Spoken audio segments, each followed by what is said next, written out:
button, damn it. Hello, everyone. How's it going? I have a extra special treat for you guys today. No, you don't. I do. What? Yeah, I do. It's him. It's this guy. What? He's in the producer's chair today. Why do you let this man lie to you so much, Chet? I am not a liar. I do not have a tag.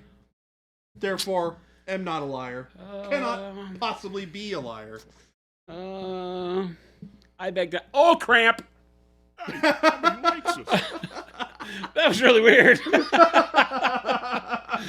Oh, cramp! That was not good. Oh, my goodness. Oh, cramp! Well, hello, everyone. Hi. Paint Liquor, Ghost Hunter, T. Schmidt. Jordan is a big old liar, pants on fire. Blood Tomato. Old being the principal part of that conversation. Tim. I am a big old liar, pants on fire. Big old liar, pants on fire. The cramps in the producer chair is the worst. I have this luscious young man beard. Yeah? Yeah. Yeah. Yeah. It's very sexy. It's pretty sexy over there. I am penultimate version of Schmex.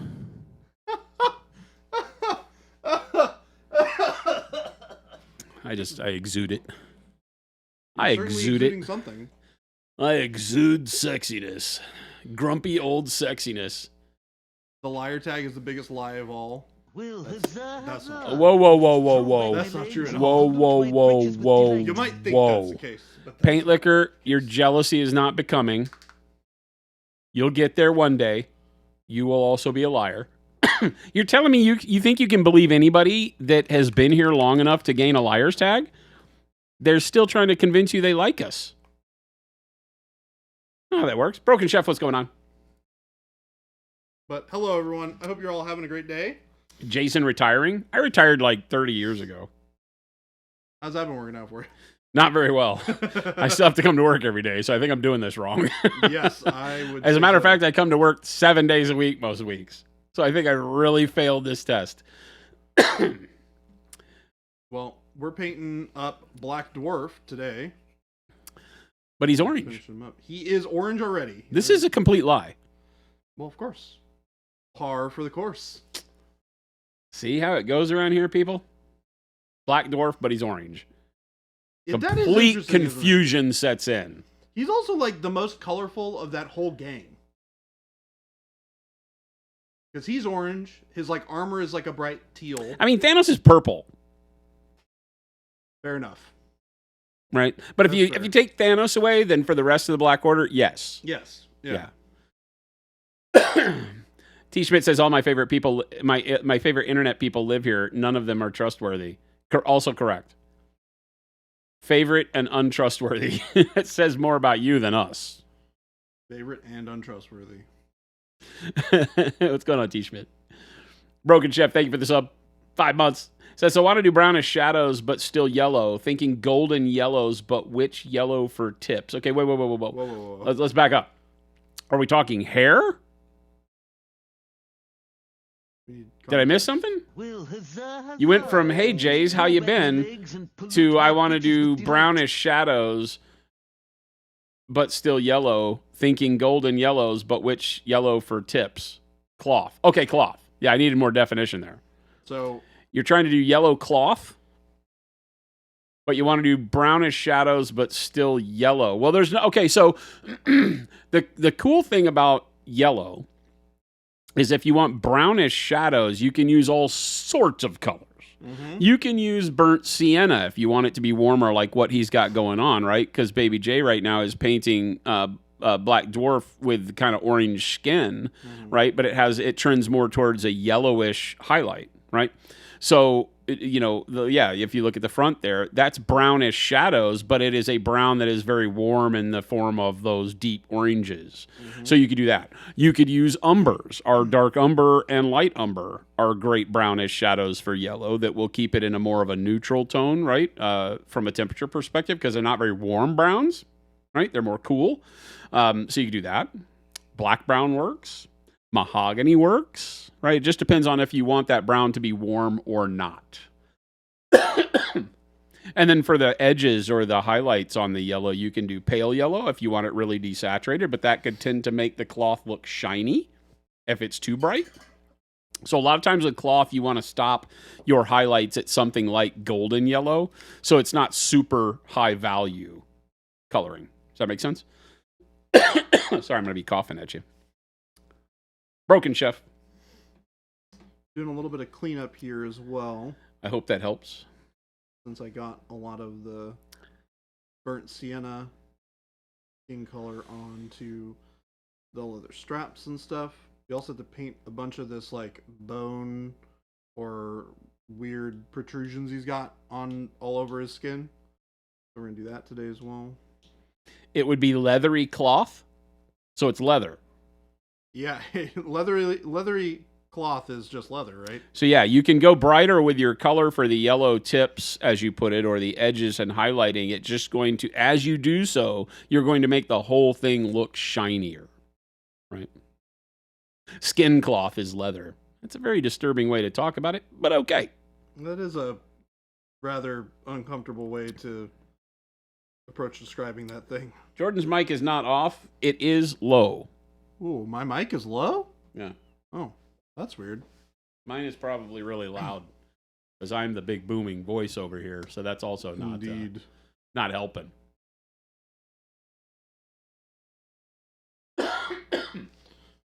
T. Schmidt says, "How bright did you go on the shoulders?"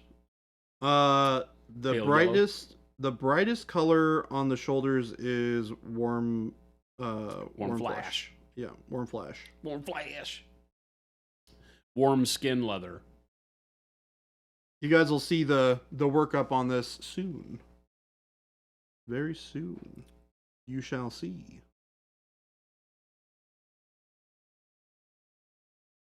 I'm definitely going to do this in more of the traditionally-ish, I mean, as traditional as you can get with, like, comic book colors. Got those, like, teal shoulder pads.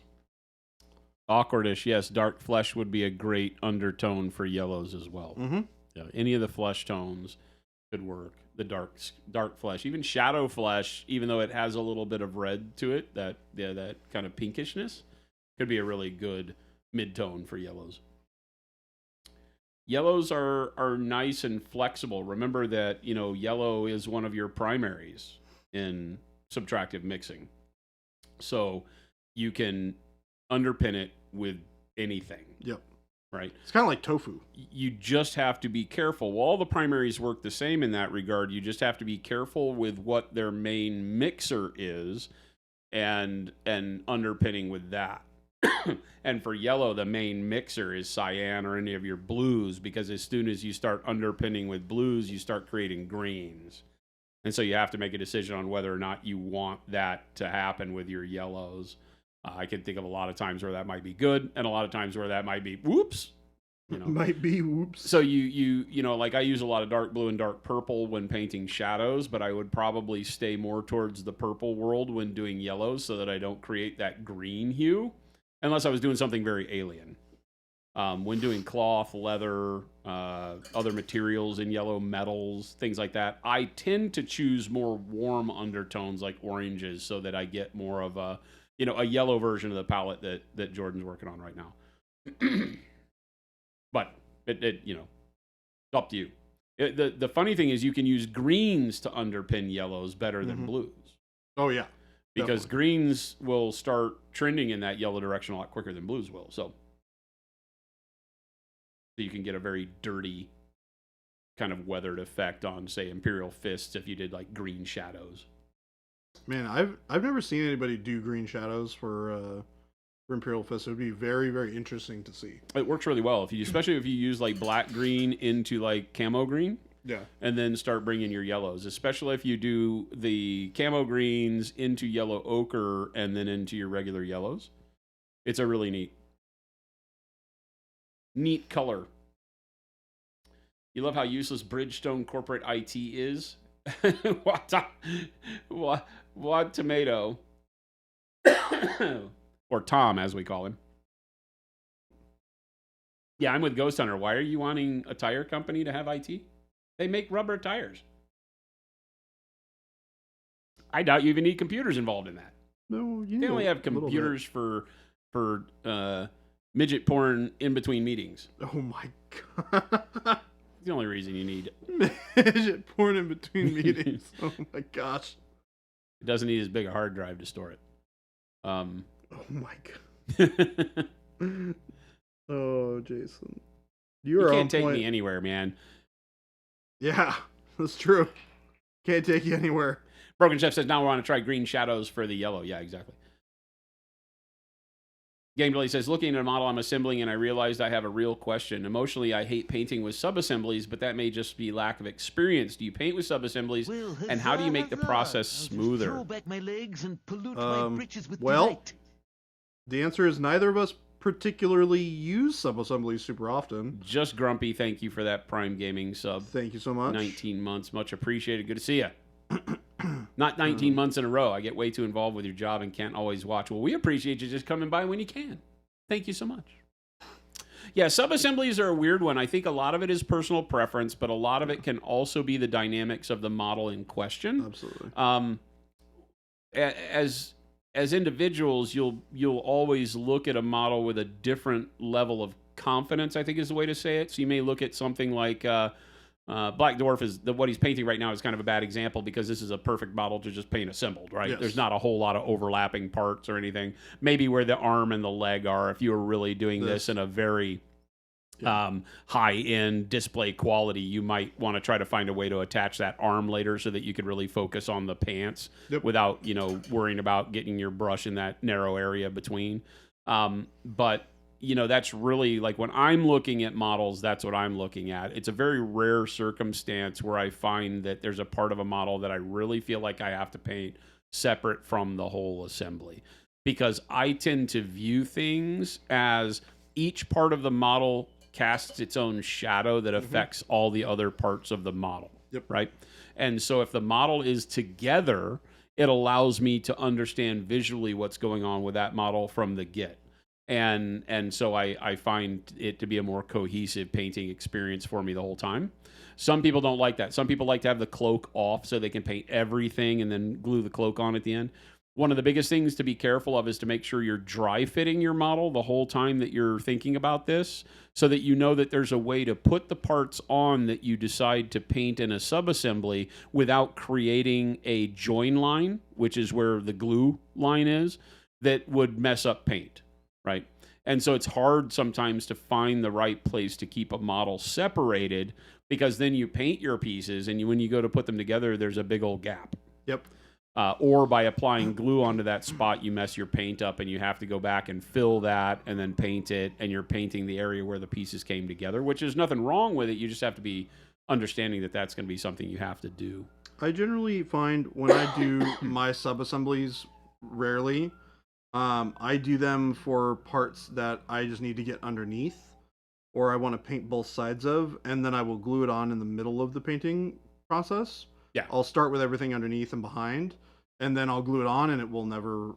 That way I can finish it on the model, attached to the model, which gives me the control and the ability to, think about all of the colors and the light and how all of that interacts, while still having the benefit of being able to access those hard-to-reach places. So I kind of do a happy medium between the two.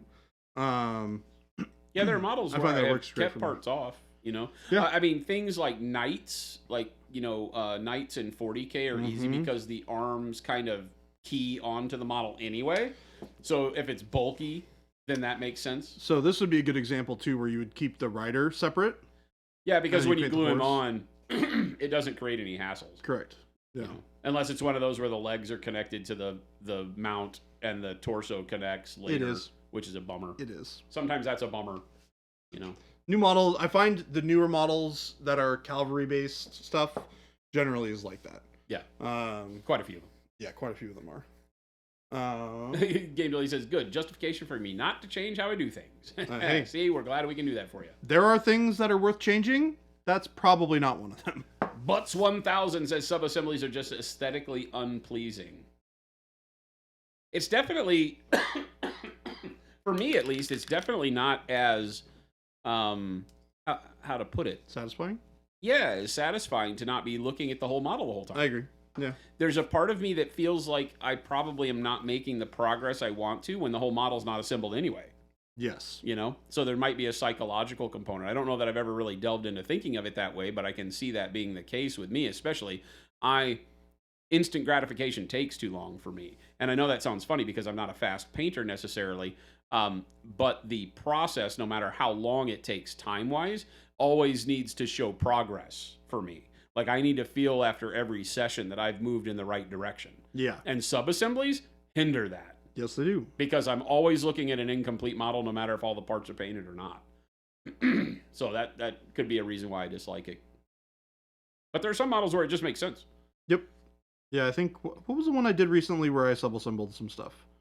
I feel like I did something recently. I don't remember you doing that. Did you do it with Horace? No.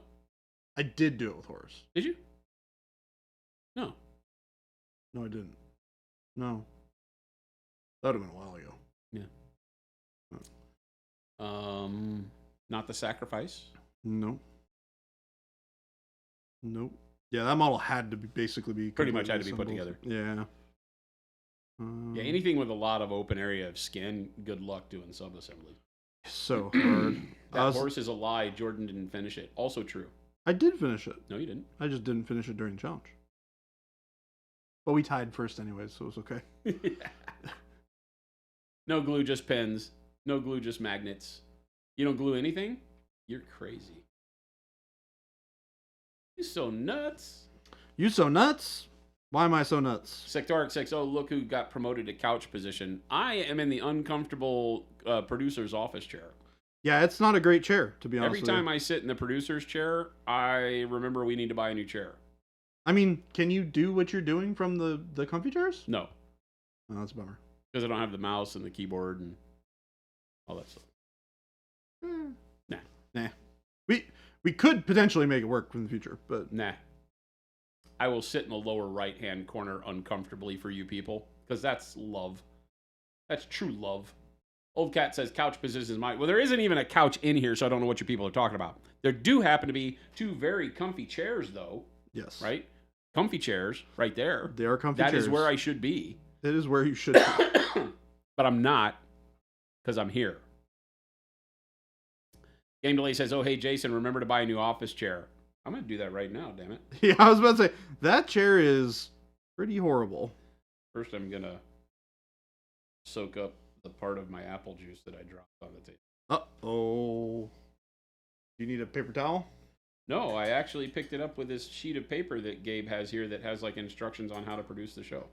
Oh. So that might need to get reprinted. I think that was Jen, actually. That might be Jen. Yeah. I know Jen's been... They're both very organized individuals. They are, yeah. Unlike me. Well, I'm organized with some things. Okay, chat. So what you're going to do today, you have a job to do today. What's the job? And that job, chat, is to help Jason pick out an office comfy chair for the producer, which I will not get to enjoy, but I will choose it anyway. Because I'm only here like one time in a million. Where do we buy office chairs? Staples? Well, it depends how much you want to spend. Staples is usually a good starting point. Staples? I feel like Staples.com is where we get our chairs, because we can drive right down the street. Right? It is where we get our chairs. Yeah. We can just go pick it up and make Gabe build it. Except Gabe will be at Las Vegas Open. Yeah, I was about to say. Also, we make Gabe build everything. Jeez. Shop. Shop now. Shop. Chairs. And for those of you who might be Would curious, that be under furniture, what this workup is, started with Payne's Gray on the pants, all over the kind of cloth parts of the pants, and then I'm using a very small amount of warm gray to add some value to this Payne's Gray. I have two Herman Miller Aeron chairs at home. Ugh, those sound super comfy. I've heard nothing but amazing. They're very things. old. They're from like... Doesn't matter how old they are, they're still comfy. 1990. 7. Didn't you say you got like a really good deal on those or something? I got like 12 of them. That's what it was. Yeah, Yeah. you got a ton of them. I got 12 of them, and all of the studio equipment that I sold to Ion Storm back for like $2,500, Holy crap. or like $1,200. It was it literally was a number like that. It was like lower than $3,000, and I got a dozen Herman Miller Aeron chairs that at the time were like $800 to $1,000 a piece. Yep. This is 1990s money. The Soundcraft Ghost 56 channel Ghost console. Okay. 56 recording channels. Jeez. A rack laden with all sorts of digital effects processors and recording gear. Got all of that for like under $3,000. The console alone was like $10,000. That was how desperate they were to get the hell out of their office, because they were getting fined for everything that the building had to clean out of there. Oh my gosh. So everything they couldn't move was going to cost them money. So it was better for them to get like pennies on the dollar than to pay money. Yeah. Was how bad off they were at the time. That was John Romero's company after id, the makers of Doom. Sapo says, Baby J, did you autograph my order? It should arrive today. Did you request my autograph on your order? And Kalina Marson says, wow, nice skin. Welcome. Why, thank you. He's doing Black Dwarf. He did if you follow our social media stuff, our short for the day for YouTube is his painting of a dog, and this one is next week's. Mm-hmm. He painted up what's that dog's name? Lockjaw. Yeah. From the Inhumans. I do not have it here. I believe it is in Gabe's office right now. Old Cat says, who is New Guy Phil, says LVO isn't until May 2025, but that's according to Gabe's earlier calendars. Which doesn't give me a high degree of trust in Gabe. Broken Chef says, when are you all leaving, and who all is leaving? You mean who all's going to LVO? The group leaves Thursday morning, bright and early, butt crack of dawn. Butt crack of dawn indeed. And the team that is going to LVO this year is Schlebby, Jabe, Baby J, and New Guy Phil. That New Guy Phil. That is the team you will run into at LVO. What? So a lot of the personalities that you see here on stream. That's actually very true. Minus myself and Jen. Mm-hmm. I haven't coughed like all week, and now I'm coughing during the stream for some reason. I think, I don't know if you have allergy stuff, but I've definitely noticed like in this room, I don't know if the air just gets trapped in here or not, but I get a little bit more coffee in here. Yeah. Granted, I haven't taken any allergy medicine. Is there a session where you show how to paint that skin? Yeah, next week's short for YouTube will show the process that he used. It's very simple. So yeah, it's like 4 steps. 5 steps. I think it's 6 steps with the extra highlight step, but they're like, it's all single colors. So not too difficult at all. Did you answer whether or not you autographed that order? I asked to see if they requested me to autograph the order, because I haven't autographed any orders. Sapo says, yes, I requested it. Well. So, do you want to be disappointed now or when your package arrives? I was about to say. There is a problem with the notes on your order if you enter them in on the cart page and don't double check them on the checkout page for some reason. Gabe just said something was awesome, so I don't know if we got shipped something cool. Gabe, I must know. I require to know this information. Somebody said something was awesome, so now I need to know what's happening out there. Yep. We are being... Game Delay says it is nice skin. Do you moisturize, Baby J? I do, in fact, moisturize when I remember to do so. What you got? Ooh! Oh, God. That was loud. Do it again. You can hear that like as loud as my voice over here. That's crazy. Yeah. That's going to annoy the hell out of LVO. Yes, it is. That is exact.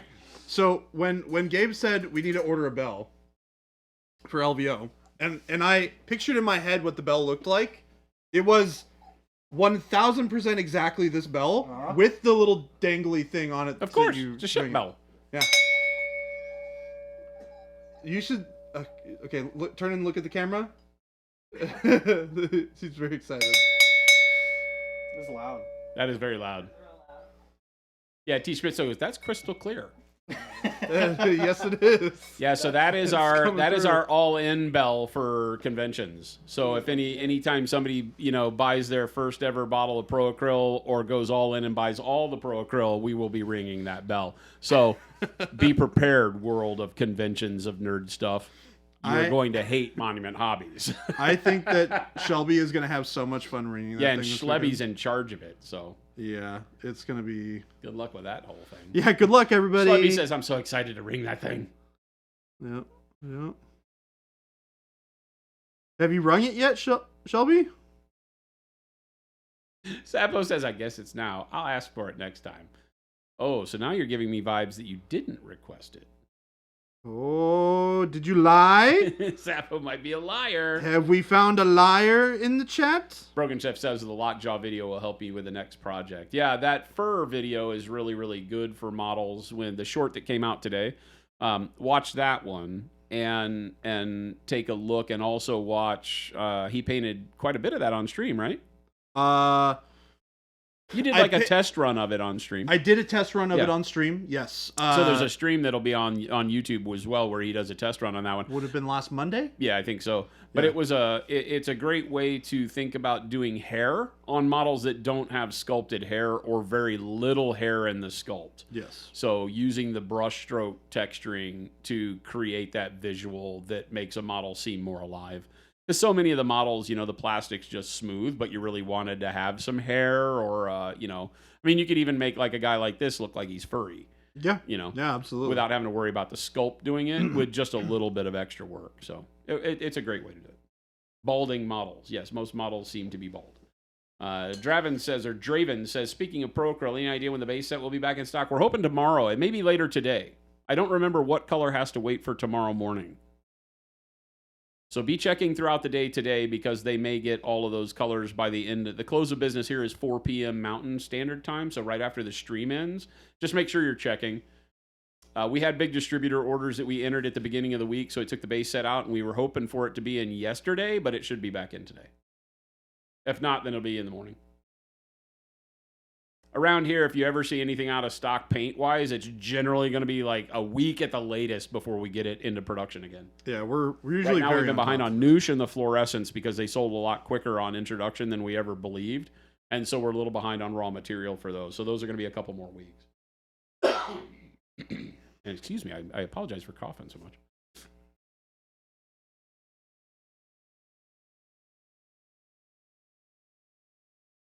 JP Gray, your order for the texture trainer shipped. You did not know I could request things? What?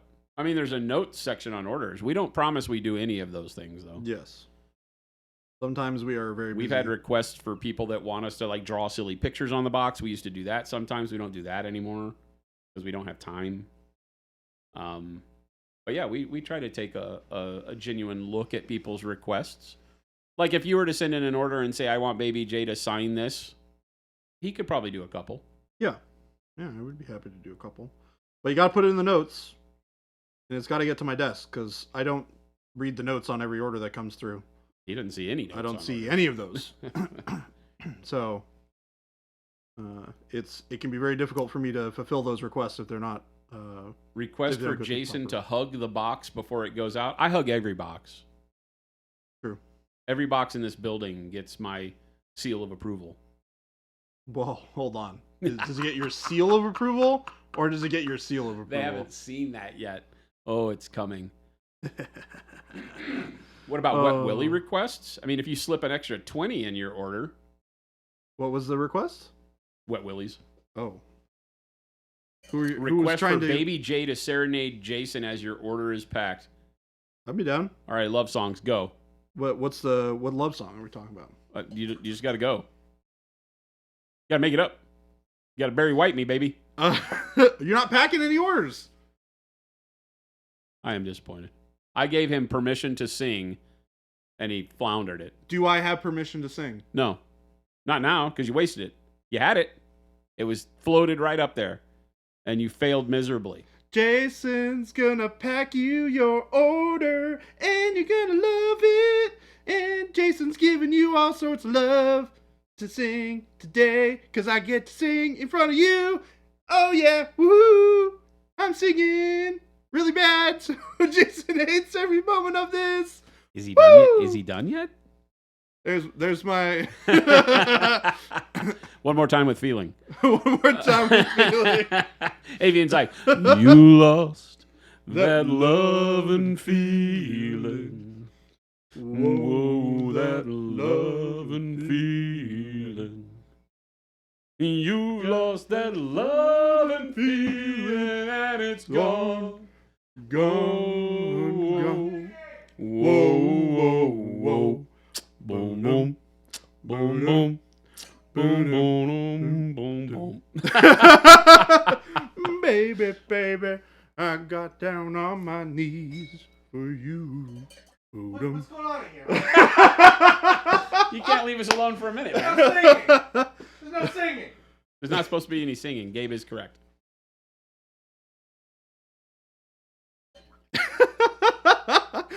I want no part of this. JP Gray's like, Jen, please come back. Here's the thing. I will sing Top Gun songs any day. I love that movie. I love how Jen says we try our best to keep both of those people away from fulfillment. And there's a reason. There's a reason for that. You're annoyed and in pain, and you two just put the biggest grin on my face. Why? We do this all for you, baby. This is all for you, baby.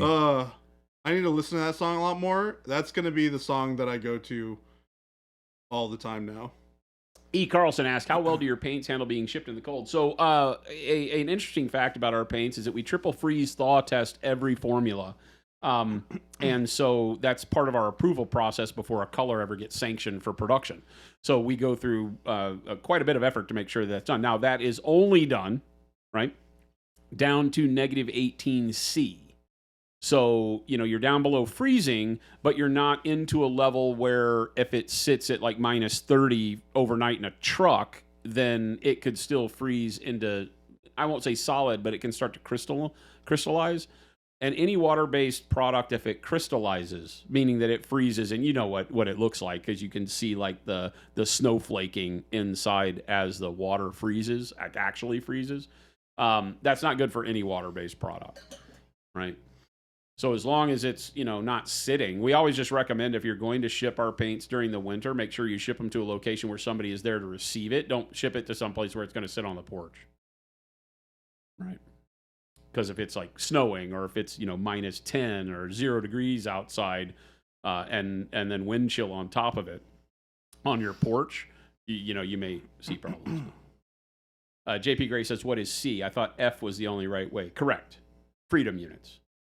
And freedom units, minus 18 is like, I don't know. Cold. Like in the tens. Minus 18 in Celsius? Yeah. Yeah, that sounds right. Something like that. The curve gets weird after they meet at 0 and 32. It changes. Yes. Because they're equal at negative 42, I think. Something like that. Something like that is where they meet in the middle. Fair enough. I have an option of going to a game store and getting them, but they don't accept streamer codes. They don't accept streamer codes. What the what? Where are you located? E. Carlson.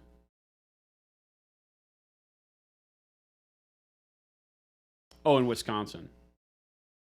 I always check around because the stores have the ability to sell the paints at the same price. Our minimum advertised price is 10% off of MSRP. And so that is the same that you would get them from us with a streamer code.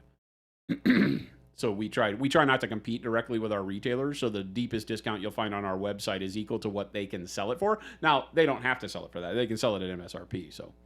But I would check stores in your area to make sure that, their pricing isn't already indicative of having that discount on it.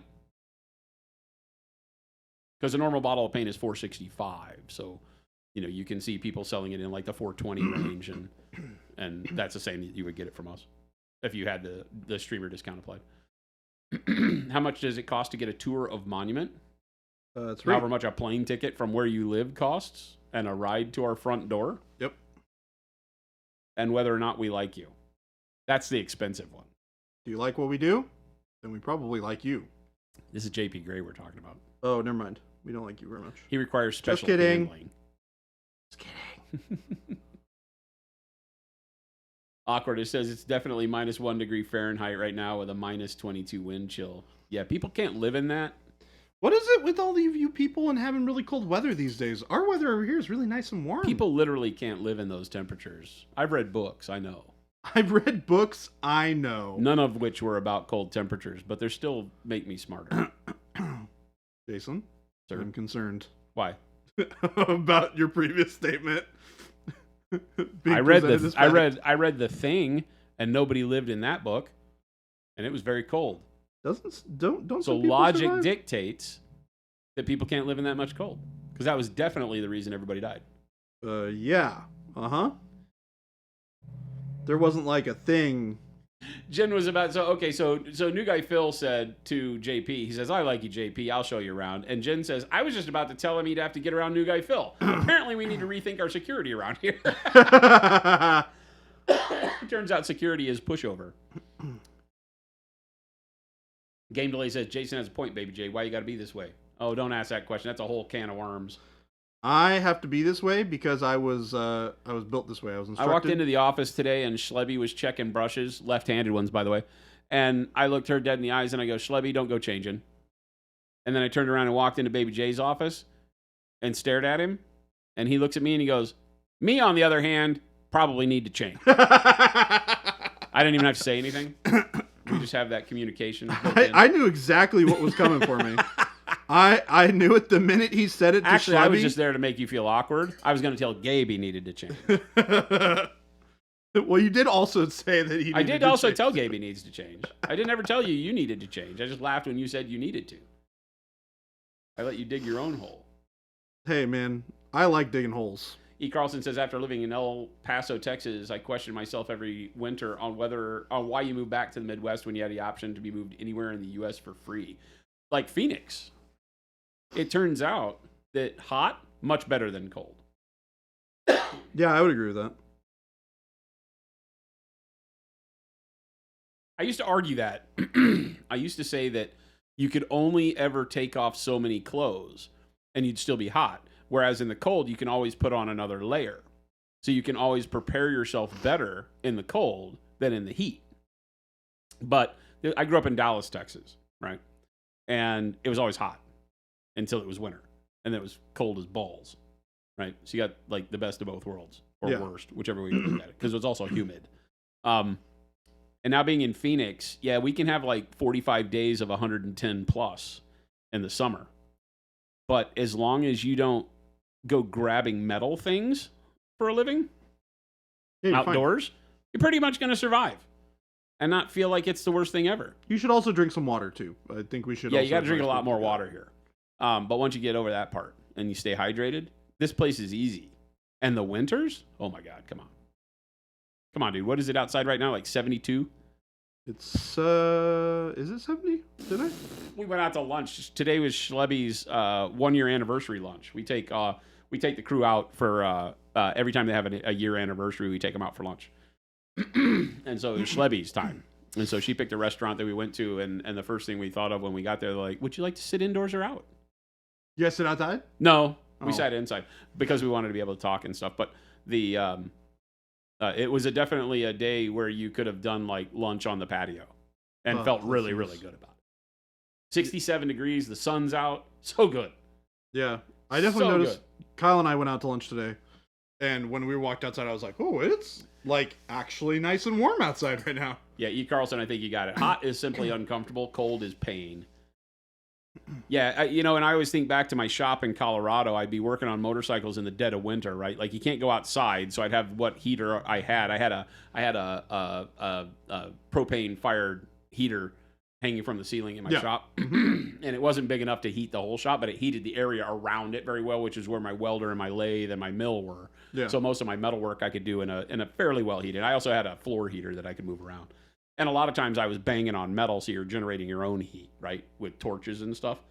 And But I can remember being out there and at the end of the day being like, no, I'm not doing this anymore because couldn't feel my knuckles, you know?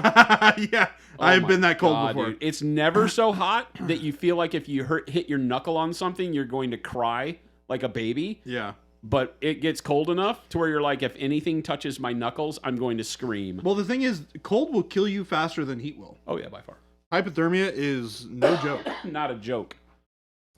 Everything here is wet and cold, says Deadbeat. Deadbeat also says cries in Canadian. Yeah, I feel bad for my JP friends. Gray says that it's true. If he can get in the door, you do have lax security. Game Delay says, who's your favorite cuddly bouncer and why is it Phil? I don't know where the word cuddly came into play. You've seen Phil. It's definitely Kyle. Kyle is definitely the cuddly one. And Baby J. Yeah. Kyle and Baby J are the two cuddly ones around here. It's 34 in Houston. People are dying. Nobody can live that. 27 degrees in New Jersey with 1 inch of snow. Oh, my God, dude. Not interested. I lived in New York and New Jersey for quite a while, and I can remember those times. When you lived in the Mojave, says Ghost Hunter, I carried a rifle everywhere and touched metal objects every day. Yeah. It's warm and toasty here in Illinois. It's 4 degrees. It's nearly shorts weather. You're insane. You're insane. G Money 32, welcome. It's weird when it gets dark at 5 to 6 and it's 70 degrees. Yes, it does. I've been there. I've been. Welcome to Arizona. Yep. It's crazy. Or even worse in the summer, right? Because it gets 100. dark at like 8:30 or 9 and it's still 100 degrees. Yeah. So it's very strange. Manager's Den, what's going on? I've been told that when I'll be in Seattle in March, I'll be freezing to death. Yes. Yes. Wet and freezing. Looking forward to it. If you were here in Arizona in March, it would be the best place you've ever been because the temperatures in this time of year are just spectacular. It's May, June that you have to start being a little careful about experiencing Arizona at its finest. Yeah, it gets hot during that time. But not unbearable. And hey, Fire Arc, we are having a great day. I hope you are as well. Baby J painting Black Dwarf over there. Paint some pants on him. Game Delay says Philip looks like a good hugger too. Would you guys just get a room? I do Not have a even room. Jabe says Phil will give cuddles. True, I can attest So to this. Phil and Jordan are rooming together at LVO. Oh, it's gonna be so nice. So I'm scared. Love me some Phil. E. Carlson says I earned my heat badge for doing unspeakable things in porta potties in 130-degree heat in Afghanistan. Sounds Horrible. Man, there is no worse pressure cooker than a porta potty in 100+ degrees, man.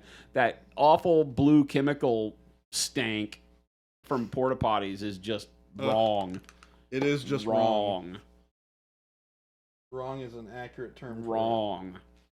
Sweaty sit down time in a porta potty in 100+ degrees. Not a fan. Game Delay says I'm too shy to be a real hugger, but I appreciate the people who are. All right. So note to everybody at LVO, if Game Delay shows up, hugs are in order. All right, Game Delay. Struggle snuggle. Here it comes. The Grand Deceiver, what's going on? Hold on. Your logic of it can be 110 in Phoenix and you'll be fine is 100% dependent on electricity. If you have a power outage, you will not be fine. In the cold, you can always start a fire. In the desert, you can start a blizzard. You can't start a blizzard. You can, however, get in the shade and you will live. This comes from someone who played baseball in 110 degrees with 80% humidity in Texas for most of my life. It ain't that bad. You might want to have salt pills and hydration, right? But yeah, neither one of them are the quintessential way to do it, but I'll take the heat over the cold any day now. And let's clarify. Because you can continue to do things and be active in the heat, right?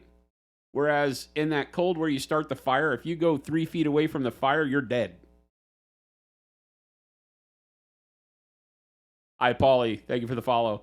Awkward says, also in Illinois, and the 14 inches of snow on the ground up here near the Wisconsin border. Beg to disagree. 14 inches. Well, yeah. 14 inches just looks like a wall of white. It's true. right? Because it drifts up to like the level of the top of the windows on the Yep. house. Yep. Yeah, I've been in some blizzards. I lived in Connecticut when we had a blizzard that really sucked. And that, man, I was an idiot. I had just moved to Connecticut. I was living in Fairfield, Connecticut. And then we had a blizzard. And I scraped the driveway and shoveled so I could get out of the house twice. And then fell asleep and did not wake up again. Until it Slept through my alarm because I was so tired from shoveling snow. And I needed to be getting up like every hour and a half, to shovel snow again.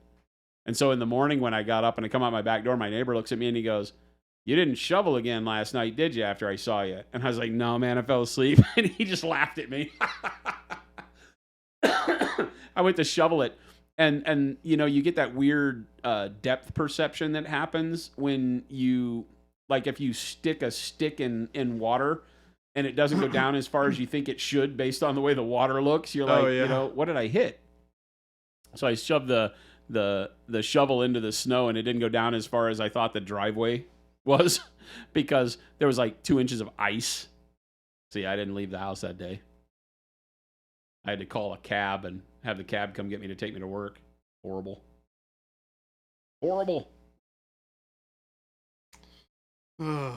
Driving in snow sucks. Not a fan. Not a fan, everybody. Grand Deceiver, you joined late and didn't see which paints you used for the orange. It'll be in the short next week, not tomorrow, Wad. It'll be on the short next week, but you can run through the colors you used. Yeah, so the base color is obviously from a black base coat. We started with burnt sienna. Burnt sienna. And then from there, you build up some thin layers of orange. Upside down orange works a little bit better, but it's kind of hard to find. So regular orange works great. And then from there, you build up some yellow ochre. And then from there, we go dark warm flesh, warm flesh. And then the last step is a glaze of burnt orange. Wow, you have upside down burnt orange? I do have upside down burnt orange. Dude. You gotta have the parrot. You gotta have stole all upside down Jen's orange. paints. I know. Honey, do you know he's using your upside down paints? They were here. I'm not gonna waste a whole bunch of other paint. Just gotta use them. Yeah, right. Thief. She yells thief. Thief. It took her well over a year to collect all those upside down labels. How about this, Jen? So there's a little known fact that initially when we started bottling paints, we had the stickers applied to the bottles prior to them arriving at the factory. Yes. So we would receive the bottles empty but stickered, which is not a really good way to do it because then we had to have bottles assigned to every color, regardless if we needed that color right at that moment or not. So we had boxes stacked to the ceilings of stuff. So we stopped doing that and got our own labeling machines and stuff at one point. But so now there's no such thing as an upside down label because we do it all ourselves. It's literally impossible to get an upside down. It's literally impossible to get an upside down label right now. Unless the label company printed the roll with like one. No, they couldn't print it with one upside down. They would all be upside down and then. Oh, I guess it would be possible. They would not come off the roll sticking to the bottle, so you can't make that mistake. Oh, right, yeah. Because if you flip it upside down, the label won't come off the roll the right way. Yeah. So they would have to have printed them upside down. It can be done by hand. Yeah, it could be done by hand. Yeah, they made you an upside down Wizards, but by hand. Yes. But we don't do that very often. Is there a U.S. shop for Pro Acryl range or even a Denmark store that holds them? I'm assuming by DK you mean Denmark? Cyberprice? So you can always buy direct from our website at monumenthobbies.com. Here, I'll type it in here. I was about to say, not U.S., EU. I was like, that's interesting. Is there a U.S. shop? Yeah, there you go. Jen got it. Jen got it before I did. So that FLGS link will take you to links all across. So in the EU, you have PK Pro in Germany, Cyberprice. So it's PK Pro. But I believe there's also a store in Denmark. So look at the FLGS. If there's not a link for a store in your country, then contact PK Pro. You can ask them directly if there's a store close to you, or you can order direct from them as well. They're the main distributor for the EU. And yes, we have stores all over the planet.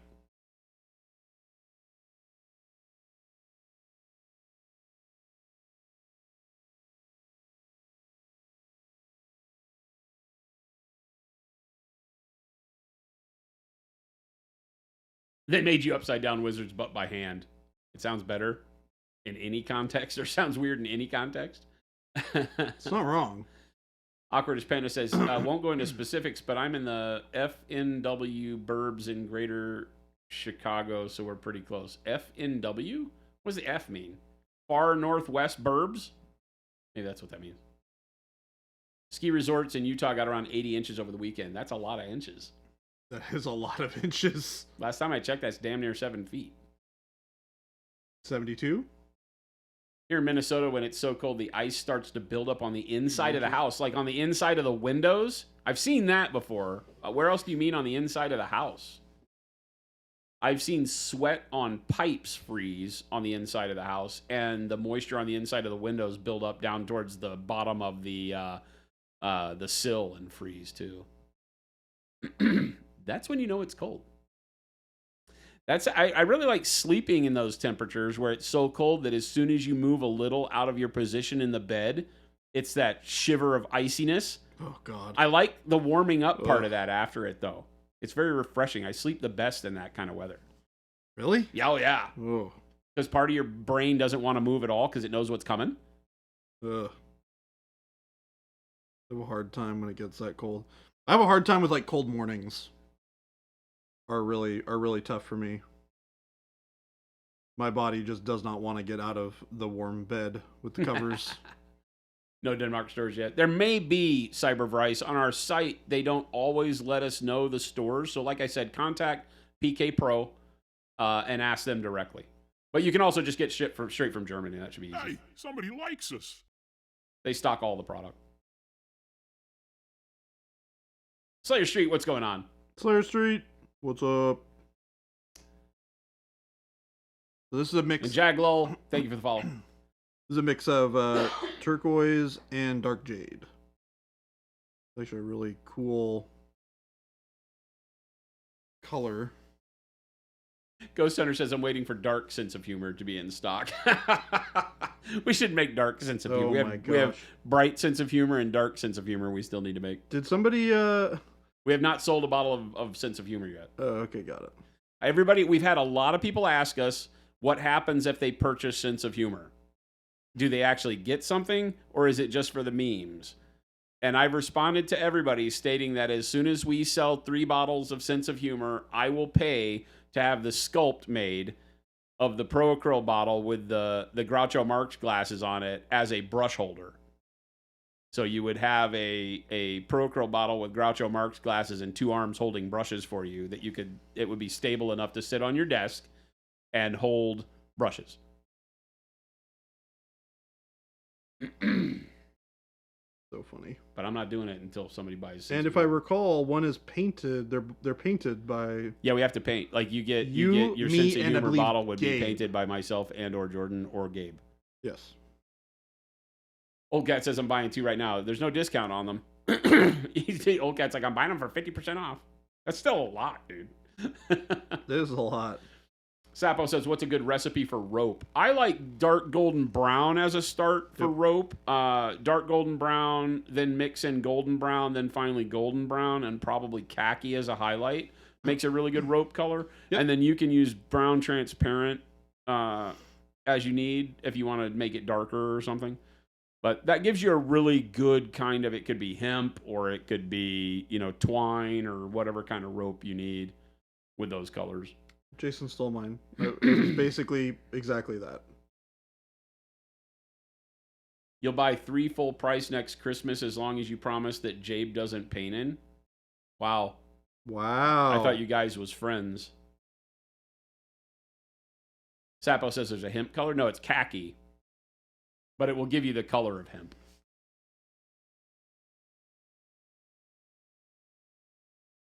You can also take that into like ivories or pale yellows if you wanted to make it look more desaturated, dried out kind of.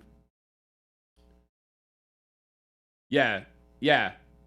James, you're right. If you get 8 or more senses of humor, they're only $4.49 each. That's a deal, dude. They're only $4.49 each. Yeah, because you get 10% because they add into the bundle pricing. I forgot about that. Oh my gosh. I left them as part of the that. bundle pricing as a joke. Oh my gosh. Game delay almost spewed Mountain Dew all over his work monitor. That'd serve ya. No problem, Sapo. That's what we do around here. Is it Sapo or Sapo? Let me know. I don't want to be mispronouncing your name if I can avoid it. You know what else would be good, Jason? What? If we sold the set. They got a set discount. The Sense of Humor set. The dark sense of humor, bright sense of humor, and just a good old fashioned sense of humor. You get the 3 paint set, which would normally be $1,500. Not quite, but it's just under. It's like $1,498. I thought it was 400, not 500. They're $499. Oh, they're $499. Yeah. Okay. Yeah, that's a lot of cheddar.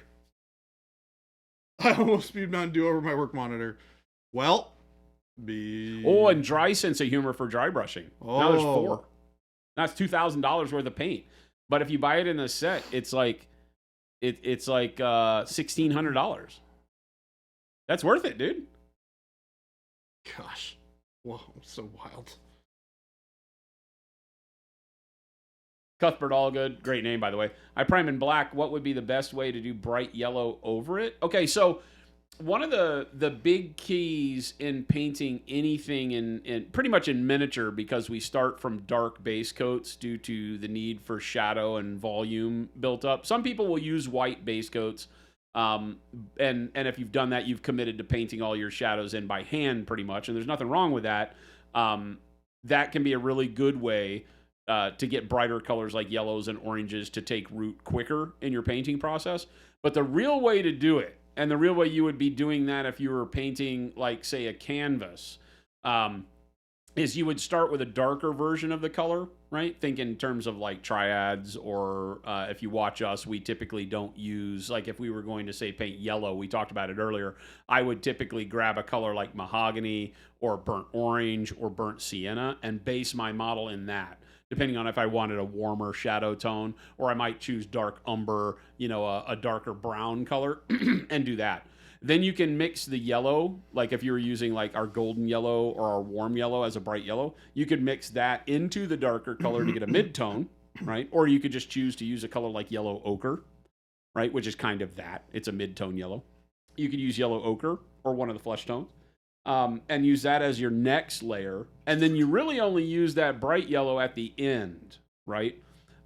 It will still allow the model to look more yellow, right? So take a look at what Baby J's doing right now. Whereas he's glazed everything back over with the burnt orange at the end to bring it all into a more orangey family, it's still a very yellow appearing skin tone, and it doesn't have a lot of yellow on it. Most of what you're seeing are the mid-tones and the shadows that develop into those oranges and browns. And so that's going to give you what we call volume, and that volume is going to make your model seem more alive. It's going to bring back that three-dimensional shape. It's going to make it seem like it's actually in an environment with lighting. So rather than take black primer and just try to paint yellow over the top, which will give you fits all the time. Number one, here's the problems you can have. Number one, the paints in general, especially if you're using like our yellow that's a primary pigment paint, you're not going to get great coverage out of those. You're going to have to put multiple coats on. Depending on how much you're thinning your paint, you might find yourself putting 5 or 6 coats on. That can start having like kind of chunkiness to the pigment because we use water-based paints. That's for any brand paint that you're using. So it's just not a good plan to try to paint a bright color over a very dark color when using liquid acrylics. That just period. I don't care whose paint you're using. That should not be one of your goals. You'll get a much better result by using other mid-tones and darker shade tones of the color you're trying to recreate at the end.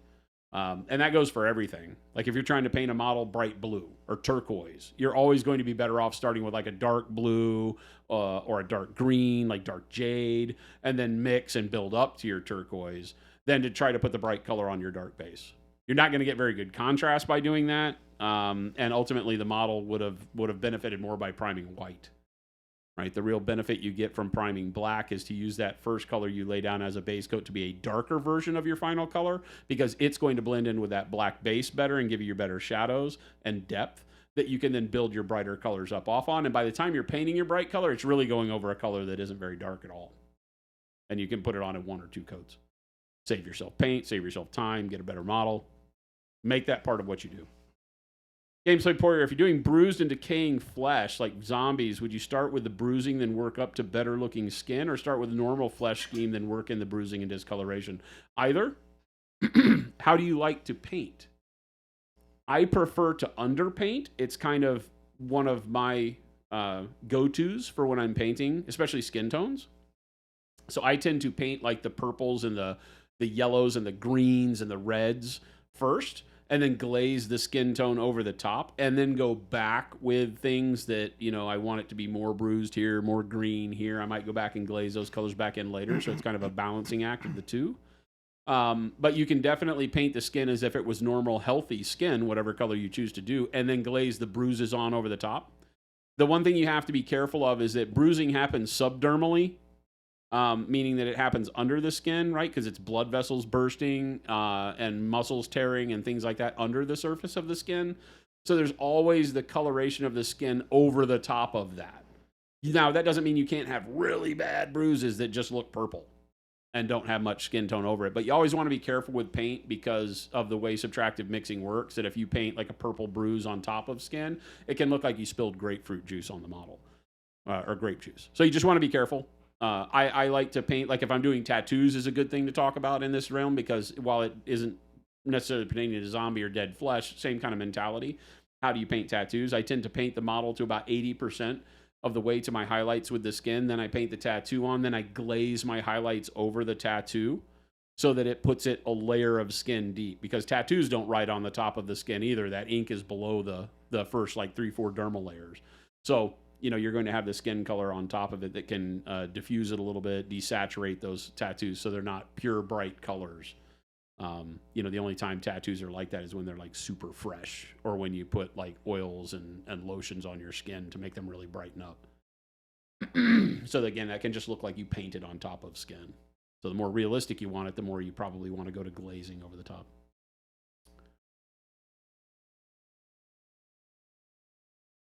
Pyro from MCP, yep, nice. I have a pyro that's, I think, mostly painted. And Cybervice, thank you for that follow. Good to have you. A perverse sense of humor never looks like the color in the bottle. Oh, we'd have to have perverse sense of humor. Now we're up to 5. We might as well find another sense of humor to put in for like 6. A set? A full set? Yeah. I would love to make a full set of sense of humor. It's a full set of sense of humor. It's only $3,000. Why not? We'll never sell any of them, so we never have to actually make it.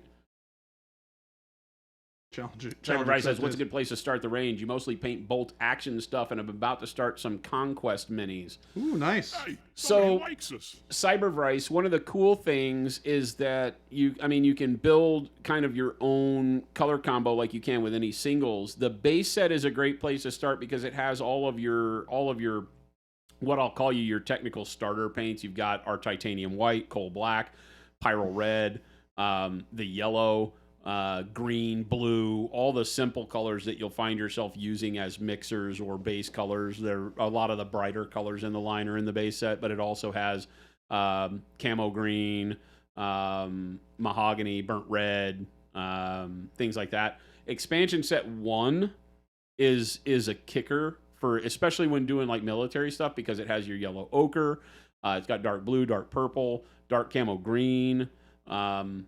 So it has a lot of those shaders and those more desaturated, plus some extra skin tones, and the neutral grays. The beginning ones, dark neutral gray and bright neutral gray, are in that one too. So those are 2 great sets. The base set and expansion set 1 are where we generally tell people to dip their feet in first, because it gives you a really good broad range of color to try out. And then you can onesie and twosie it based on, you know, what you're painting, like what army you're painting for bolt action, how you're painting all of that up, you know. What army are you painting for Conquest? I'm very curious. Say Conquest or use bolt action? You said both.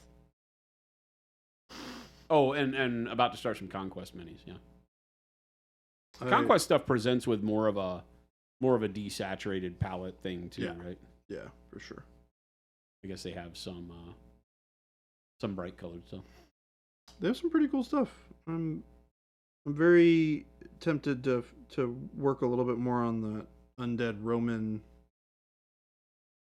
army that I have. Sapo. I Okay, really gotcha. love those models. I gotcha.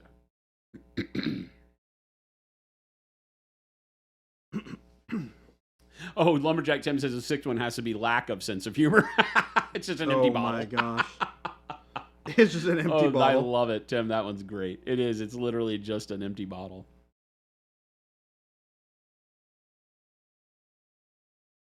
What is a sense of humor without somebody without one? Rye sense of humor could be good too, though.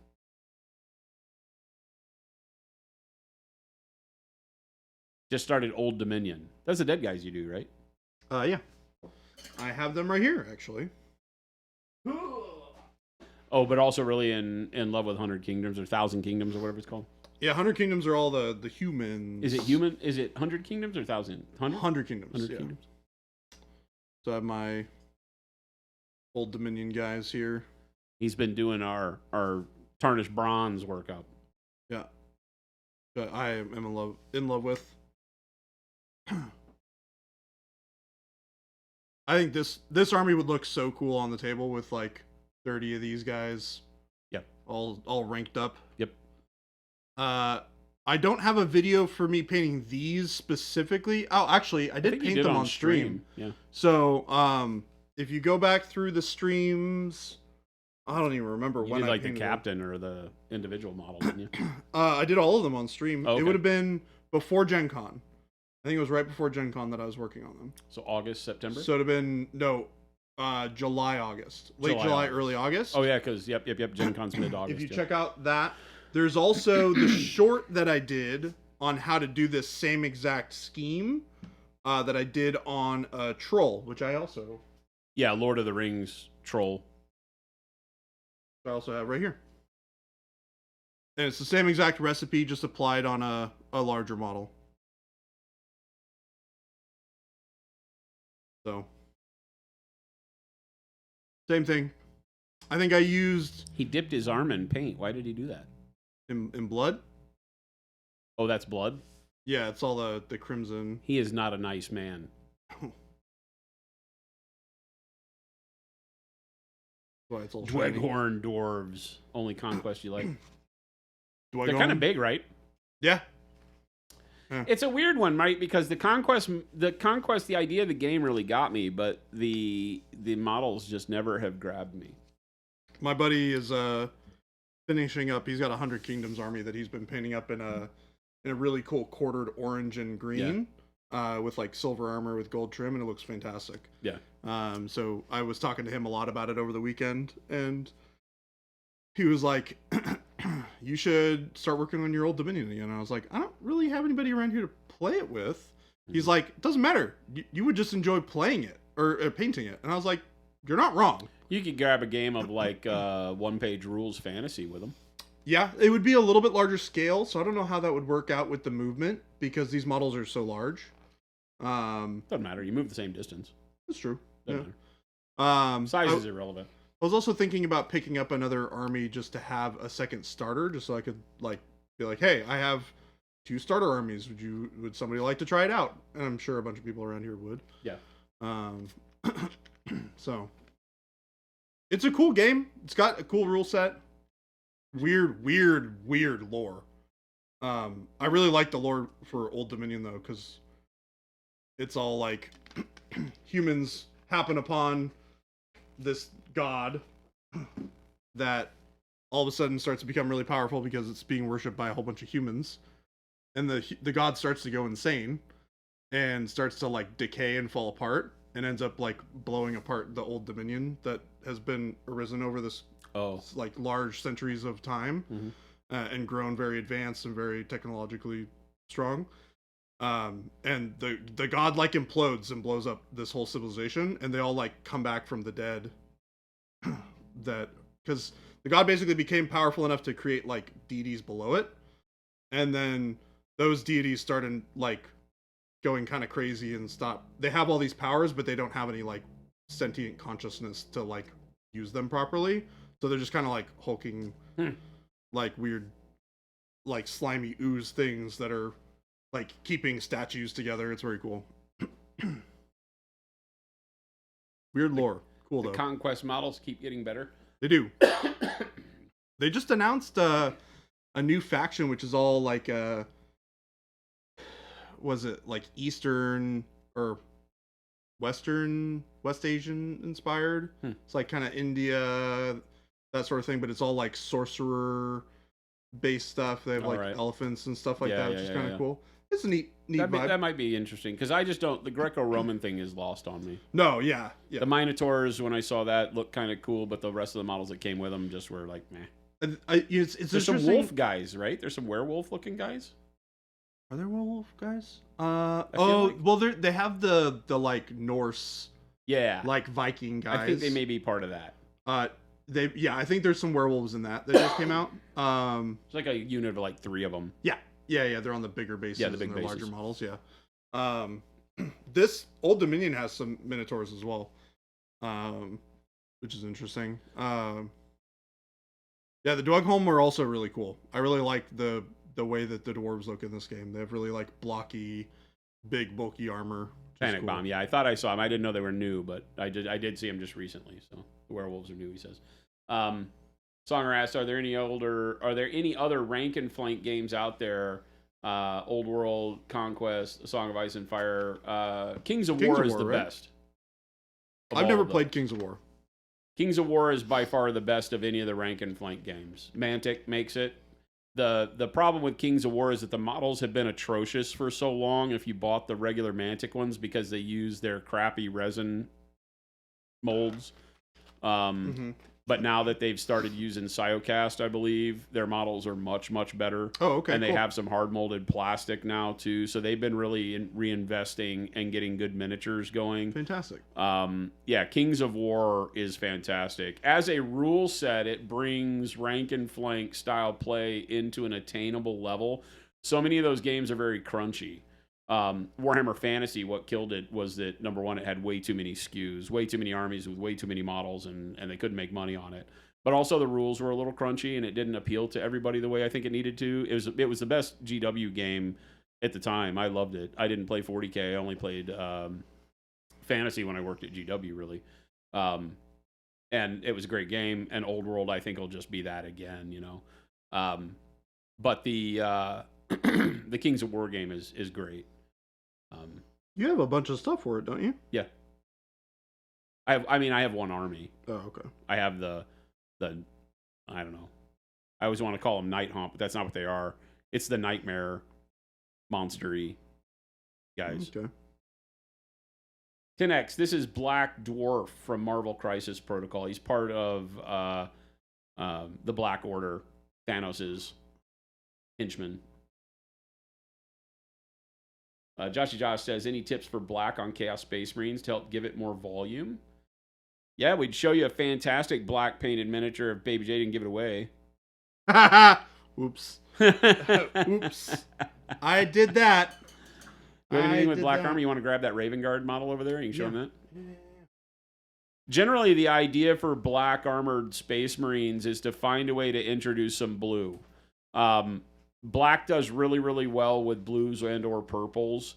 It can also do greens, but blues and purples really bring it out. And so the more you can do to introduce color into your black is where you're going to find that depth, right? So here, I basically, when I painted this one up, it was done doing the sketch for all of the volumes with grays and blacks and a little bit of white, really rough. There's a video on our YouTube channel called From Like Rough to Awesome, how to paint black armor. So you can check out the YouTube channel, and this guy's on there. I did all of the highlighting very, very quick to paint him up fast, and then went over the top with our transparent black mixed with transparent blue, very, very thin with the airbrush, and that gives that kind of bluish hue to the black to keep it from just being boring gray. And then from the bottom up, I mix red transparent with the black transparent, so the shadows are a little bit warmer. So that's a really good way to do it. That's super simple. Now, you can then take this and get as complicated with it as you want to make the model look as fantastic as you need, but it's a great way to get black armor. Yeah. This is like also a similar kind of way that I did it. Yeah. On this guy. Using even less of the very, very subtle highlights on the black with just the edge highlights to bring it up. Game Delay says, from rough to awesome. You taking that autobiography title, Ghost Hunter, or can I have it? Yeah, Tim likes Song of Ice and Fire. I like the Song of Ice and Fire game. I think it's fun. I don't think it's a very good rank and flank game because it's really just head straight at each other and run big groups of models into one It's another. a very simplistic rank Yeah. and flank game. It's Yeah. not really designed to be super duper fancy or anything like that. Yeah. Yeah, really games that... And I will say that Kings of War misses out on a little bit of the tactics of rank and flank. It's not like historic war games or the Old World. And when I say that, I don't know what the Old World's rules are. I know that Warhammer Fantasy really did rank and flank well. So... I have to say, I do like Conquest's rule set for rank and flank. I feel like they do a pretty good job with it as well. Again, it's not really rank and flank, though. It's bigger piles of models that you can move around easier. It's like playing 40K with movement trays. I Is mean, the thing about it, right? Isn't that technically the same as... Well, no, because it's like, cavalry and flanking and how you can fight on your flanks versus how you fight forward is part of the crunchiness of those games, like, the old historic games. Mm-hmm. And they go into a little bit more depth with it. Just depends on what you're looking at. Yeah. And what you're looking for, not what you're looking at, Like, what are you looking to get out of your rank and flank game? Do you just want an easy way to move miniatures? Because any game can be done like that with movement trays. Or are you trying to get a game where tactical movement is very, very important? Like how you approach attacking your enemy, right? How do you bring the biggest part of your force to bear without allowing them to fight back as readily? Because that's what all those games are based on, is old, field mechanics and tactics from old ancient warfare. Where you would put, spearmen in the front, bowmen behind, cavalry on the flanks, harrying light cavalry on the flanks, and a big wedge of heavy cav right down the middle.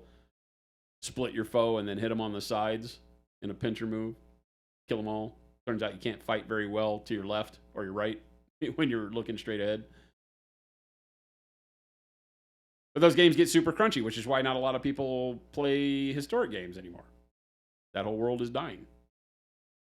And I think that, it's unfortunate that Warhammer Fantasy kind of went that way, because it took that, but then also put in the fantastical stuff like magic and cool characters and, crazy weapons. It had a very RPG aspect to it because you would build out your characters with whatever custom weaponry they did, So it'll be interesting to see how Old World holds that all together.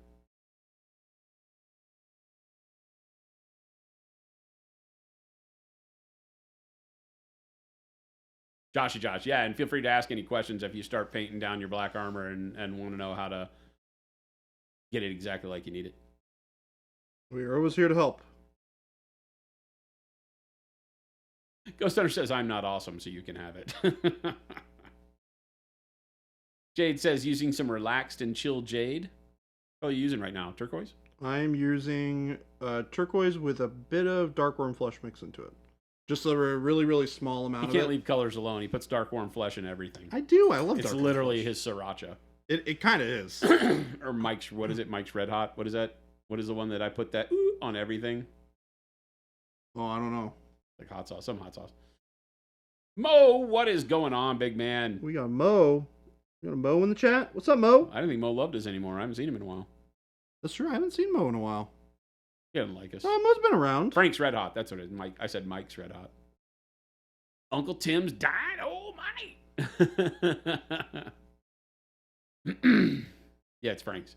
That doesn't sound appropriate to say that he puts darkworm flesh in everything. I thought this wasn't that kind of stream, says Game Delay. Well, you were wrong. It's always this kind of stream. You were incorrect, sir. You've been in enough of these streams, Game Delay. You know how these things go. You think you just made yourself ill on how many you would have to paint for Warhammer Fantasy Battle Army? That's the other problem. Yeah, any of the big rank and flank games like that and historics, you wind up painting a lot of miniatures. Yep. A lot. Conquest is the same way. One of the guys in our company here, Matt, is painting up an army for his Confederate and Union forces for the War of the States here, right? And he, they're whatever they are, 10 millimeter or whatever. There's that box nearly bigger. made me puke. Yeah. With how many models were in it. like legit too many models. I was like, oh. And he's like, yeah, that's only half. That's only the Union side. I still have the Confederate side. I'm like, what? No. What are you doing and why are you doing it? No. Yeah, I can't. Even at 10 millimeter, I'm like, nope, not doing it. You know, I had Chaos Zinch, like Mortals for Warhammer Fantasy, and I had Orcs and Goblins. And Orcs and Goblins were my main love. And Zinch was when I wanted to just be brutal. Because that was back in the day where you had so many spell dice. It was, you could cast, I had so many sorcerers in my army that you were not winning the game. They had broken stuff in Warhammer Fantasy battles. And if you built your army like a mean person, your opponent was not winning the game. Unless they played like Skaven and got really, really lucky rolls on like warp. I used to play Skaven. Crystal crap, right? You could get or fire orcs cannons. Or orcs. I guess I should say that too. Orcs and goblins were the same way. Orcs and goblins and Skaven had really rando crap that could happen that would ruin your enemy on like one die roll if you got boxcars. Like if you launch Gobbo hang gliders into people or whatever, the Gobbo launchers or whatever, the squig launchers and stuff like that. If you rolled and you got really good die, or if you let fanatics out in that game and you got good direction dice on the scatter dice, your fanatics could just wipe out half your opponent's army in one turn. So I guess I'm wrong. I guess there were ways to kill Zinch, but Zinch was brutal. If anything would get you to play Warhammer, it would be squigs. Like Age of Sigmar has like a whole squig army you can do. Yep. And trolls now. We had a guy that did that around here. Not great, but it's not bad. C-Max says, loving my Pro Acryl expansions. What is happening with the Monument paint rack no longer on the site? Yeah, we have gotten out of the paint rack business. It's not in our wheelhouse. We don't manufacture them on site. We have a really, really good partner that makes them here in the States with us, but they're growing their company in a different direction away from a lot of the MDF stuff and more into resin miniatures and games. And so rather than put a unnecessary burden on their production and not get the timing and quality the way we needed it, we just decided to back away from that at all. It's never really been something we did as anything other than a kind of a convenience thing for people. And as that world got more inundated with people on Etsy making MDF racks and things like that, and as people started making more racks for our line of paint as we became better known, it really kind of supplanted the need for us to do the racks on our own. So sorry about that. It's just until something comes up where we can make them in-house, I don't feel like that's something we'll do again. Fanatics were the best part of Orcs and God. They're so fun and so dangerous because that was back when they could ruin you. They'd come right back at you.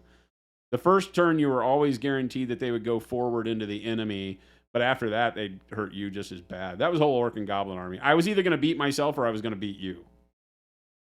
There was very little you were going to do to beat me. Yeah, because you'd throw them 6 inches out, and then they would scatter back onto your unit and just obliterate your whole unit.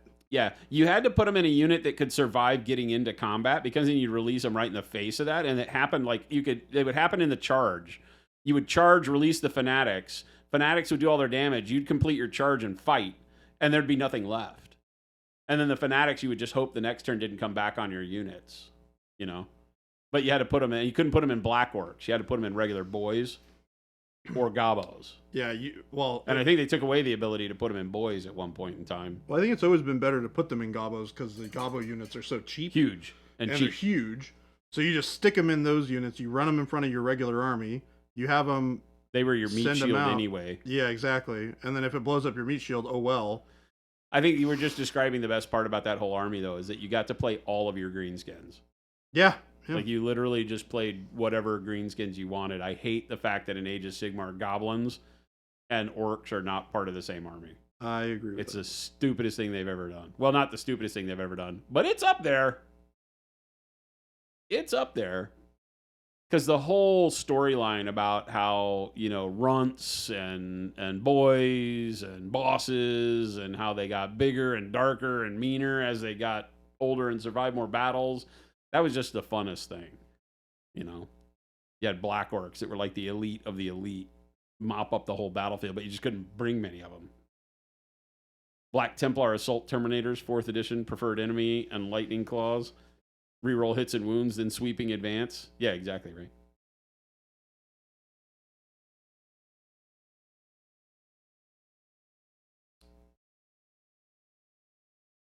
Game Delay is now fascinated by the question of what is the stupidest thing they've ever done. Very subjective.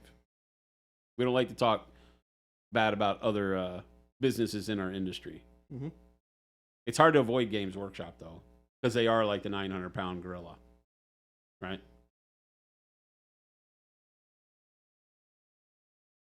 I think the biggest problem is that you get so emotionally attached because they've done so many great things that you really like. Yeah, oh yeah. And then they've messed them up. Yeah. Or they're just not the same as like Black Templar Assault Terminators with preferred enemy lightning claws. That doesn't work anymore. It doesn't. They don't do that anymore. To be fair, it's probably good that they don't do that anymore. One unit of Black Orcs and a sock was a deadly weapon. You just needed a dreadnought.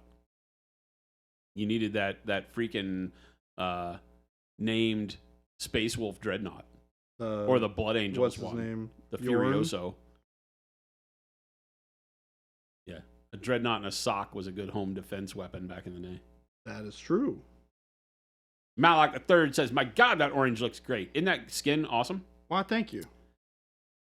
This is a fast workup that he did for next week's short. So you're seeing it ahead of time. You guys get to see it all early. Yeah, put that Furioso dread in a sock. You put the metal, yeah, right? I was always saying the metal dread is very, very heavy. Very heavy. That sarcophagus, it literally is put it in a sock and defend your home with it. You can never get orange to look good, so you know it's a hard color. We've been talking about it a lot today. It's come up a couple times, people talking about painting yellow, and of course, right in the same family, there's a lot of yellow on this with a final orange glaze. But the secret to painting orange is don't start with orange. The secret to painting any bright color is don't start with that bright color. That's what we laid down earlier in the stream for somebody who was asking about painting yellow directly over a black primer. Don't do it. That's not what that color is for. Bright colors are not meant to be laid over dark colors unless you're just glazing, and filtering.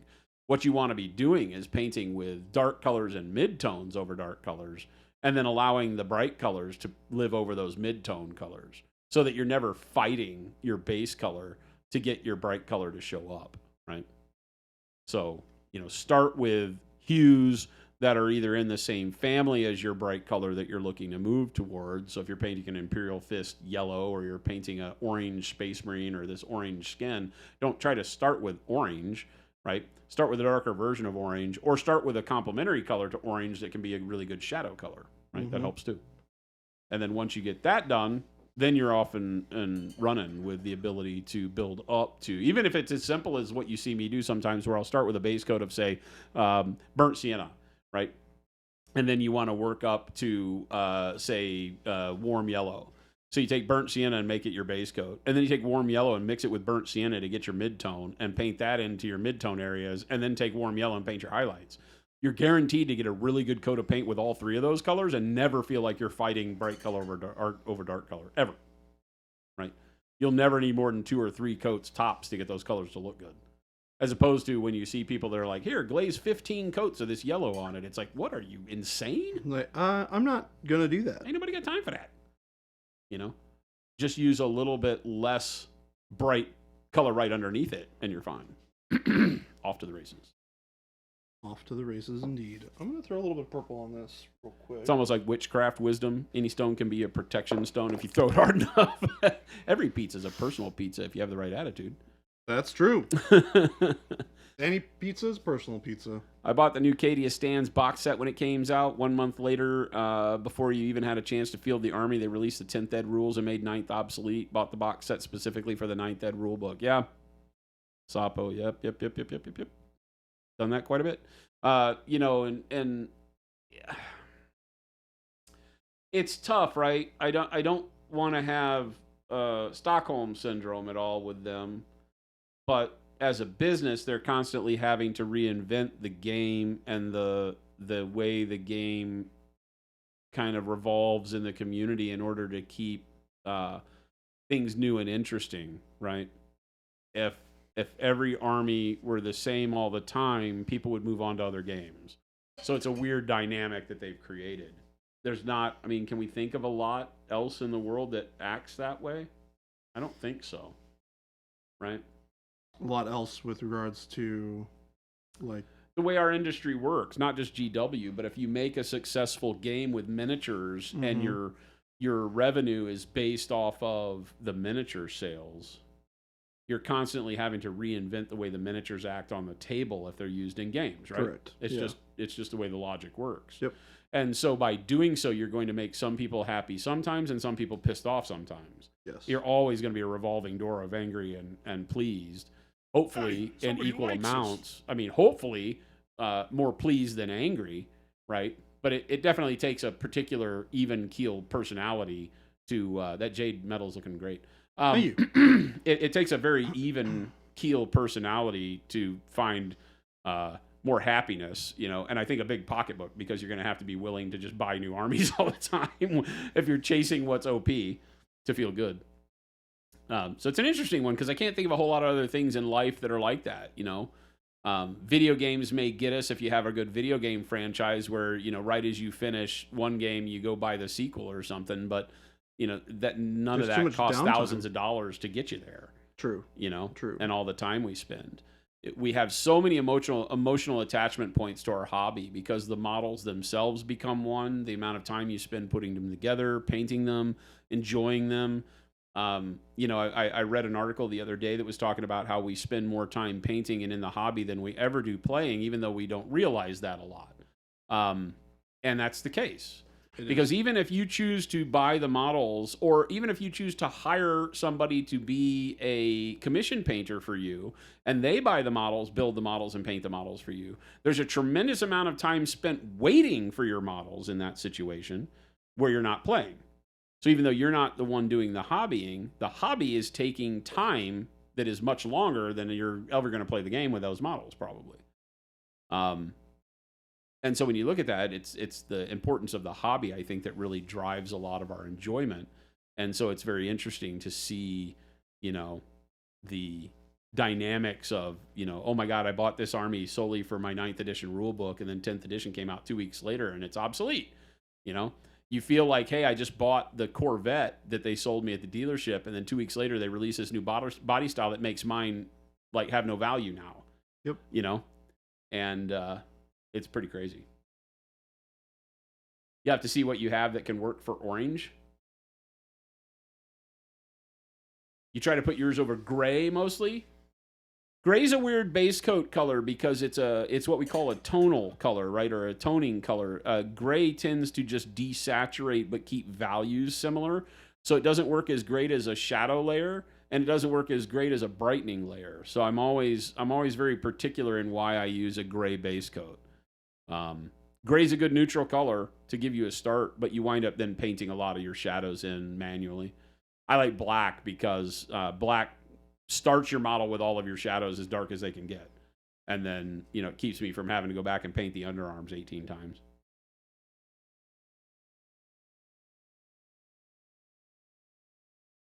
Oh, Sapo, that sucks.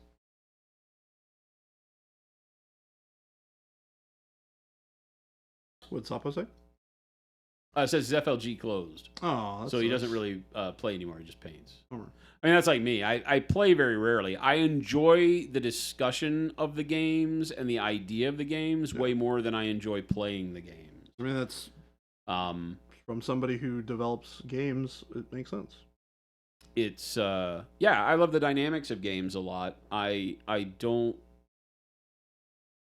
find myself enjoying games where we take 3 hours plus of our time out to do it if it feels like a slog. That's a big if, right? Because I can sit there and play Battletech for 3 hours and feel like it was time well spent. Because there's not a lot of arguing. It's just a lot of figuring out the rules. But there's not an argument about the rules that you're figuring out. It's because the rules are so deep. It's like, oh, what happens if I fall off a 3-hex high mountain onto your head? And so we spend 15 minutes figuring out how that rule interaction works, you know. But at the end of it, we're laughing about it, and it was very narrative. So yeah, you're thinking about like, oh, how ridiculous does this look? So that 3 hours feels better than 3 hours of AOS, where we're arguing about the fact that, well, that shouldn't be possible. That's not how that rule works, because the rules interactions in some games don't really cover the bases as well as you need them to have it be conducive to a good time. Because I am competitive. So I think that the more argumentative the game is, the shorter it needs to be for me to enjoy it. And I really don't want to argue with people at all. Awkward just says, I just like painting. Me too, man. Let's just paint. Can't we all just paint along? No, you're not allowed. Says the painter. Says the one that gets to paint today. Jeez. Maylock says, so maybe try Zenithal Highlight. Can definitely work. Just yeah. If you're going to do a model and you like having a bright base, Zenithal works really, really well for that. It can set you up for greatness with things like yellows and oranges again, if you're good at glazing, right? Because with Zenithal, you're going to have a dark base coat, maybe a dark gray or black, and then the white overspray on top of that for your lighting direction is going to provide you with some grays in the midtones and some bright whites at the highlights. And then, you know, it's that whole slap chop thinking, right? It's just underpainting value. And then when you put your color over the top, if you're trying to use that darkness and brightness to influence the color that you're painting on the top, say yellows, oranges, whatever, then you're going to have to get good at painting with thinner paints, right? Or use speed paint type paints. That's what they're built for. X-Wing seemed to be doing fine until AMG made huge changes that pissed off the community. I think the second edition X-Wing stuff happened before AMG. Didn't it? Yeah.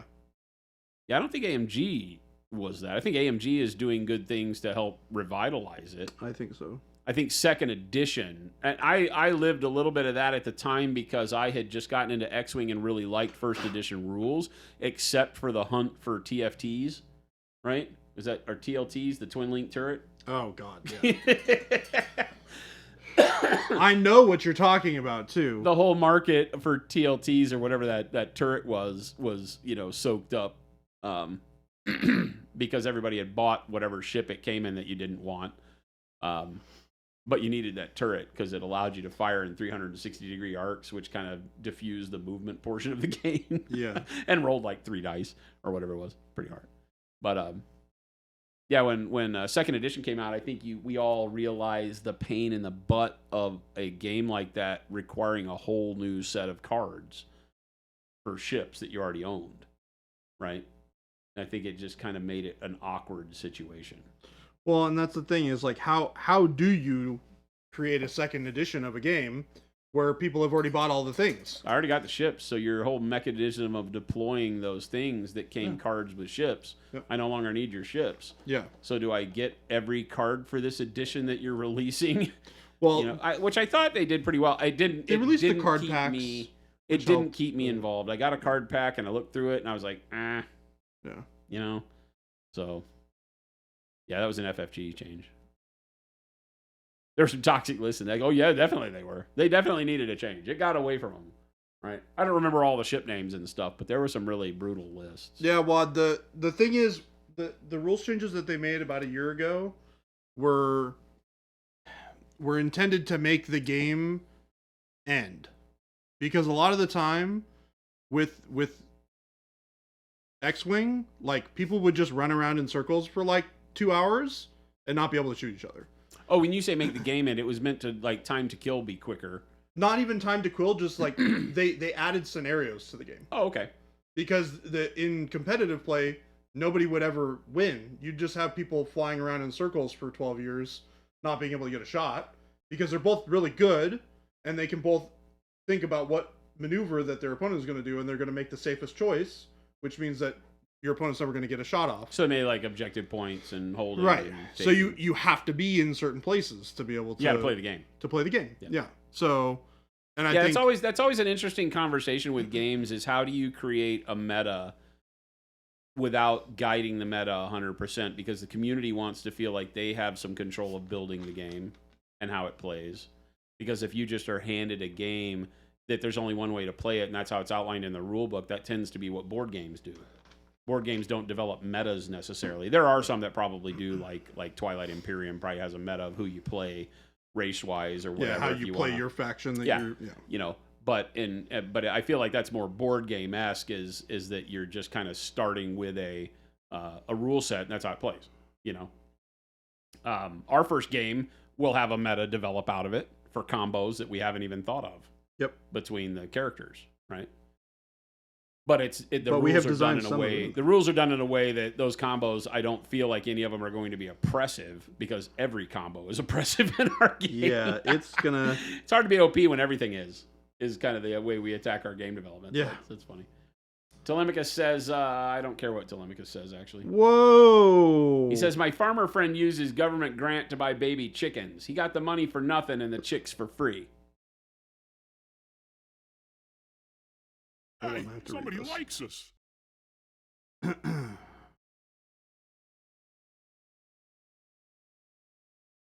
See me? Do you see me? Huh. Can't wait to play the plaid game from Monument Hobbies. Not MCP happening. and Shatterpoint might have the same issues in the long run. I mean, they've already done some really good changes to MCP, right? I mean, we've had new cards for characters that have come out.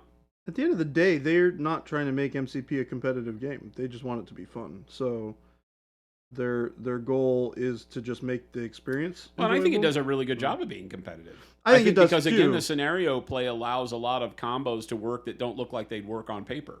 Yes. Right? Yes. Now, it does breed some silly stuff like playing Thanos and husband-wife with Okoye. Yes. You know, like I played that a million times, and I was like, beat me. Yeah. How you gonna do that? You know? Check it out. You can't kill Thanos. Turns out Thanos is bad with a bunch of gems on him, but then they made it to where he couldn't take as many gems, and they've done some alterations to the game that, while they might have felt bad at the time, actually made it play better. So, I don't know. I really like MCP.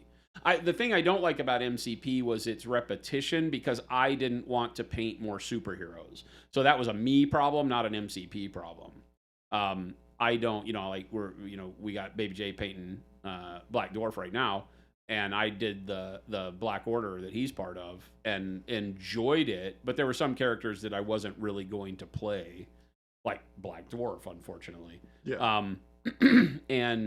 And so rules could help you have more versatility in the characters you wanted, but I didn't want to paint Spider-Man. I didn't want to paint a lot of the models that were out there because they just didn't appeal to me at the time. They've gotten a lot better too. Their new stuff is great. Well, it had nothing to do with the quality. The models have always been great. I just am one of those guys, like, unlike you, I don't want to paint something that I already know the color scheme for. I want the creativity to be able to paint the model however I want. But I'm not going to hold Spider-Man in my hand and paint him something other than Spider-Man colors. Yes. You know?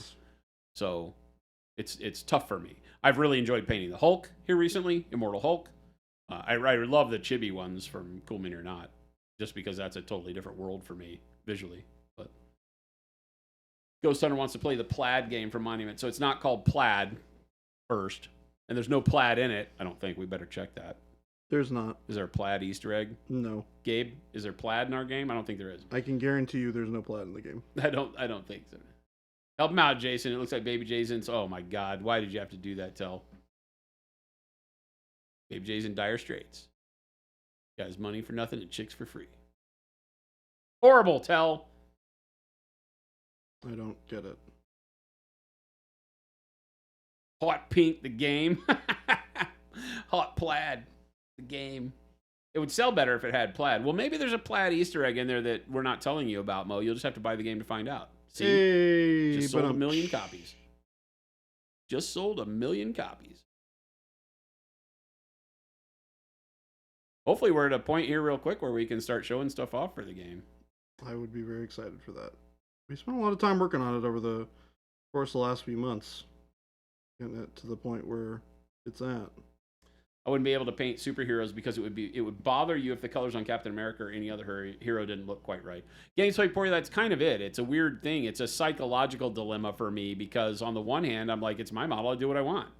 You know, I can paint Red Skull purple if I want. But at the end of the day, I also have a love for those characters in comic books because I grew up with them. Even if I don't pay a whole lot of attention to comic books nowadays, I still know what Captain America looks like. So I wouldn't want to paint him different because I feel like I got to pay homage to Captain America. I just don't want to. So I'll paint the chibi ones. It'll be fine. Yep. You can leave the full-size ones to me. Mo says, I've already planned to buy it, but it better be good, though. It is good. Don't worry The about it. game's great. We've been getting some, we've been sending out rule books to reviewers so that they can get an idea. Because in that world of board games, it's really strange. It's not like selling paint and hobby supplies. The reviewers have like, you know, like here, talk to our marketing person. We do overviews of the games, not reviews, and you got to pay for them kind of a thing. Yeah. And so for the first time in our lives, we're having to look at, okay, well, we have to set aside a budget to pay people to look at our game. But part of that thing, and to their credit, it's not just like they take, you know, $500 from you and put a video out. They're not shilling like that. They're schlepping, I guess would be the right word. You know, what they're doing, though, is they're asking you to send information to see if they're interested in it at all before they, you know, give Commit you to doing it, the ability to pay them to go over it. They want to make sure they like it. And I think that's great. It's new and interesting in that sense to us, but we've sent the rule book out and we're already getting positive feedback from some big channels that are like, oh yeah, this seems interesting. Yep. What did one of them say? That we were afraid that the rule book being 32 pages was a little dense for this game, but it's only like 9 pages of actual rules. Yeah, and the biggest part of that is us telling the story of 2 people playing the game and how the game turned out. So it's kind of written into the rule book as a gameplay example of one of the turns in the game. So it's not even 9 pages of rules. There's really probably 3 pages of rules on how to play the game, maybe 4. It's not a complicated game. No, it's not complicated. Once you get it down, it's a lot of fun. It's fast.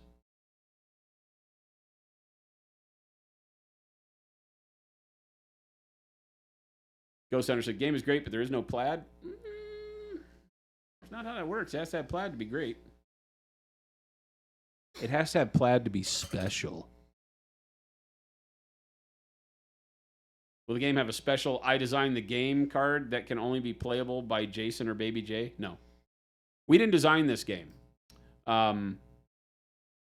So I'm executive producer on the game. But the local game designer that did it is a friend of mine. And he had the game. I mean, he basically brought me a game in a box ready to go. He had it prototyped at a place out east on the East Coast that will, you know, make your game basically. And so he did all that and brought it in and we played it. And then what I did is made it in a more commercially viable package. The game mat wasn't laid out really well. The card sizes were all the same, so it didn't have a very good visual appeal. So we just altered some stuff like that. But he did all the graphics and all that stuff, so it's really great.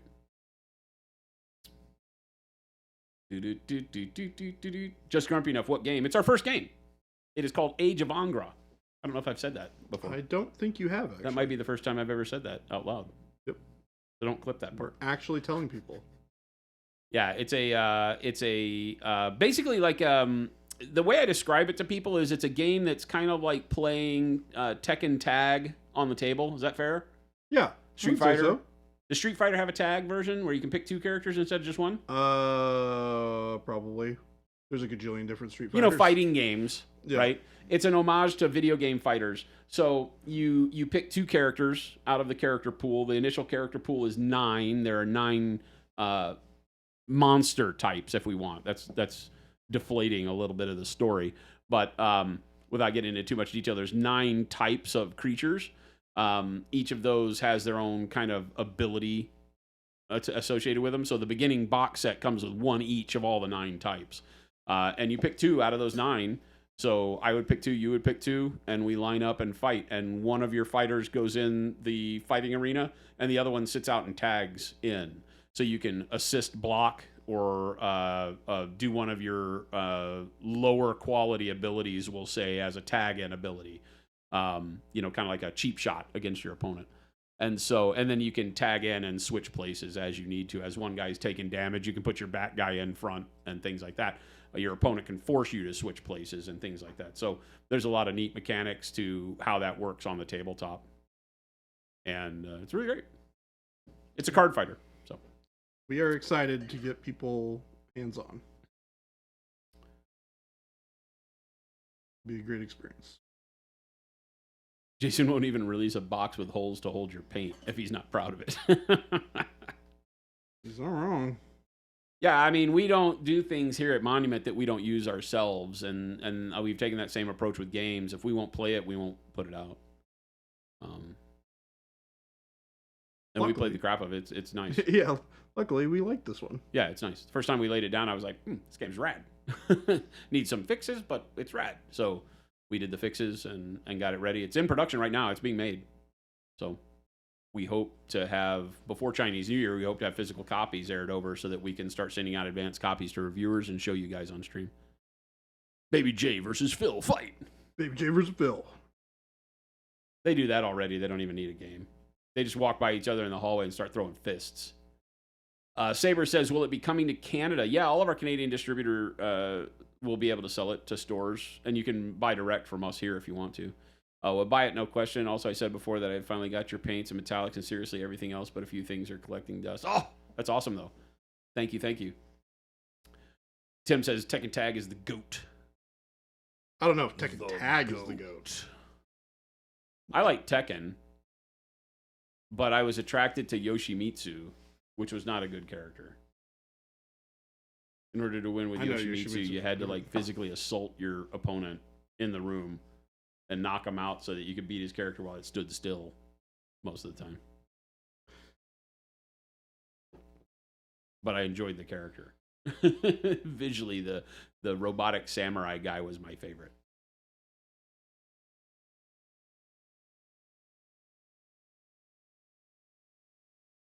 Juan says it's a positive temperature out. Indeed. Can you throw the ref out of the ring? There are no refs. No refs. You as a character, you're basically a character in the game. You as a player, you're what's called a shepherd. And you're kind of like the... Trainer is the wrong word because that makes me think of Pokemon, right? Well, maybe it's not the wrong word. Like a trainer in Pokemon, right? You would collect them and then you decide which ones fight and level them up. Yeah. It's kind of like what this is, but not really. These are like godlike beings that are creatures trapped in our plane of existence, and some of them have befriended these shepherds who have the ability to control magics. So they feel like they're kind of, or that the shepherds are kind of worth respect. And so you're a shepherd, and you collect your creatures to fight with you, these deities almost. And you can help them out. As a shepherd, you have certain spells you can cast so long as you meet certain objectives during each round of the game and gather up enough power points to cast your spells. But you also need those power points to win the game. So do you spend them on fancy spells, or do you hold on to them to make sure you win the game? You always spend them on fancy spells. Always. Do you, though? Always. I tend to spend them on spells because spells are bitching. But then at the end of the game, I'm wondering how I'm going to make enough points to win the game. That's true. Watt asked if the game's going to be at Adepticon. If we have it, it will be, yes. There's a good chance that it will, but I do not promise anything. We may not have anything but advanced copies to show off, and we could maybe take pre-orders or something there. We haven't really decided yet. We've tinkered around with the idea of doing a Kickstarter release, even though we're going to have the physical copies to do it. Meaning that we could just sell them. And the other hand is that we're going to reach out to some of our bigger retailers and just say, hey, what if we don't do a Kickstarter and we just sell the game? You know? Because, you know, we don't really like the idea of Kickstarter. It doesn't work for us. We've never done it before. But the gaming industry is a little bit different. A bulk of the marketing is done through people reviewing what's new on Kickstarter, believe it or not. Mm-hmm. You know, I mean, you have Cool Mini or Not doing Kickstarters. So it puts us in a position where we feel like we have to kind of keep up with the Joneses to get the people to understand that there's a game out there made by us. But we're not committed to it yet. We may change our minds. Spitfire, Yoshimitsu. I'm attracted to what I like rule of cool wise, and Yoshimitsu was my rule of cool. He just sucked. And all the versions of Tekken I played, he was never good. I played him in Soul Calibur and really enjoyed it. Oh, he was in Soul Calibur? Yeah. Oh, yeah. Spitfire saying he was also in Soul Calibur, which was also a pretty great game. Did it just take characters from lots of games and throw them together? No, it did have some crossover characters. Okay. Is he like a character from Legend or something? I think so, maybe. So maybe that name is more generic than just the character itself. Yeah. But I do think it's the same character in Tekken and in Street Fighter. Oh, okay. Or in Soul Calibur. Kind of a cybernetic samurai. Yeah, with the weird umbrella, like, helicopter thing that he does. When do the fighters turn on the shepherds? They don't. That's not a thing in this edition of the game. But it's a game that has the ability for lots of expansions, so we can look at new additions, rules, obviously multiple characters. We already have quite a few other creatures, so we'll be doing expansion packs should the game do well enough, so that you can have more creatures to choose from. There's dual class creatures that are the next step. The first one, like I said, just starts out with each one of them having a class like demon, and there's fae and angels and robotic ones and things like that. But they're each in the box set. They're all just one type. But there are dual types as well that we already have made that are pretty brutal. And you can pair any with any. So the nice thing is there's no rules with regards to what can fight with what. You can just take two characters, much like any of those fighting games, and say, yeah, I'm going to play these two. Have at it. Now, there are some that don't complement each other very well, but they still play well. I mean, you can still win the game. Tim says Yoshimitsu was so good, you just had to know how to use him. I know you're lying, because I would play Yoshimitsu and get my butt kicked all the time, and then I would hit the random button and whoop my friend with just character number 6. I'm sure that, like anything, if you knew the exact combo to do with Yoshimitsu, he was probably pretty good. That's true of all those characters, right? But he was definitely on F tier in those games.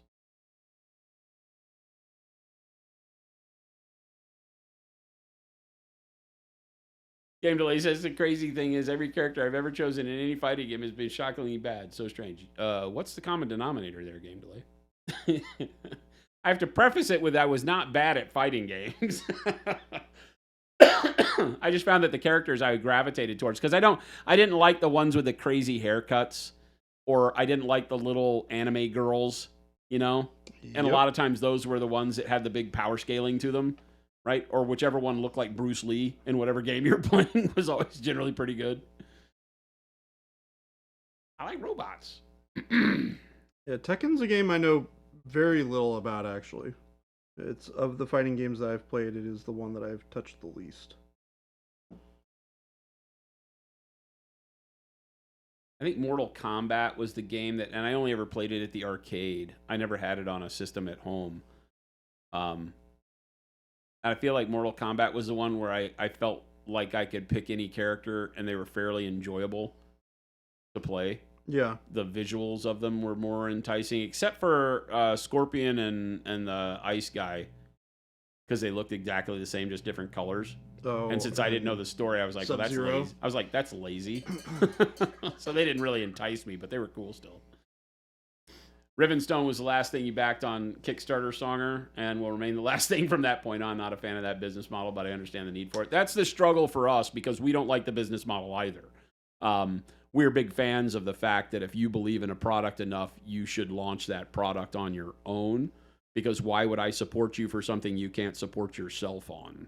Now, that is a harsh statement, given the fact that Kickstarter's the idea behind it, I think, has relevance, is that there are a lot of people out there who have great ideas and need assistance getting those ideas out into the public. But I believe that that's done better in the private business sector than in asking the purchaser to give you the money before you've made what they've purchased, right? You could say that. I've heard some people give this stupid argument. Well, that's what you do when you go to a restaurant. I was like, yeah, and if I had a restaurant that made me wait 6 months for my meal, they'd be out of business, right? And we have people making, customers wait for years to get their stuff on Kickstarter. So it's just a bad plan, because what you're really doing is you're saying somebody that's never really conducted business is asking me for my money to put my faith in them. And they may be worth my faith from an idea standpoint. They have a really great idea, but until they can prove they have the chops to manufacture something, which is not the same as having a great idea, I don't think they're worth you investing in. Hayachi Mishima was also in both Tekken and Soul Calibur. Yeah. Is it Heihachi or Heihachi? Heihachi, maybe. Yeah, I don't think know it's Heihachi. I only know German, so HEI would be high. Slayer Street says, any update on the Bust release? The texture trainers are on the store right now, if that's what you're asking about. It's true. You can buy one right now. You can buy one now. They're $20. I told you I was going to keep the price efficient. $20. Well, huzzah, They are in huzzah. stock and being Throw back shipped. my legs and pollute Yeah, my I think britches somebody with mentioned delight. that it's already on their way to them right now. Yeah, we've had a lot of people get their shipping notifications today. I think JP Gray was the last one that mentioned he had his texture trainer on the way. Maybe not. T. Schmidt might get his first. I think T. Schmidt was one of the first ones ordered. Nice. Let's go, T. Schmidt.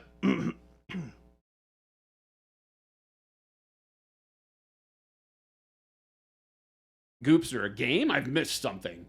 Yeah, we've last year we opened up a game development studio here. It's called Hobby Nerd Studios, and the first game that we're launching should hit the market in March or April, depending on when production finishes. It's already in production. We're making 4,000 copies to start with, so it's a limited run, but it won't be a limited game. It's our first game. So we're being a little cautious, but we're investing in the game to make 4,000 copies of the game, and we'll sell it. It should be priced out at somewhere in the neighborhood of $35 to $39. So it's a fairly inexpensive game to get into. It is a card battler, so to speak. I don't think that's the right term, because I think that means something that I'm not familiar with in the world of nerddom. But yeah, it's a game where it plays like a Tekken tag. You choose 2 characters and you fight. And each of those characters has, in the box, has 6 abilities, 6 powers, and you choose 4 of those powers to go to combat with. And you place those 4 powers on the table along with your character card.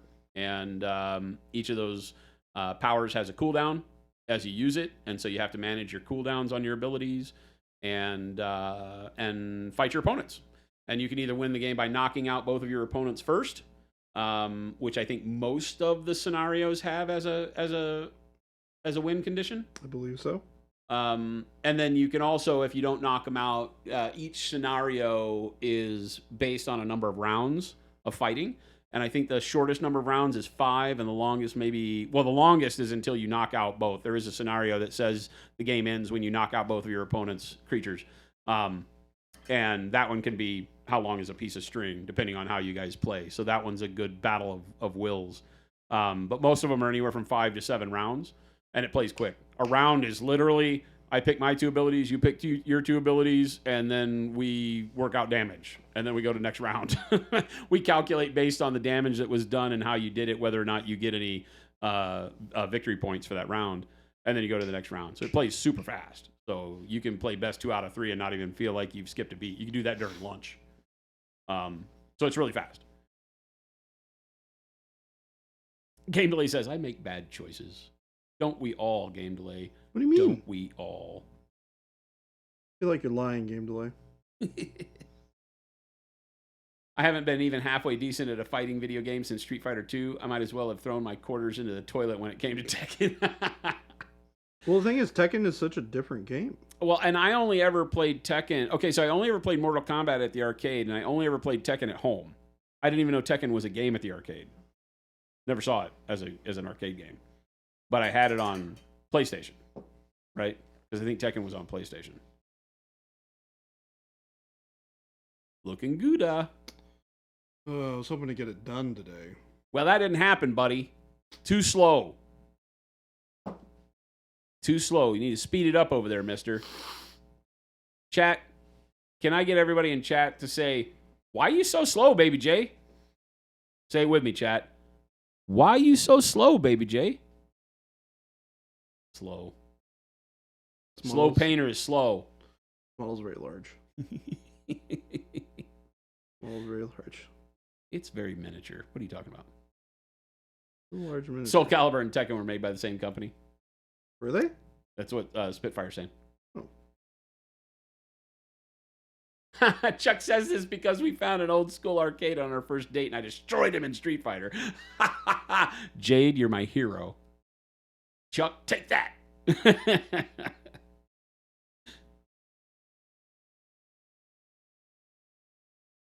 Martial Law was a badass. That's just always a great name. You know what my favorite fighting game is? Guilty Gear. That game is ridiculous. Spitfire says the guy on the box art is going to be good. I think the box art for our game has all the characters on it so that we get past that problem. Right? Is that right? Gabe, are you still around or is Gabe gone? 408, so Gabe may be gone. Gabe, does the box art have all of the characters on it or just like 6 or 8? I don't remember. Tim says I played a lot of fighting games in the early 2000s. Y2K, made for fighting. Ruben and I are trying to go to Evo this year. What's Evo? It's basically like it's the biggest fighting convention of the year. Oh, Jesus. It's in LA. Nerds! Ruben and I are both into that kind of thing. And it's just a drive away. Tekken Beach Volleyball? Is this a thing? Tekken Beach Volleyball? I have no idea. Lord God says Sub-Zero is my ride or die. Play is awesome. I just, at the time, I'm a very visual creature. And so when I looked at Mortal Kombat the first time, I was like, this is lazy. Are these two guys brothers? I didn't know anything about the story, so I was like, a blue one and a yellow one. That's lazy. Because all the other characters were actually kind of cool. And each of Sub-Zero and, is it Scorpion? Yeah. Each of them look cool on their own, but when you had them next to each other, it's like, that's lazy. Like, my favorite aesthetic, I think, is the three, what were they called? The weather dudes in Big Trouble in Little China. Never seen it. Never seen it. How did I not know that? Everybody in chat will know what I'm talking about. Except for all the people who don't say anything. Capcom needs to stop being a bunch of cowardly bastards and release a new Darkstalkers already. Is Darkstalkers the one about the 4 horsemen of the apocalypse? Aren't they still -1? Don't we still need Pestilence? Yes. Wad says you dodged a bullet having to cancel your Rivenstone pledge last minute. That sucks. Blame Baby J. He used to work there. Has nothing to do with me. I painted all the miniatures on the thing. Gosu, thank you so much. 18 months from Gosu. Says, woo woo. Hope you guys are well. We hope you're well. Yeah. If you like the miniatures, you're welcome. I'm still hacking up a lung, but I feel good as I do so. Chuck says, I get annoyed when I see companies like CMON and Wormwood using Kickstarter as their business model. Well, so I agree. Sorry. I agree to some extent because, again, it's like, but those companies are doing it a little bit differently in that they're using it as a pre-order platform. They don't need the investment money, right? They're using it as a pre-order platform to gauge interest and to use it as marketing.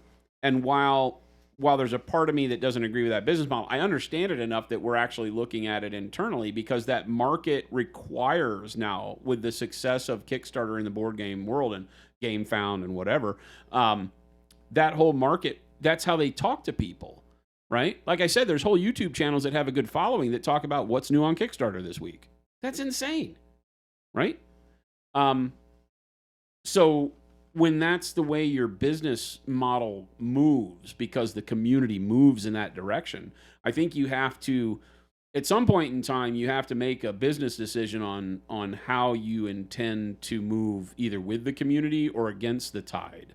And I can see value in both decisions, I would love to know, I mean, it again, as a product developer, I personally love the idea that I want to make products that I'm willing to have the company invest in making before I've even shown them to you, right? Because that means I'm excited about it, and I can share that excitement with you guys and say, "Oh my God, we love this," and that has value, right? But I also do understand from a business perspective how you could look at it and say, but if you were wrong, wouldn't you rather know before you spent the money that you're wrong, right? So that you could say, "Hey, we made this thing, it's really cool," and nobody believes you, right? And you had a way to put it out there, and everybody goes, Fuse, I think you might have missed on this one. We'll wait for the next one. And then rather than having X amount of thousands of units in stock that you've wasted money on that can put the company in jeopardy, that you now have kind of dodged a bullet.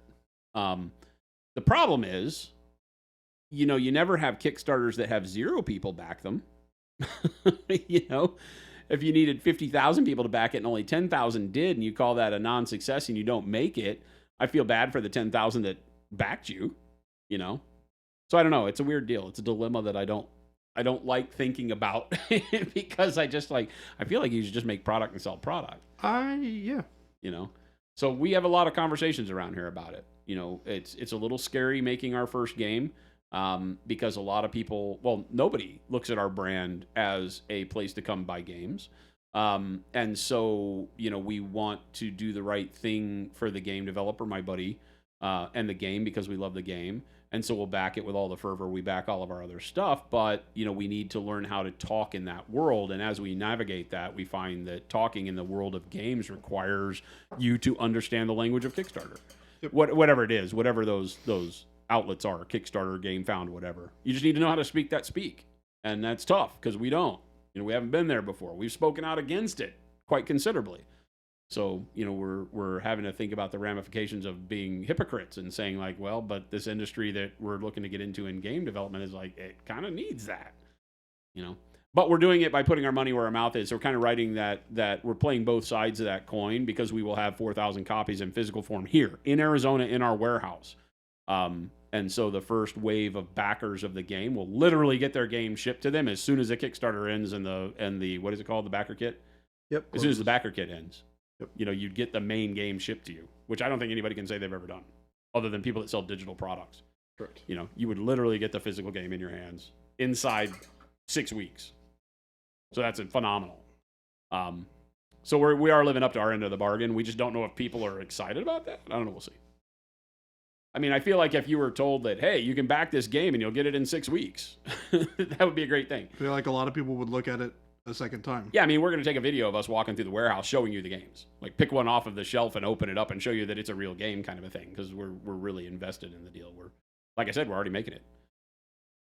Gabe's dealing with the factory and pulling his hair out every day because they keep getting the graphics upside down. Sorry, Gabe. It's hundreds of cards in the game, and we're having a hard time getting them printed the right way. You got this, buddy. Panic Bomb, your ship today. Nice. Mo said, Maniac said the same thing the other day. He won't do another unless he has complete control of production, et cetera, et cetera. Yeah, I've spoken to Scott about it. It's one of the big dilemmas of him. He really hates that because Scott's a really good human being in that perspective. He hates the delays that his last Kickstarter put on the world. And I'm not going to put too many words in Scott's mouth, but, in conversations, I really respect him for that because that is a pain point for you as a human being if you've made promises that you can't live up to, unless you're just a douche, right? And there are a lot of those out there. There are. There's a lot of people taking your money and not really caring if they deliver what they took your money for. Yep. They're willing to blame it on production issues and things like that. And I'm like, what the heck are you talking about? That's just ignorance. If you go into producing something and then you don't deliver it because production delays and production problems you didn't foresee happen, that just means you don't know what you're doing. There's no such thing unless your factory burns to the ground that should keep you from making what you promised. It's just your own ignorance and how you decided to charge for it before you knew what it was going to cost you. That's just stupidity. I think the other thing that Kickstarter should probably do a better job of is not letting people who have... They can't. They can't? They can't police any of it because then they become part ownership of the liability. They have got one of the weirdest contracts. Well, I say weird. One of the most diabolical contracts on the planet that keeps them not liable for anything that happens on that platform, but makes them rich beyond belief. I mean, I don't see a reason why they couldn't stop people from creating a second Kickstarter if the first one hasn't completely been fulfilled. Oh, I think that would be great, except they'd be dead. Yeah, that's the problem. Because the bulk of their people don't finish their first Kickstarter. Correct. When you look at the numbers on Kickstarter, I think the bulk of people that put Kickstarters up never fulfill them. Yeah. But it's the ones that do that keep them going as a platform. Yeah. But if the word got out there that if you had something slip up, you wouldn't be able to do it anymore, people would run in droves. Well, it's not necessarily that. But I agree with you, by the way. Yeah, yeah. It would keep it to the point where, it's used in the way that it's supposed to. And it's one thing. It's one thing if it doesn't fund, right? Yeah. And the money goes back, and that's fine. Yeah. You can do another one. Yeah. But if you fund, if you get enough money to make your thing, and you don't give the product to the people who you have promised product to, You're a thief. you're a thief. That's And period. you should not. There are people in jail for less. Correct. Than what happens on Kickstarter, and that's why I have a problem with it. Punisher says, I didn't realize you were branding it under a new name. Any reason you didn't just go under the Monument name? Yes, because Monument Games was a company name that was already trademarked from a company that does phone games, who's still in business. Even though they haven't been active, they still own that trademark, and so we didn't want to infringe, even though it's video games versus tabletop games. There's a broad use case there that could cause you problems. Trust me, we thought about it long and hard. There's no reason. We're not hiding behind it. We're still Hobby Nerd Studios, which the Hobby Nerd logo is a trademark of Monument Hobbies. So we're already there. And it may be that you even see it listed as Hobby Nerd Studios, a Monument Hobbies company, is a plan that we have. That's just very wordy. So it depends on how that looks in certain areas. But yeah, it's Hobby Nerd Studios, and my name is on it and all that. So. And Monument Hobbies is the sole distributorship for Hobby Nerd Studios. So if you go and look for the games, you'll be on Monument Hobbies purchasing it. So we're not hiding behind anything. It just needed a different brand as a development company. Kind of the same reason you have like movie studios, like Universal Pictures will have A24 under it, or I don't know if they actually are, but they have studios for making certain products that don't fit under the main brand. That's exactly what we're doing here. What are the chances we'll see minis of the characters in the future? Very good. Right now, we're hung up on the cost of the miniatures. We already have 3 of the first 9 developed, and we're planning on working on the rest of the next 6. So our goal was to have miniatures for all of the initial characters, even though it's not a miniatures game. But we would like to have 75 millimeter kind of artistic miniatures that you could buy and paint and have fun with. You could put them on the table. There's just no strategic necessity for the miniatures. But yeah, one of the things that we've been looking at is how can we make that happen. Right now, I'm not happy with the costing for production of the miniatures because we don't, we're a little afraid that we won't be making 1 million of them, so we can't really go into hard plastics. So to stay in resin is still a little bit costly. So we're just having to look at that. So once we get the pricing and the scaling done and all that, we will be making miniatures. That's one of our goals. Spitfire just picked up a texture trainer. Awesome. Very cool. Thank you. You'll love it. They're really great. With my first batch of Pro Acryl ordered Cyber. Awesome. You got it from PK. I will bid you good night. Well, thank you so much for hanging out with us, Cyber Vices. Thank you and welcome. Glad to have made your acquaintance from Denmark. Hope to see you back again. It is late over there, right? Like midnight 30? Probably. And sorry, I'm way behind on messages. So Cyber, if I didn't catch you before you left, I apologize if you watch this back. Everybody's saying, why are you so slow, Baby J? So that was like 15 minutes ago. Because he's doing too much non-metallic metal. We're gluttons for punishment around here. I know. Chuck's like, truth, she annihilated me in Street Fighter.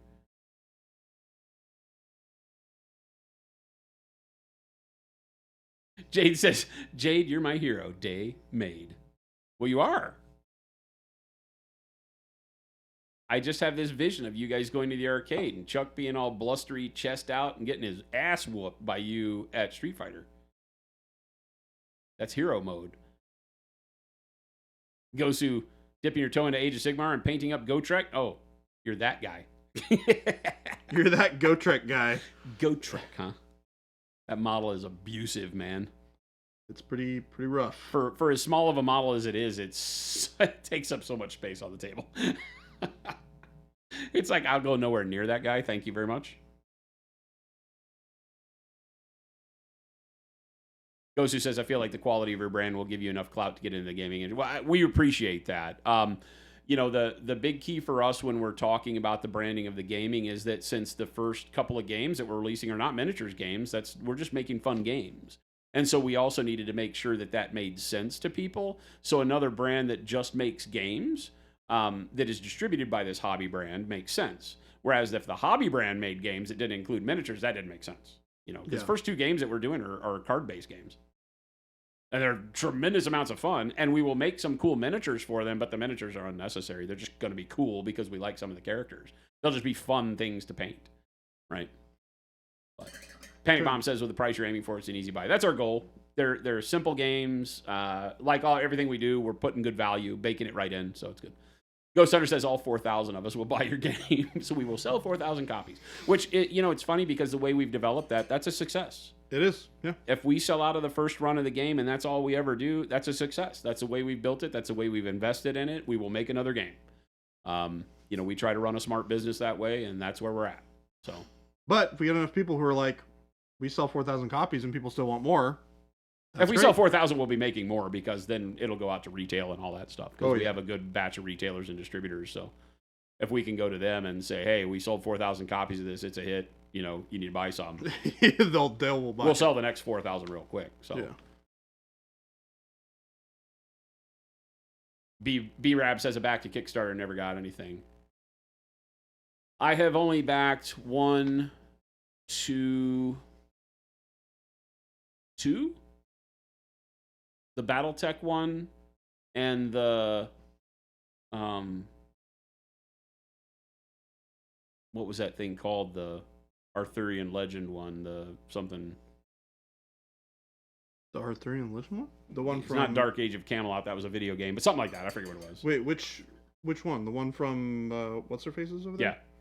Yeah. It's they made a video game of it also, but I don't remember what it was. It's all literally in the box because they pissed me off so bad because they took all the money they made from that game in profit and made another game that released before that game did. Yeah. Yeah, I was so pissed. That's one of the reasons why I'm like, nope, no Kickstarter. You back the Homeworld game, it jumped ship to GameFound. It's been a total crap show. It jumped ship from Kickstarter to GameFound? Wow, crazy. Like it didn't fund in one and moved to another? There's so many stories like that, you can't keep up with them, so. Game Delay says they shows one box on the shelf, then someone bumps the background and the painted set falls over, revealing an empty warehouse. That's us. That's us. We are a bunch of liars in here. And Lord God, thank you for the follow, by the way. Is the game out in the world? No, Slovak, not until March or April. It's in production right now. Like, and by production, I mean like it's being physically made right now. Yep. It's in the factory. I think as of today, all the artwork is approved. So they should have been the last artwork that needed approval from Gabe was the box. Nice. And the box art got approved today. The cards and all the interior art and the rule book and all that stuff had already, the game board and all that stuff had already been approved. So all that's already starting to be made. The box was the last thing. So we're hoping for physical samples before too long, a few weeks. It's all paper goods. There's nothing in it. Well, there's 2 dice. There's 2 6-sided dice and then a bunch of paper. A bunch of cards and cardboard punch-outs. Slavic says, did you try to buy the name from them? No. Nope. I'm not going to give anybody money for a name that we don't care about. Game Delay. Hobby Nerd Studios, a Monument Hobbies company. Rise of the Game Board, Episode 2. Just embrace the Japanese RPG-ness of it all. 80 million words. Deal with it. Awkwardish, you plan on grabbing a texture trainer and a bunch of other stuff at Adepticon? By Adepticon, I hope to have more texture trainers. Yes. We hope to have at least one because I hope that tomorrow I'm approving the artwork for the second one. Ooh. I only had a couple of edits that I needed to do to it yesterday. And can I see it before we leave? I'm hoping it back. If I get it back, I'll show you. I'm not going to show you the first edition artwork because you'll have the same feeling. I don't want to have the same discussion I had with the artist, but she was hopefully going to get me stuff. I may be in my mailbox right now. Cool. Yeah, because I haven't been at my desk since like 10 o'clock this morning.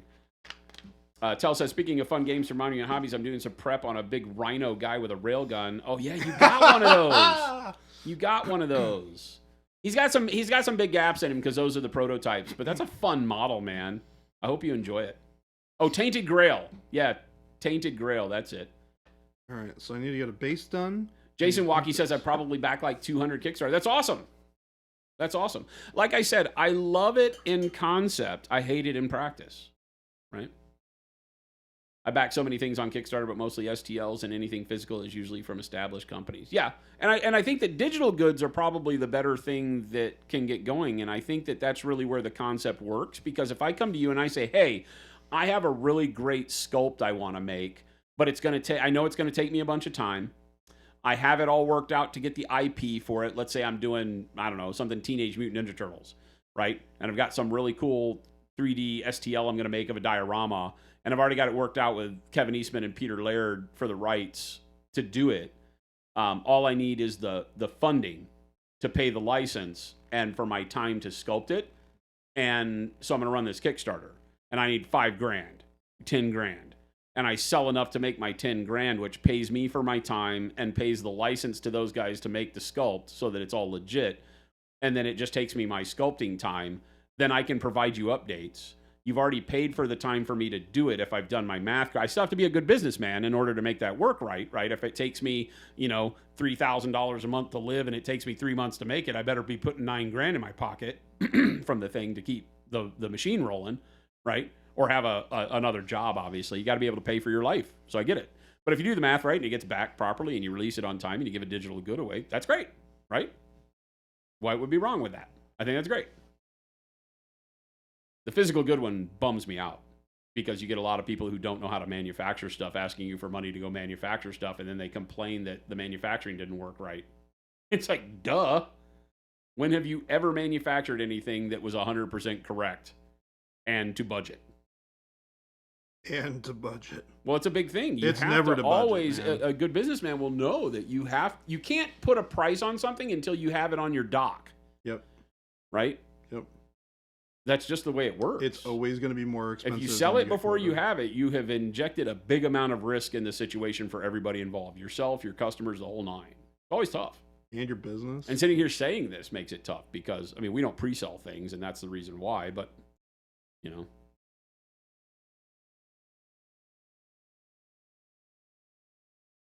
Awkward says, back to ton of stuff, only ever had one thing not show up. That's awesome. Mo says the only ones that have burned your Cool Mini or not. That sucks, man. Have they had ones that they didn't ever deliver? I know they've had some that took a long time to deliver, maybe, but not in the same way that I can't imagine them Kingdom just not delivering. I think a couple of I don't think they've ever had anything that didn't deliver. Yeah. I know that their first couple, when they first started doing the Kickstarter roulette thing, where they were like, let's make a Kickstarter, then we're going to make another Kickstarter and another one. Oh. Those first couple, I think, took a little while to get, fulfilled. Funded and then took a long time to make Yeah. them out.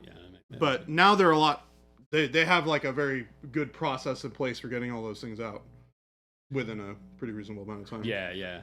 Wad says, I think the only Kickstarter you've been burned on is that Mini Masterworks travel case thing. Yeah.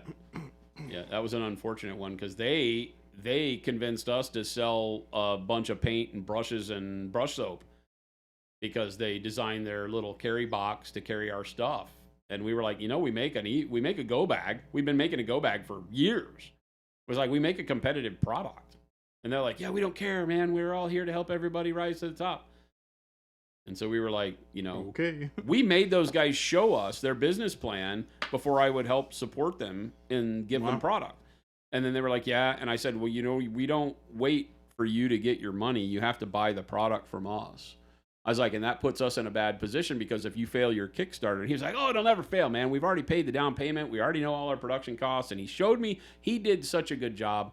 And then on top of it, Dave Taylor from GW, right? Friend of mine. Yeah. He said, yeah, I know these guys, they'll do great. And I'm not putting any blame on Dave, right? Dave's a friend of mine, and he gave me the confidence in that deal to think it was going to turn out fine. It did not turn out fine. It did not turn out fine. You know what the crappy thing is they bought all that product from us, sat on it for years, in some warehouse someplace, bought a house with the proceeds from their Kickstarter, moved, and then didn't ship a bunch of the product out to people. What the hell? Had all of it. Like had brushes, paints, all of our stuff, and didn't ever ship it to anybody. Such a bummer. We've given a lot of discounts to people that bought through them and tried to make good on it, but that's a tough one. So we won't support people on Kickstarters ever again. Ever again. We learned our lesson on that one. Black and white TMNT is the only TMNT. Agreed. Black and white TMNT? Mo says, can you show us before you leave? No. I might show Discord. Once I get the artwork approved and we send it to Sculpt, what I'll probably do is wait until the Sculpt is done, because a different person sculpts our miniatures than does the initial design. I usually do the initial design, but all I did was back of napkin on this one, and we hired a concept artist to come up with it, and she's knocking it out of the park. Great stuff. So that's a lot of fun. Helps speed up that. Just grumpy enough. A what trainer? It's called a texture trainer. You want to grab that one over there? Yeah, there's one over there. I think the painted one is up on the painted shelf one or something, maybe. I'll take a look. Probably over Hi. Oh, no. I mean, yes, I said it was 408 a minute ago. That was only a minute ago. So it can only be 409, which is also a cleaning product. I am not seeing it here. It's probably over in the booth. That's where Jay. It's not up on the shelf, laying flat on the shelf, right in front of you? Oh. I mean, if that was a snake, Jordan. That's like the black brown you saw for me the other day, so that's true. That's a fair I one. did look across to your desk, and I was like, it's that right there. Yeah. Yeah. So they're texture trainers, and the idea behind these is that they are relief sculpted models, so that you only have the front-facing portion of the bust, if you will, to focus on. So it allows you to learn how to treat light and texture on the model in a way that is a lot less fear-inducing. You know, we have a lot of people that are very scared of wandering into the world of busts because, number one, they're big, they're daunting, and they're just a lot more than you think of in terms of your painting on 28 millimeter scale. So we made these. They're 90 millimeters. Well, this one is 90 millimeters wide from the tip of the axe to the end of the haft, and then 75 millimeters tall from the top of the axe head to the bottom of her waist. So it's a good size. It allows you to have a lot of space to learn how to paint textures, to do practicing on all sorts of different things. Obviously, this first one we call the Warrior, and she's got hair, fur, leather, metal, padded cloth, the cloak cloth, the stone axe, but you can do the axe as metal too. And wood, a little bitty inch of wood on both the axe and the dagger. So, you know, and then leather. So again, so there's good stuff. The next one is a male sci-fi bounty hunter, and so he's got like reflective surfaces like glass and metal, and then what could be like composite plastic rifle, metal magazines. He's got cloth, like more of a potato sack kind of, you know, desert hood on him. He's got a beard, some skin. So all of them have a lot of textures. There'll be one that's all a lot of organics, like kind of a monstery, you know, creature thing. And then possibly a fourth one that would be more of like a cybernetic creature with some skin and robotic and wires and things like that. So the plan is to have 4 of them.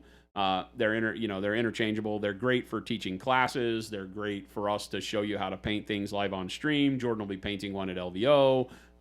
So we've got all sorts of things that you can do with them. They're just a great tool.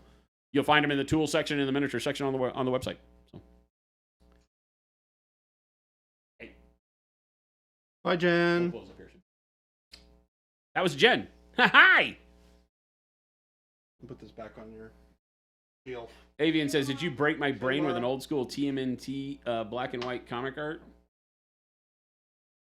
So I've told on stream before that Kevin Eastman was the first person. Well, he and Peter Laird at a comic book convention in Dallas, Texas, were the first people I showed my professional portfolio to as a artist.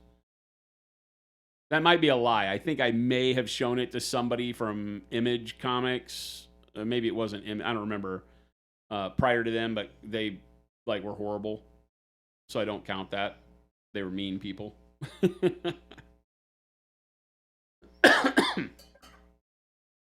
The bad part is those Kickstarter who attempt to sell real materials then are unable to score good shipping rates, and freight ends up costing as much as the materials. Yeah, they just don't have the experience to understand what it takes to manufacture something, especially overseas, right? If they're making something in their own warehouse, that's a better deal. There could still be problems, right? But if you're manufacturing something overseas and you look at the cost to make it and the factory gives you a cost and you don't understand that you're supposed to ask them if that includes shipping, then there's a problem. You know? And also there's a lot of people that get a quote from a factory and say, you know, okay, it's going to cost me $15 to make this thing, this widget that I want to make. And so they think, okay, $15, and then they do the math, right? They do the business math, saying if it costs me $15, I got to sell it for $30. Whatever, probably a bad plan, but you know, and so they get it all right, and then they launch a Kickstarter and they sell it for $30, and they meet their target, and then they go back to the factory, having not spoken to the factory since the factory gave them the quote.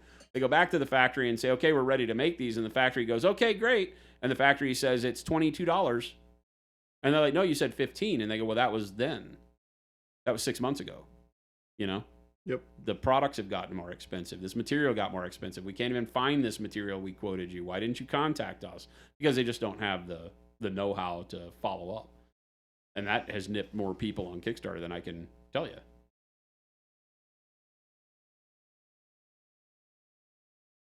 Yeah, and stretch goals are tough. We have a real problem with that internally because we are not a company that feels like we could run a lot of stretch goals, because that holds up the whole project.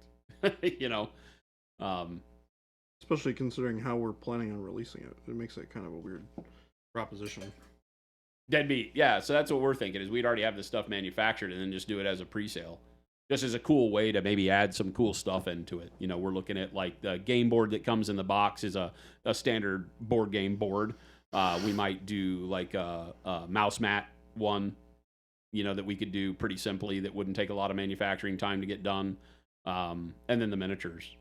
And then the other ones are just the additional characters for the game. That's really it. We might do like a challenge coin. I think is one of the things we thought about, because you need a coin to flip to choose who's attacker and who's defender. Yep. Some custom dice that we would do. There's a manufacturer here in Arizona that makes metal dice for D&D. So we would be able to get that done, you know, hopefully locally with them. You know, something like that. You know, fun stuff that's small and not necessary for the game to be played, but would be cool. But if you got the game right away and then had to wait 6 months for that stuff, that would be the only reason we would do that. More Borg and one-shots, but you only had one completely fail. That sucks. A coffee book? Oh, a coffee table book from an artist trying to raise money, and then the guy ended up saying that his manager took all the funds and never printed the books. Oof. Yeah. That is tough. That stuff doesn't matter if you're... I mean, it still is a pre-sale problem, right? Again, if you don't have the product in your warehouse, you know, and even then, your warehouse could burn down. Oh, no. You know, and you didn't have insurance. So now you're getting into territory where it's like, well, that just plain sucks, you know. But if it's not Wrath of God type stuff, then I have no real sympathy for you. Not you as a purchaser, by the way. I'm talking about the people that make it.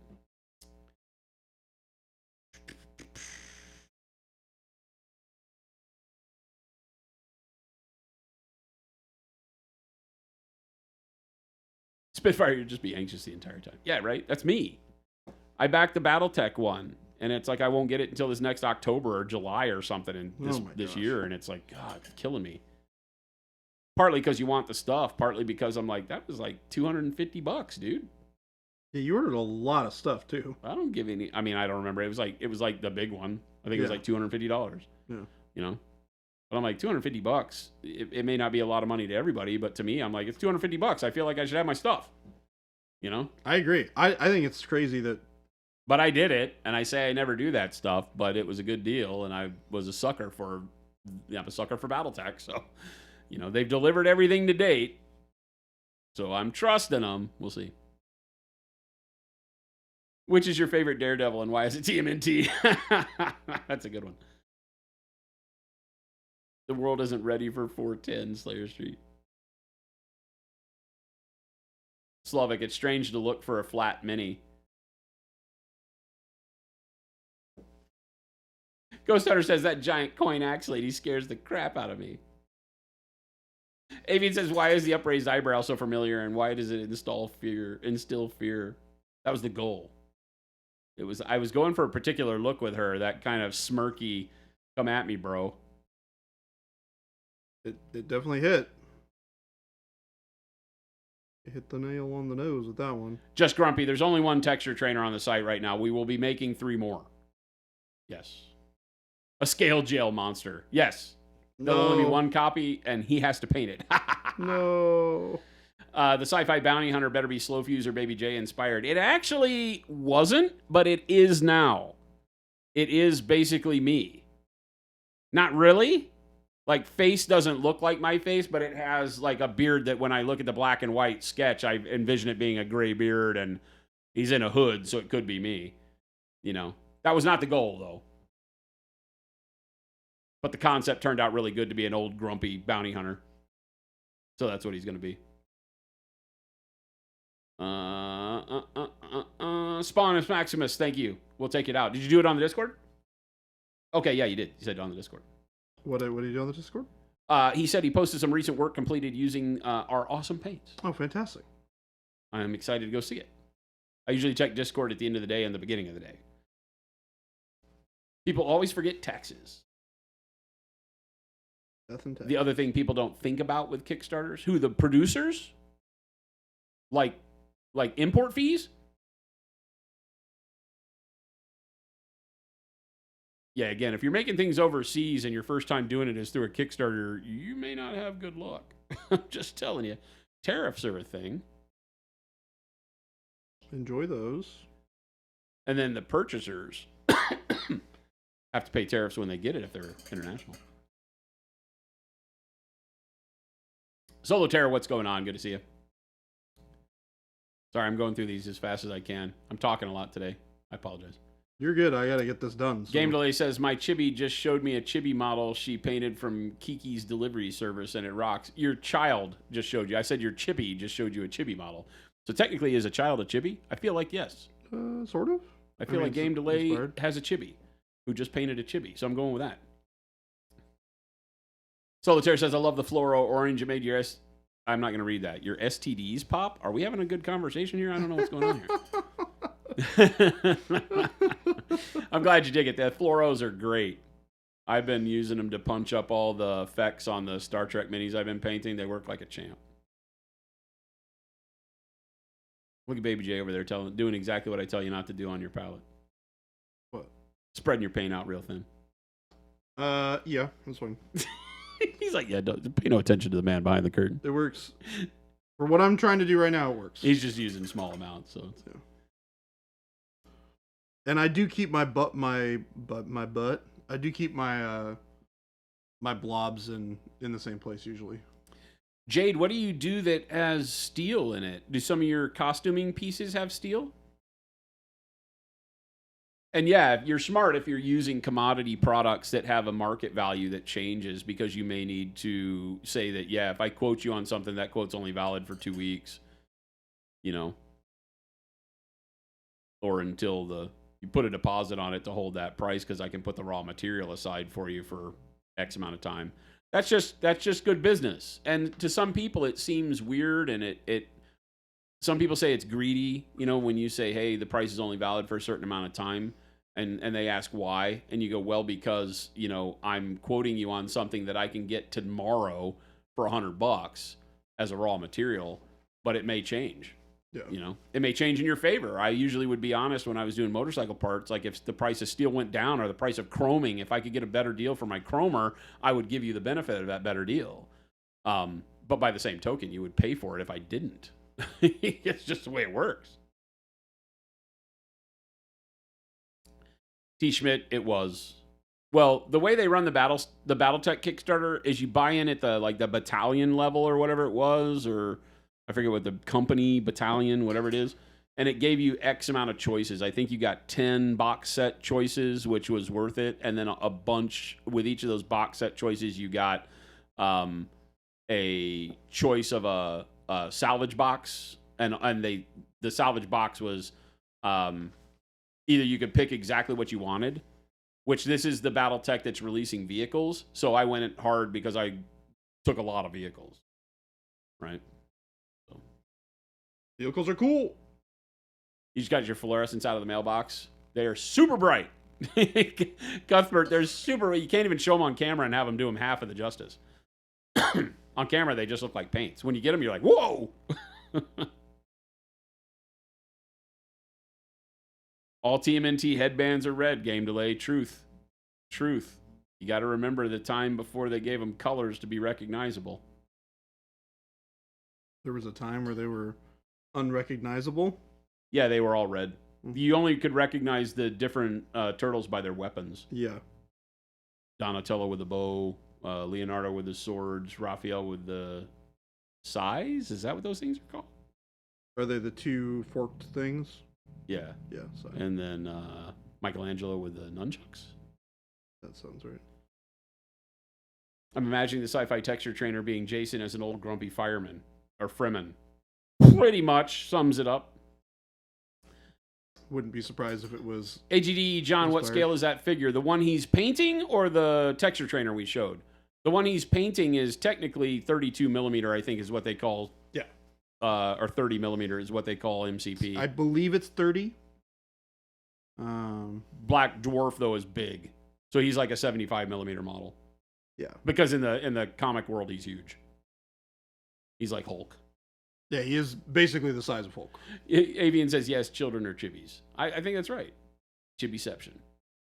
Deadbeat Star Trek minis. Yes, I've been painting up some 3D prints I got from Shapeways for using in Federation Commander and Starfleet battles.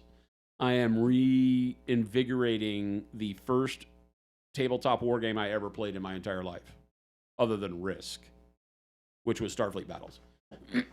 I found that there's amazingly enough a whole community of people that still play this game, and they still do rules updates, and they still have all the rules that you can buy and direct from a publisher that actually has the rights to it. It's not just PDFs by the community. I was blown away. So yeah, I bought into it pretty big. I got 11 Klingon and 10 Federation ships that I'm painting up, so I can have 2 fleets we can play with around here. Obviously, you'll never play with that many miniatures unless you have 8 weeks to play the game, but it gives you a lot to choose from. Renan says, during the height of the pandemic, your price sheets would barely hold for a week. Yep, can understand that. Shipping. So it was funny because the pandemic forced us as a company to bring more stuff stateside. So it was a very good thing long term. It was very painful at the time. We moved all of our plastics manufacturing stateside. So all of our bottles are now made in the States. They used to be China. So we make all of our bottles in the States now, which is something that is nearly impossible to get done. We just happen to be able to broker a deal. That whole pandemic thing opened up people's eyes to the need to broaden out their reach. Like a lot of plastics manufacturers won't even talk to you unless you're doing like L'Oreal style numbers, Johnson & Johnson style numbers. We need 4 billion plastic bottles. Well, I'm not going to use 4 billion bottles in the next few years.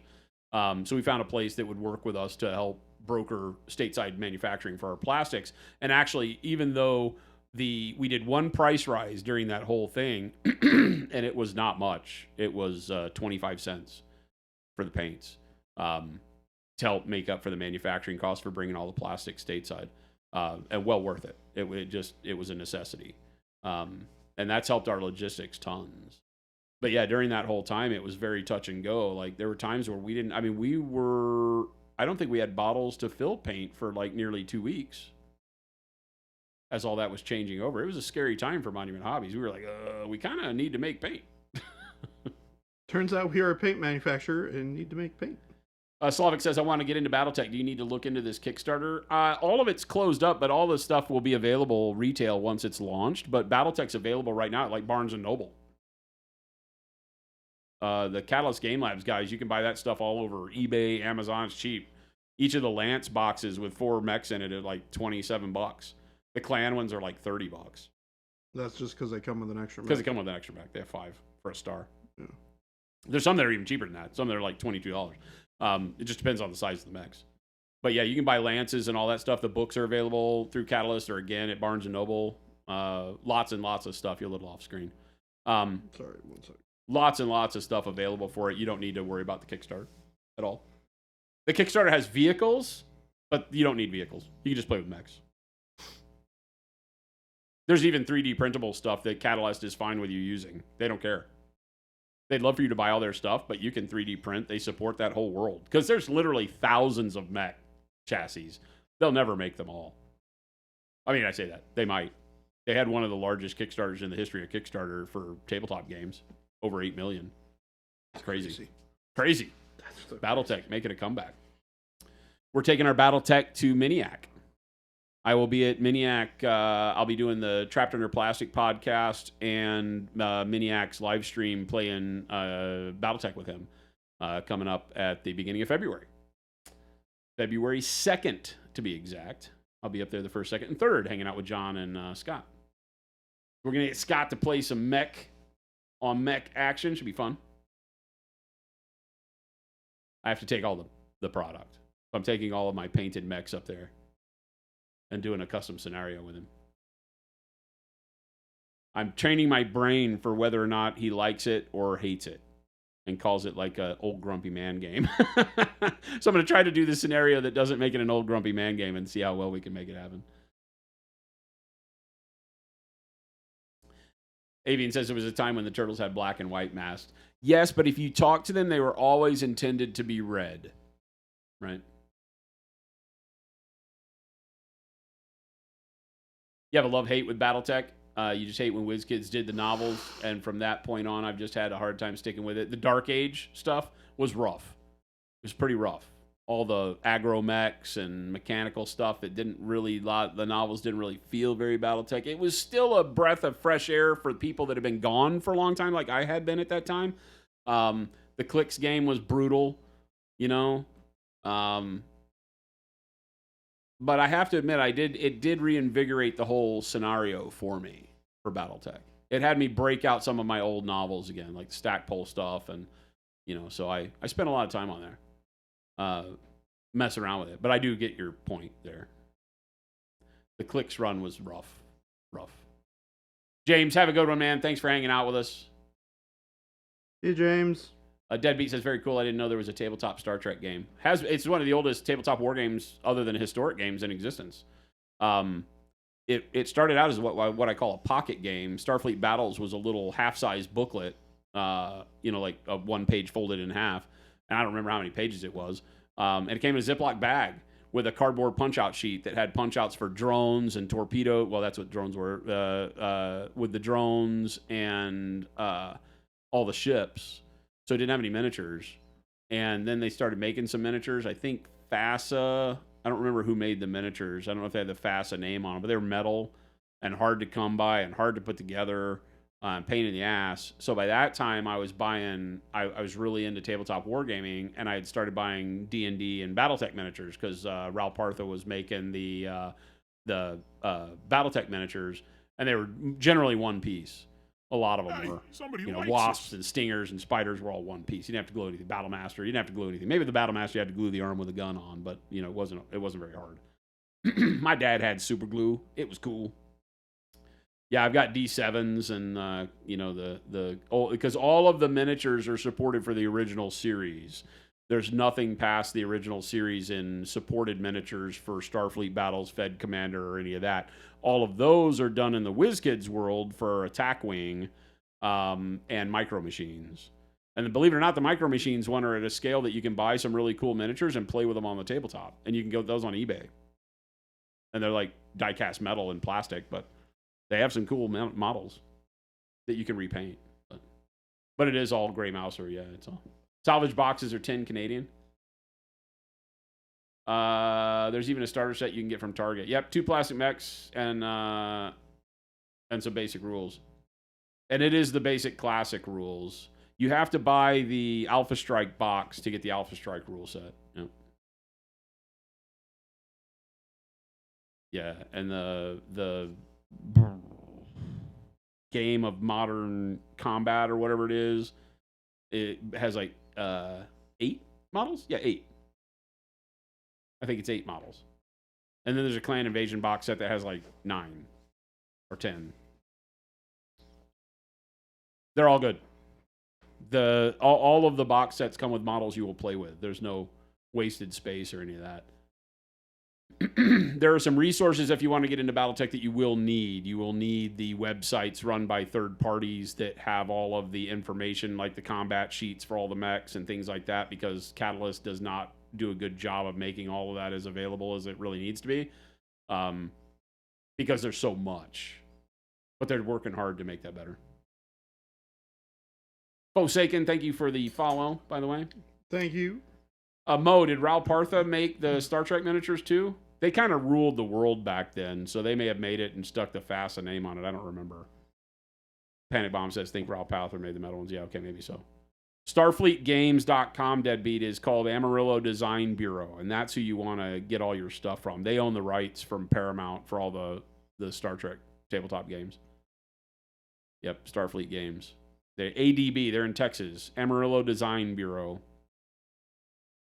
And they've gotten me all my stuff fairly quick. It's been a week or 2 weeks to get all the printed stuff I've gotten from them.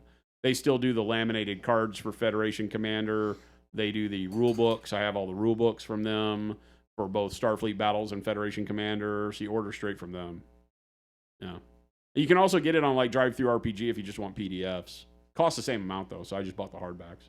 Not hardbacks, but the paperback rule sheets.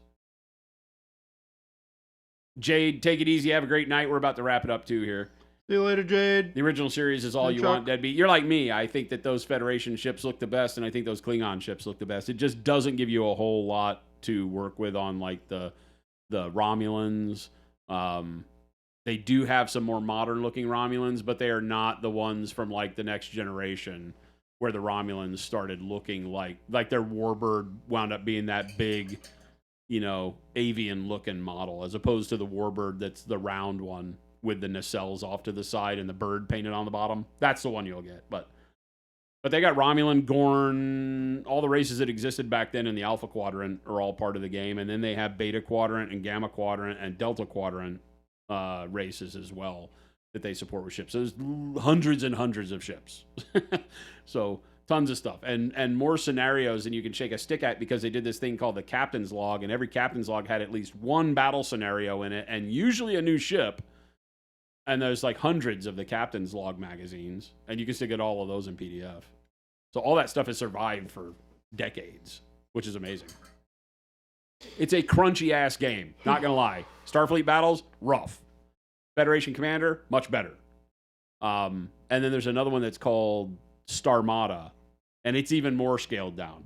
So you can play Star Trek space tabletop game at any level you want. If you want just pew pew battle, blow ships up, they have that. If you want to be managing your energy like you're the captain on the bridge, they have that, and that's Starfleet Battles. Like, it's literally like filing your taxes at the beginning of every turn. Like filing your taxes. It really is. You got to do so much accounting in that game. It's rough. I won't be playing that. That is not the Starfleet Battles that I remember. The Starfleet Battles that I remember is basically what Federation Commander is now. Or I think they have a rule set for Starfleet Battles that's called the Starfleet Academy rule set.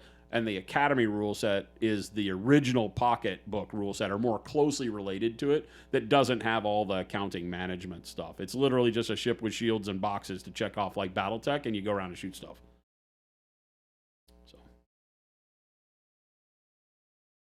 yeah, the clan box. Well, the clan... I guess maybe so. I guess maybe the clan invasion box set has elementals. It does. One of the star boxes has elementals, too.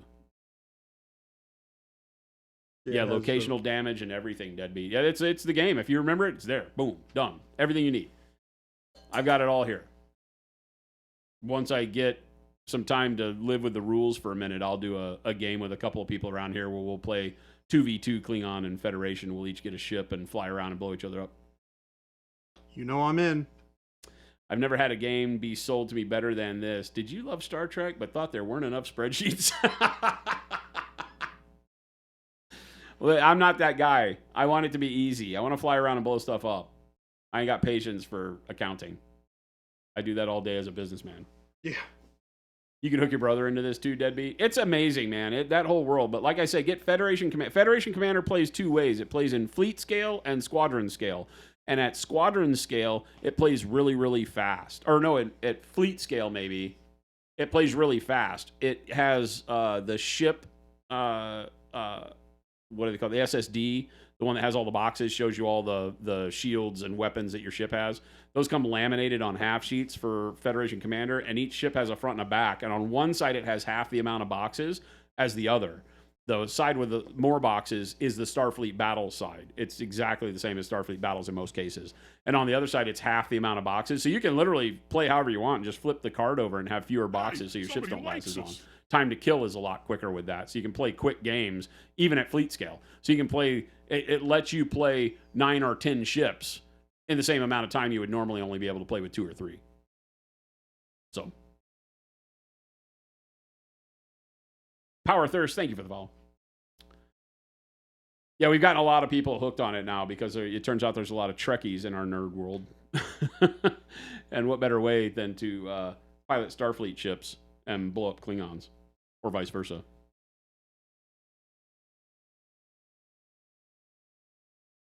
And there are a couple of people that sell STLs for more modern style ships.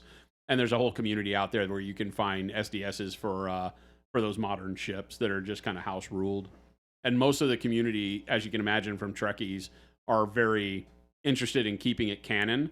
So even if there's a ship that's outside of the original series that you like the Enterprise E, you know, you could probably find a detail sheet on it and get a model from, you know, WizKids or Micro Machines and put the Enterprise E on the field and play with it and not feel like you're way overpowered. Which one's the E? The E was Picard's last big one before Star Trek Picard. Oh, okay. Got it. I think Worf ultimately became the commander of it, and then we've never known what happened to it. I think it got destroyed.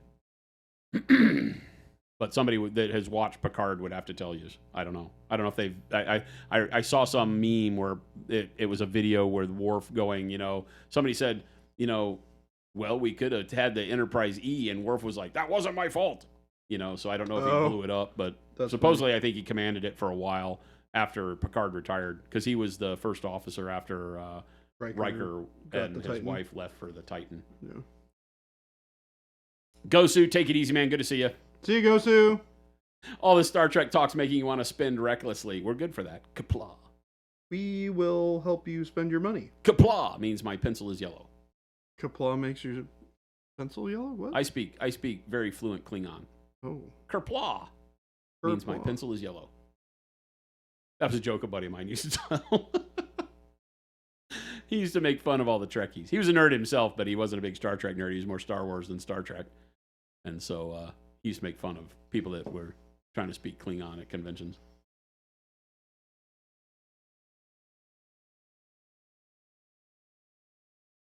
Worf thought it was a good day to die.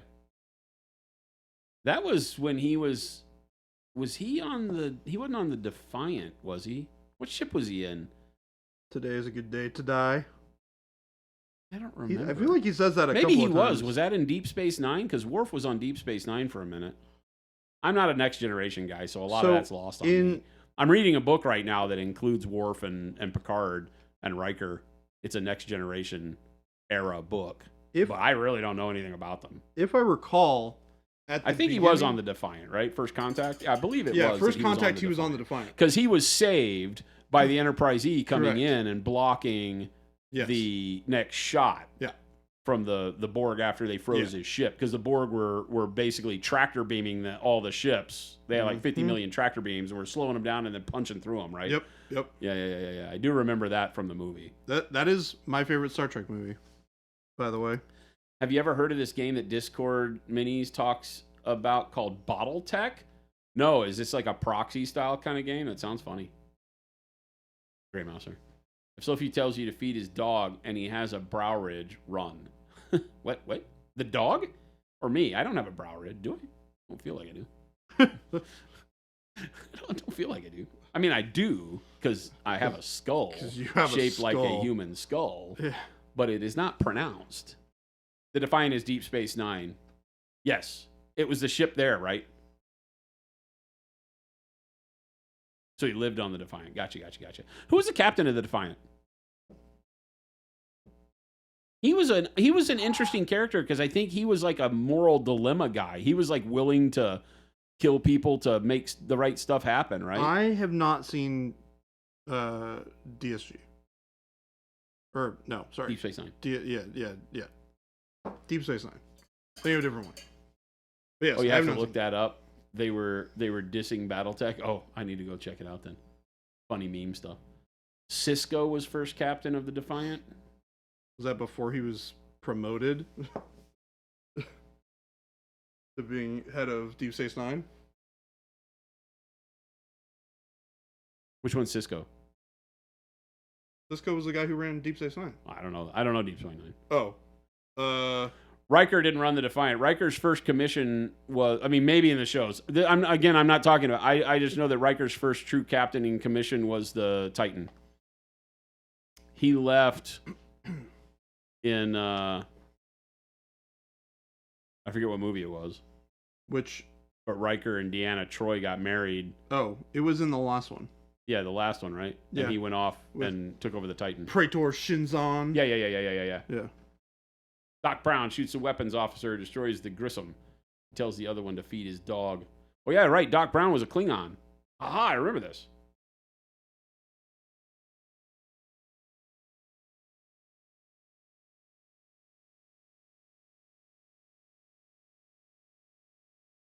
Oh, yeah, that's right. See, I don't know anything about that other than in passing the whole war there, which was the Cardassians and the...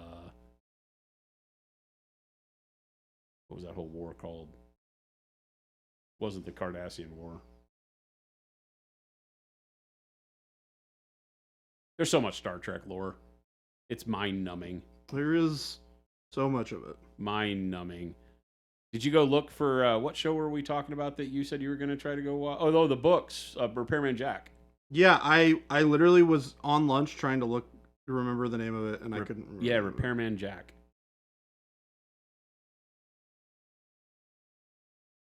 I've been listening to a lot of Dresden Files, and it sounds... Just Grumpy's like, Cardassians? Yes. Long before Kim, there were weird aliens in Star Trek.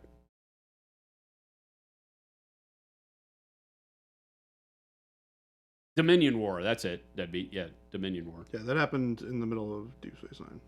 Yeah, because Kirk killed Doc Brown. Right? That's the book I'm reading right now, is Doc Brown's extended family seeking revenge for Kirk killing him. There's a whole lineage of Klingons that say they are the lawful heir to that guy he killed on the Genesis planet and took his bird of prey. And that's where I'm at in the book right now. They're all meeting to have like some peace treaty ceasefire amongst their house. And I have a feeling something's about to go drastically wrong for the Federation, and Picard and Worf and Riker are all involved. Riker's in the Titan. His words to him was, "I have had enough of you." Is there a past stream that you guys painted the texture trainer? Yes, I think that's up on YouTube, right? Should be. Should be. I think it falls into the time frame, Fire Arc, yeah. Yeah, I painted most of her on the live stream. I painted the dagger and the finishing pieces off stream. You painted some of it at a show. Oh, I did paint a lot of it at New York Comic Con. Yeah. Right? Yep. So maybe not as much as I'm thinking. I mean, there's definitely some streams of me painting her. Yeah. And we will be painting more as tutorial style deals, because that's the whole point of the texture trainers. He's looking really good, by the way, Jordan. Thank you. Liking it. You think it'll make for a nice final photo? Fire Arc, maybe will you paint one from start to finish? Definitely, yeah. We'll paint. We'll probably have Baby J paint the next one. I definitely want to paint the next one. He has not painted one yet. Yeah. But we'll do another study, and we probably ought to do one that's like live on stream, start to finish. I will do it live on stream. And then I will definitely be painting each of them that we come out with. And the goal with them is to have them here and have one primed on our desk at all times. So if you come in and you say, "Hey, how do I paint red hair?" then we can pick them up and show you how to paint red hair.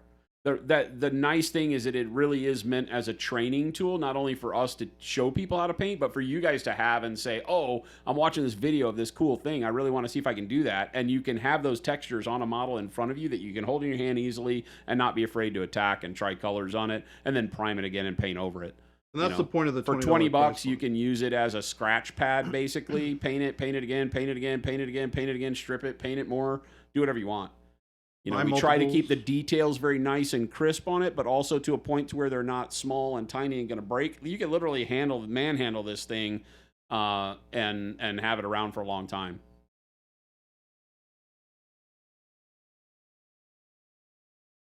Excuse me, what does God need with a starship? That's from the motion picture. No, that's pretty sure that is from the 5th movie. Is it? Yeah, I'm pretty sure. I thought that's something they said in that whole V'ger thing. It might be. I don't really remember. Those two scenes are pretty similar, I think. You can repaint this model that many times. Does Baby J know about this? We're not telling him. Oh, it was Star Trek 5? Okay. Yeah, because that was the one that was like the whole God thing was big in that one.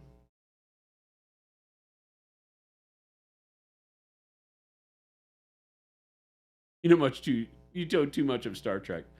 I don't consider myself a Trekkie at all. I just really do enjoy that world, and I really enjoy the starships best in Star Trek over any other sci-fi. They have really cool design. I do not like the idea of the Federation and how clean it is shown in so many situations. It's very utopian society, which I know is what they were going for. It's like the whole point, right? No, it's the whole point. Yeah. I just don't like that. Ah, fair. Okay. Right? Yeah, that's cool. I've never walked down a street that's that clean, you know?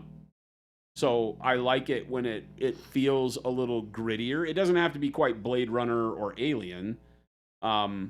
You know, that's the other end of the spectrum where everything's falling apart and blowing steam out and sweaty.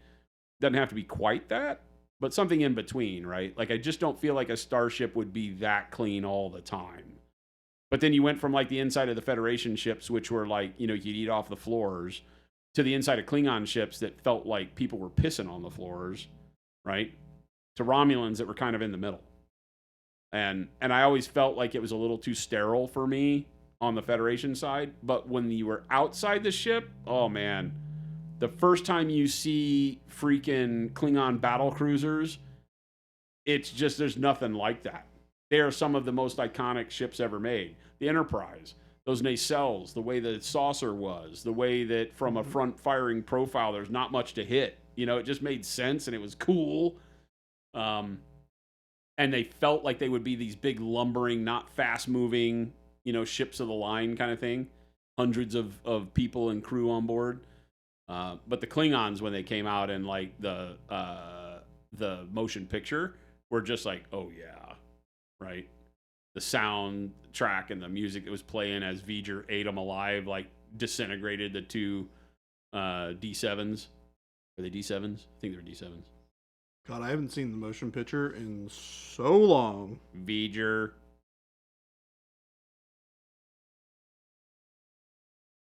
There's a whole episode you play through on Star Trek Online, which is the alternate universe version of V'ger. And it bring back, what's her name? The bald chick. And she has to converse. And it has, what is the kid's name in Next Generation? In Next Generation? The kid? Wasn't he Will Wheaton? Which kid? The kid on the ship. Wesley? What's that kid's name? Well, Wesley is Deanna. Wesley. Not Deanna. Not Deanna Troy, the What's her doctors. face? Yeah, what's her name? Isn't that Wesley Crusher? Yeah. Yeah, Wesley Crusher. Yeah. So if you haven't played the mission in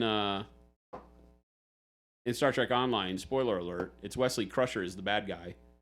And he has to bond with the alternate universe version of V'ger to go travel the universe to find out what they're all about. Yeah, Beverly was the name I was looking for. I just could not remember her first name because they don't use it very often. Because in the mirror universe, it turns out Wesley Crusher is the bad guy. Yeah. Which seems stupid, but the leader of Have you ever watched not Strange New Worlds, but the other one that nobody likes? Discovery? Yeah. I watched a couple of episodes and fell into the camp of I don't like this much. Yeah. There was some cool, you know, it was funny because there was some cool like hand-to-hand combat with Klingons. The Klingons were kind of cool in that, but it was a little weird the way the tech was. And I didn't like the characters much. They spend a whole like season and a half in the alternate universe. Oh, in the mirror universe? Yeah. Which one is the one that has what do they call the Empire? It has Pike, and it has like some science ship that has a weird creature in it. What was that called? Pike is in Discovery. Maybe that is Discovery? Yeah, Pike is in Discovery. Where they get sent along with another ship that's what do they call it? Area 31 or Section 31 that's ship? Discovery. Okay. Yeah, that's Discovery. There's like an animal some weird alien animal that produces energy or can warp on its own and like teleport into another dimension, and they can harness its ability to move ships and stuff. Is that Discovery? Yeah. So the whole thing is there's an alien that was they Discovery, find. says Mo. Okay. It felt like it had some good direction. The characters made me not want to watch that damn show. There were some really bad characters in there. They were all just whiny crybabies. You want to hear something awful? What? Strange New Worlds is in the Discovery universe. I mean, that makes sense. Yeah. They actually referenced Discovery in an episode very quietly. Yeah. Because Pike mentioned something about somebody mentioned something I about just the Discovery really like mission. Pike and Spock, and I'm really liking Uhura's character in Strange New Worlds. I love all of that. I feel like they just have better character building in there.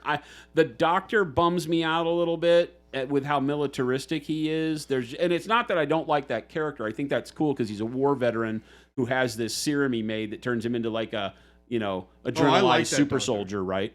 So he's cool, and I like that backstory, and I like all the pain he brings along with him, and the whole thing with his daughter was super rad. Yeah, I really like how he hid her inside the transporter. I think that's really cool. Yeah. But then there's the episode where he kills the Klingon who was trying to make amends for all the bad stuff he did, right? And I don't have any, like that Klingon guy I didn't have any love for, but it was very unrealistic that this doctor was able to murder an ambassador and never have anything happen. Like, it was just at the end of the episode, it was like Pike was like, you didn't do anything, and if you did, you'd tell me, right? And the guy murdered him. He's like, I didn't do anything. And then it's just over. And then the next episode starts, and nobody in the Federation talks about the fact that this ambassador died while on the Enterprise. It's just like, like, that doesn't make any sense. I'd have to go back and watch it. Like, they would put that guy on a pike. No pun intended. Yeah, the musical episode I didn't watch. As soon as it struck that they were singing and dancing and it was the stupidest concept ever, I skipped that whole episode. I fast-forwarded through it, and when I saw that, they sing the whole damn time, hated it. Not up my alley. The one where Lower Decks intrudes on it could have been better. The story was not worthwhile. It was just a trope to put the Lower Decks crew in the TV show. It didn't have any meaning. So I was bummed about that, Yeah, that's the way I kind of feel about a lot of episodes these days. It's like, why are you ruining like a perfectly good episode that you're limited on how many episodes you get per season. Yeah. Why would you ruin it by having like an episode that doesn't cater to the overriding narrative that you're writing? Yeah, because that show is a pretty good drama. Yeah. And then you did that. Yeah.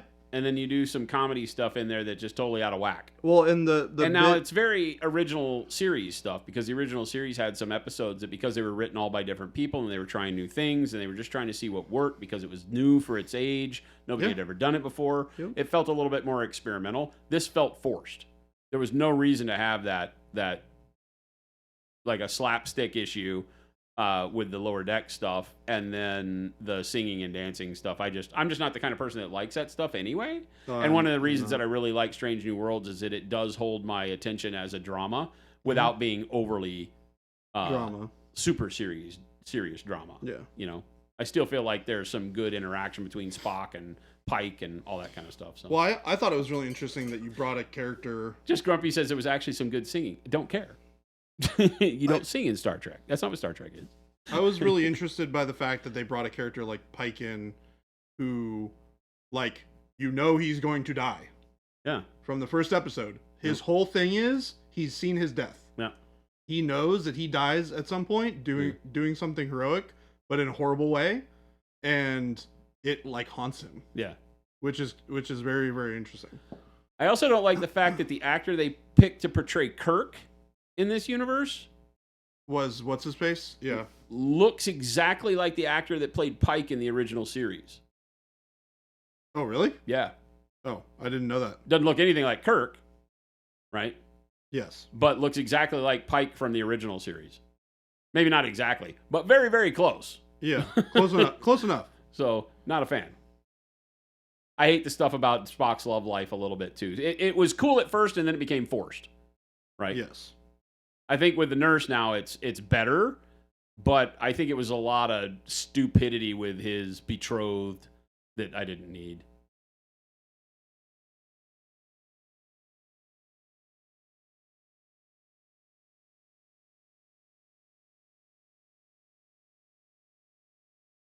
The original series had plenty of silly episodes, too. Trouble with Tribbles. Yeah, but like I said, there was a reason for that because it was trying new stuff. There was nothing like it on television. The closest thing was like the $6 Million Man, right? So there was nothing like that. So you could understand them trying stuff that was kind of variety episodic, right? But now that we have sci-fi as a ready thing, I just felt it feels forced now. It doesn't feel genuine. It doesn't feel exploratory to do sing and dance and comedy in it. You know, you just want to stay on track. Did you ever see the... Wait, real quick, though, Sorry. Lower Decks, on the other hand, is the perfect place to have like a singing episode and comedy because every episode of Lower Decks is kind of like watching Star Trek South Park without the irreverence, but it does have some of that. And you expect it there, and it fits. And what you don't expect is how serious behind the episode Lower Decks really is. That Lower Decks is canon.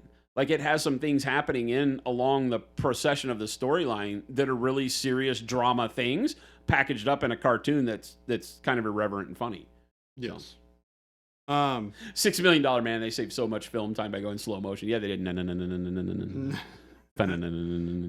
Did you ever see the or notice the really crazy like mess up that the McCoy actor had when they shot the episode with it was with Khan? Okay. So there's a the moment... first Noonien Kong, the one about the eugenics stuff. Yeah. Oh, okay. Yeah. The TV series one. Yes. Not the movie. Okay. Correct. Yeah. TOS. Yep. There's a scene where Kirk like breaks the glass on one of the like sleeping pods for Khan's like people, and the McCoy like kneels down. DeForest Kelly. Yeah, and his phaser drops off of his belt onto the ground, and you can see the whole time where this dialogue is happening, where he's just like trying to pick it up. He's trying to pick it up. He glances down really fast. You should look it up. The clip is hilarious. That's funny. There's a lot of that stuff in those. There's a really good documentary you can do that's called The Center Seat, and it is like 55 years of Star Trek, and it is amazing. Really? As a documentary, it's amazing. The first episode is all about Lucille Ball and how without her there was no Star Trek, which not many people know that I Love Lucy is why we had Star Trek. Huh. Because she started Desilu Studios with Desi Arnaz, her husband at the time, and they were looking for their goal was to find a TV because they were the ones that invented syndication and reruns. She and Desi Arnaz were the pair that argued for rerun rights for the I Love Lucy show, and at the time nobody had ever done a rerun. That was not a thing. But they thought that they had something that they could serialize and play it again and again and again, because back then, during the summertime, you had no new episodes. And so people started, because they were such a big hit, people wanted to still watch I Love Lucy in the summer. So they started playing reruns, and they had all the rights to make the money from the licensing from all the reruns. That's how they got rich. Got it. And so they opened Desilu Studios, and I forget what studio she bought. She bought... not Metro Goldwyn Mayer. She bought some studio that was pretty big, that was having a hard time. Called it Desilu, And their first goal was to create they had on their studios, they shot all of the famous sitcoms of that era. But she didn't make a lot of money because she didn't own any of those shows. Interesting. They made some money to keep the studio open by letting all those shows film there, right? Like Dick Van Dyke and all that kind of stuff filmed at Desilu Studios. But they wanted something they could own, and so she's the one that financed out of her pocket Star Trek.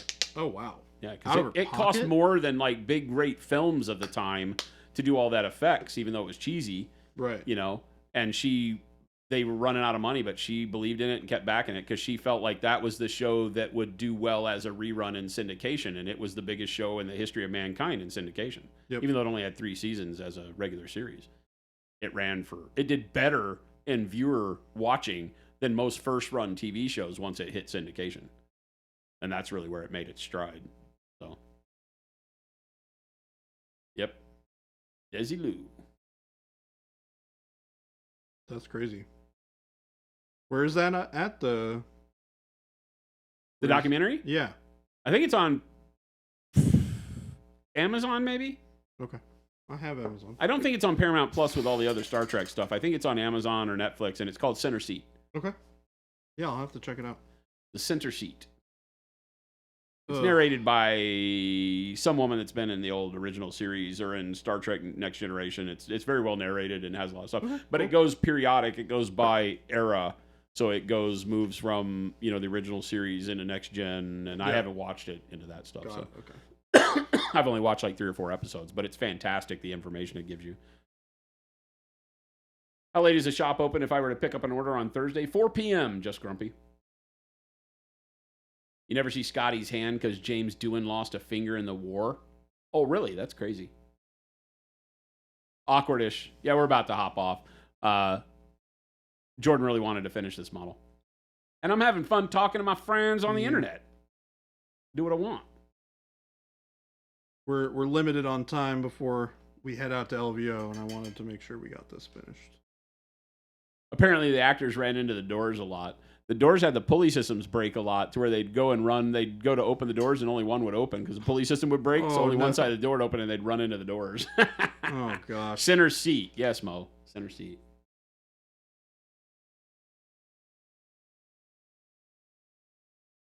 Okay. I might have to finish this on lunch tomorrow because I'm pretty... Just Grumpy, have you been to the new building at all?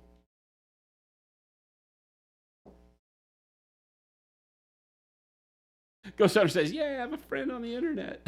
I'm a friend on We're the best internet. friends. We're best friends, Ghost Hunter, and I would never lie to you because this is the internet, and lies are not allowed on the internet. Yes, lies do not exist. Michelle Nichols was going to quit until MLK told her not to.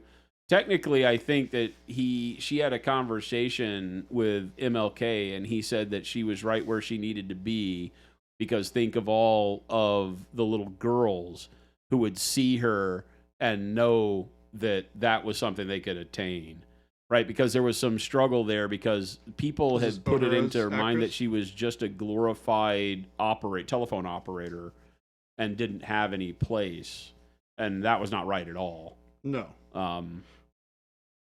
That was a pretty, we all know, if you pay any attention, Star Trek was a pretty breakout show. It doesn't mean that it didn't have its own struggles because of the time it was in and things like that. But from from an aspect of showing things that people were not used to or comfortable with at the time, it was a fantastic show. Yeah. Even that real awkward kiss between Kirk and Uhura when they were mind controlled by those lust people that put the necklaces, I forgot about gem that. necklaces on them and made them kiss because the people just got off on seeing people being lustful. It was like the worst screen kiss in the history of ever, but it was also, I think, one of the first interracial kisses on TV. I if think not it the was first. The first, yeah. I think it was on. I remember hearing about it in context of being the first interracial kiss on television. Runan says Twitter might disprove that thesis. Wait, about lying on the internet? Not possible. No, there are no lies on the internet. The internet is only truth. Isn't there a whole website called Only Truth? No. That's not what that is? Nope. Oh. It's only lies. Only friends. All our friends on the internet. I hang out with my friends on OnlyFriends. Mo says, I thought I was your best friend. You're also my best friend, Mo. Also not a lie. Also, you're my best friend. Totally not a lie. I promise to you. I should probably learn how to do this better. This is how you do it. Mo? Mo? We love you. Got a mouse in your pocket over there? That's how you don't lie to the camera. That's how you don't lie to the camera. Lying on the internet is impossible. Exactly. You gotta practice it more. Exactly. City on the Edge of Forever is considered to have the first use of profanity on TV when he says, let's get the hell out of here. Oh, is it really? That's funny, dude. That's funny. Thanks, Mo. We've come a long way from me throwing you under the bus. Oh, he still remembers it. He sends me emails all the time crying. It's like, I'm still crying because Baby J. Your ability not to blink, is disturbing. Correct. Also correct. City on the Edge of Forever was Harlan Ellison's only bid on Star Trek, wasn't it? And he was really pissed off about it because Gene Roddenberry, there's a whole thing on that center seat about that because Gene Roddenberry had to rewrite everybody's stuff. You know? Star Trek was pretty revolutionary at the time because the lead person, one of the lead writers and main editors for Roddenberry was a woman. And this was back in the time when, as a woman in the industry, they had to go by their initials because nobody would take them seriously. Like, how crappy is that? Oh, that's so she was stupid. like DB Cooper or something. I don't remember what her name was, but she's the one that took over and did the entirety of the animated series. And there were a whole bunch of Star Trek fans that were like, the animated series needs to die. It's not canon. And she was like, hell, it isn't. it's like that's exactly what it is, because she was the same person that wrote a lot of the original episodes on the TV series, and by this time, of course, the TV series had been canceled, but they brought the animated series back, and she was writing them, and they were in the animated series, there were continuations of episodes from the original one, so it's like 100% canon, and people were yelling at her. Interesting. She bled Star Trek. It was amazing. Harlan Ellison only did one episode. Yeah, he said he'd never do another one.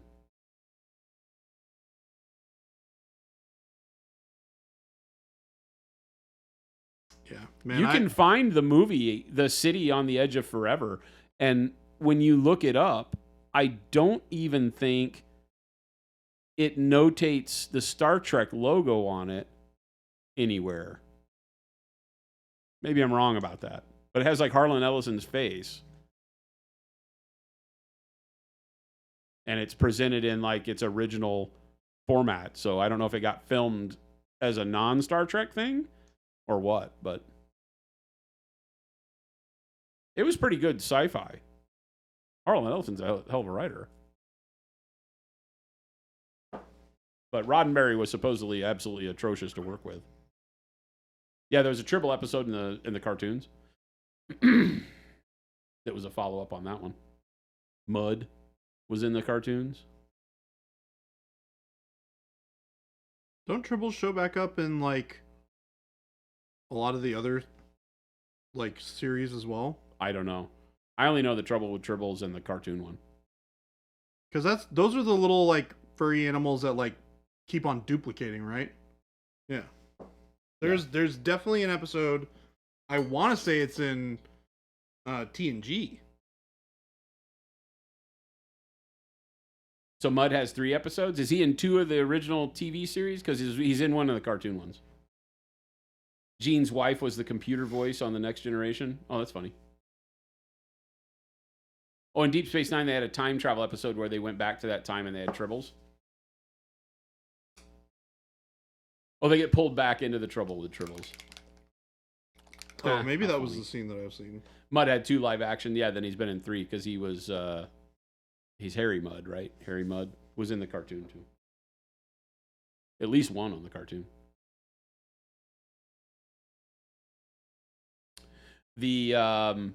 In Lower Decks, there's a character with 3 arms and 3 legs who is on the Section 31 ship for all the people who are sick or like got into run-ins, the Federation people who had gotten into run-ins and needed like help to get back to normal. Yeah. And that character on Lower Decks, that race, was first the guy who they replaced Chekhov on the cartoon series with. Because Chekhov was the only one who didn't make the cartoon series from the original cast. Oh, interesting. They had well, I say the only one of the main guys. They couldn't afford him, so he didn't make it onto the series, and they replaced him with that race. That guy that had 3 legs and 3 arms was the helmsman or navigator or whatever, along with Sulu. What era does Lower Decks take place in? The same Discovery and... Oh, no, it's a lot in the future. Oh, it's in the future. It's in the far future because he time travels back through that portal to be on Strange New Worlds. Because he has to avoid telling them about the future during that whole episode. Interesting. So I forget, it's like 100 years after Pike. Got it. And Spock.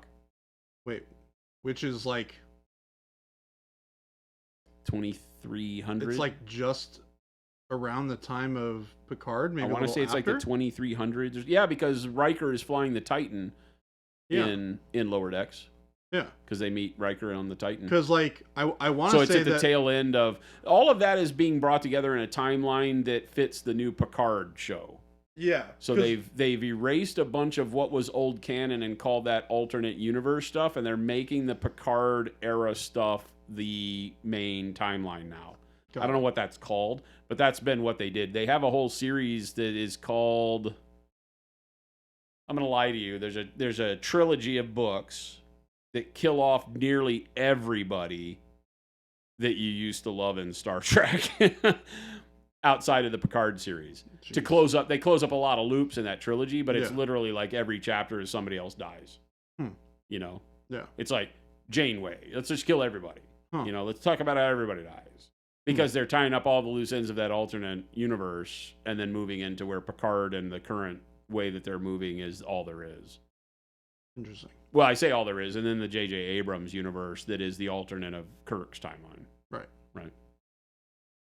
But I think that's the Kelvin universe, is the J.J. Abrams universe. But I don't think the Picard universe is the Kelvin universe, is it? I don't know this, so don't... Right? Yeah, they're late Picard area, because Riker's in the Titan on Lower Decks, yeah. Yeah, because, I mean... Michelle Barrett was number 1 in the pilot, which was turned into the Menagerie. Because Bones is alive during TNG. Toshi, what's going on? What's up, Toshi? Bones? DeForest Kelly? Yeah, he's alive in TNG. He's like 100 and something. Well, there was a movie where Kirk was on it with Picard, right? Was that a time travel thing? Yes. Okay.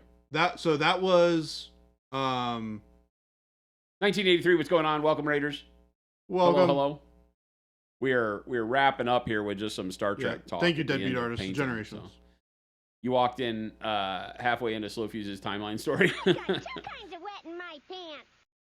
Janeway was not in the Picard series, I don't think. I think they talk about her. I don't think she Janeway died.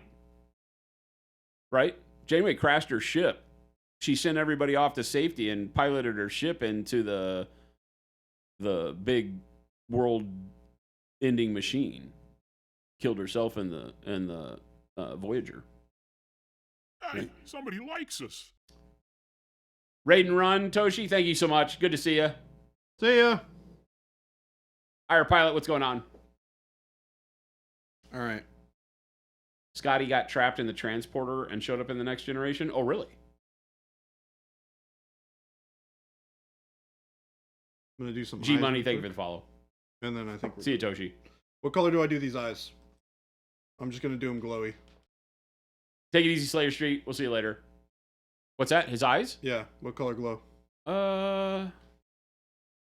Probably pinkish? Magenta? Something reddish? To keep away from the blue and the yellow? Green could work? I can do pink. Or I could do violet. Violet would be cool because it kind of... You already have the purple on there, though. I wouldn't match his eyes to anything on his body. suit-wise. Then we'd want to go Green? yellow or green. Not yellow, because the skin reads really yellow. Yeah. You think I'd like Deep Space Nine? I've never watched a single episode. I mean, I may have seen them in passing without really paying attention, but I haven't paid any attention. I have Paramount Plus, so I can watch all of it. You name a Star Trek thing, I can watch it. I have thought about watching Voyager, but the acting's so horrible that it makes it really tough. Voyager is pretty rough. I have to. The Next Generation is really rough. Do you ever watch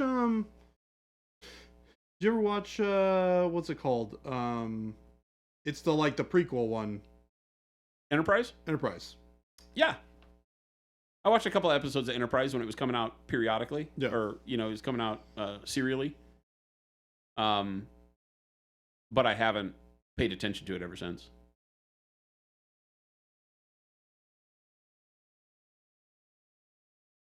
It was kind of that what was the movie where the Borg go back to that timeline and try to kill the guy that creates the That's First Contact. warp engine, First Contact? Yeah. And Enterprise is good, but the ending sucks. That's what I've heard. Is it for some reason they wrote it in at the end? DS9 was good. It kind of had a darker, more grim setting. That was what intrigued me about it. It's at that far-flung end of the universe. I just don't like the Ferengi. Is that what they're called? Yeah, the ones with the mushroom shaped heads almost. Well, they're all ears. That's what it is. They're the little dudes that are just commerce driven. Yes. No moral structure Just except for annoying. making money. Yeah. Just because I found those characters to be fairly annoying, right? Yeah. No one likes the Ferengi. Yeah, and I think that's the point, but they're hard to watch. So, yeah, Mo says nobody likes the Ferengi. That's the point. I get it. It's just hard to watch because of it. Those teeth drive me bananas. Deadbeat says, I love the Ferengi. You're that guy. It starts a little dry, but it gets really good with some really good morality play episodes with a little bit of that grime, Deadbeat. DS9 we're talking about? Yeah. The guy that pilots the Defiant, I've heard, is a really good storytelling about his moral dilemmas that he struggles with, right? Duke Sound says, Moogie! What's Moogie? Oh, he's the Jar Jar Binks of Star Trek. Oh, no. Please say it isn't so. Quark. I've heard lots of things about Quark. Is Quark the one that kind of... He's the barber. He's the barber? Yeah. Is he... One of them, treats Pretty sure. people fairly sometimes and gets yelled at by another Ferengi for, giving people vacation? That might be. Giving his workers Oh, it's vacation? a bartender. Sorry. He's a bar owner. Yeah.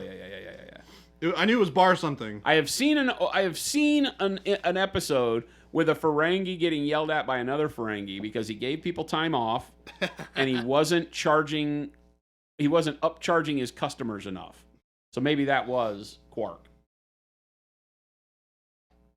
He was changing to be more human and he was being yelled at by a Ferengi for doing that. straying from the... Yeah, it was Quark? All right, yeah. He was straying from the course. It was hard to watch.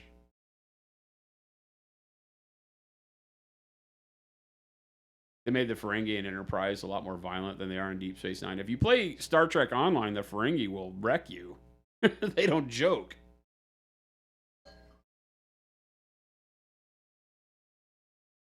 Doing a little bit of cleanup.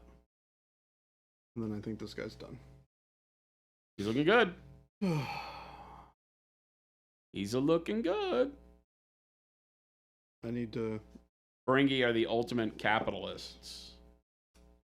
Well, yeah, I don't know. I don't like that terminology. People misuse the word capitalist quite a bit, but yes, they are the ultimate greed mongers. I don't think that ties in to be capitalist, though.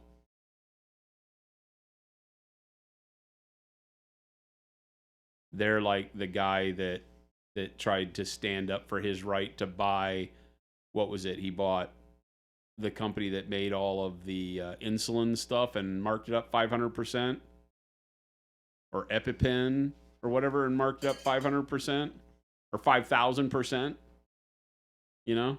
All he did was buy the company and mark the product up because he knew that they had a monopoly on it and he could.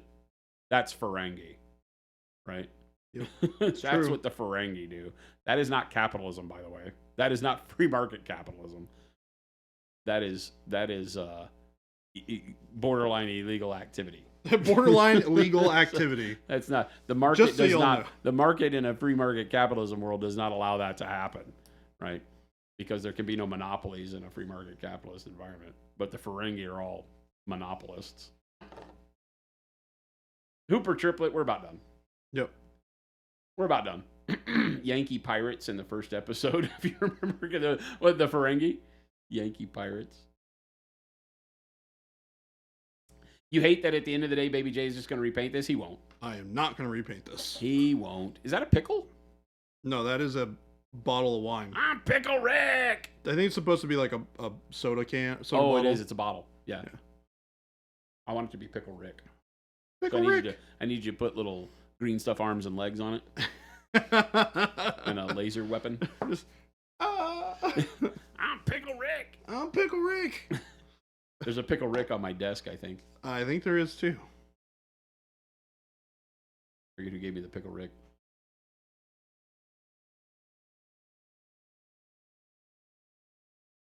But yeah, there's so much Star Trek. I try to go down the rabbit hole of figuring out what books to read, and holy hell, dude, there's just not enough in audiobook. There, a lot of them you have to get in print. So you can get them for your, whatever your reader, your tablet reader, whatever the hell Amazon calls it. Your e-reader. E-reader or your iPad, Your or Kindle. phone or whatever, but Kindle, that's what it is. But so many of the books don't have audio. There's a really good, it's called I forget what it's called. It takes up from the time right after Next Generation, I think. Oh, no. It fills a gap of something. Maybe it is right after the TV series Next Generation, all the way through to, or after one of the movies, maybe the last Next Generation movie, all the way through to before Picard. It lists all the books and the reading order and how they lead into one another and stuff. Oh, wow. And it has little Federation symbols on the list. The list is crazy. It's hundreds of books. And for the extended universe, and it shows this little Federation symbol where they're good jumping on points for reading, where you don't have to worry about what came before. You can just pick this trilogy up and read it, or these 9 books in this series and read them. Like the Vanguard series is a great jumping on point where it's, I think is it the original series? Is that Kirk? Kirk is TOS, yeah. It might be Kirk and Spock that go onto this Vanguard station, and there's like 9 or 10 books about this station and all the weird stuff that goes on there. That's in there, but you can't get all the books on audiobook. You only get like 2 of them. That's annoying. Yeah. So I'm like, well, The that heck? doesn't make sense. And then some of the other series that are called good jumping on points aren't even available in audiobook at all. And I just don't have time to pick up paper books and read them anymore. I'm always listening to a book while I'm doing something else, which Yep. sucks, but it's all I have time for. I don't find myself making time to sit down and turn pages because I have a dog and it's never going to happen. You have a dog, a company. Cora will not. Cora would not let me read a book. That's just not possible. That's impossible. Spitfire, is this a 24-hour stream? No. It needs to be a right now ending stream, so Yep. Baby J needs to get I'm finished. done. All right. I'm done. Star Wars books are just as confusing because once the mouse took them over, they turned a bunch of books non-canon. So Star Trek, all that Paramount is doing is making all of the things that happen in a bunch of these books alternate timelines to what they consider to be the focus timeline, which right now is Picard TV show timeline. So whatever that is, that's where they're investing all of their stuff moving forward. So, movies and all that kind of stuff I think will exist in that world, although they're talking about doing the 4th version of J.J. Abrams' universe. Oh, really? Yeah. I thought they were done with that. No. Oh. Obviously not doing another one. Cool. I mean, I like Or that. they say that they're in the talks of doing another one. I don't think it's filming or anything. Again, that could all just be hearsay. But yeah, so it's interesting that all those books are still canon. They've just done the multiverse thing to say that yes, they're canon, but they happened in another timeline that is not the one that we're going to continue the story in. Might as well just not make them canon. Well, I mean, I think that would piss people off more, right? Yeah. Because you can choose to ignore the current timeline. It's just going to be tough because you won't get anything else for the timelines you like. Correct. But you have 100 books you can read, so what the hell? There's way more than 100 books on that list. It's like, it's an eye chart of how many books there are. So I picked one up. I picked one of the jumping off points that is the deal with Picard and the Klingons trying to get revenge for Kirk killing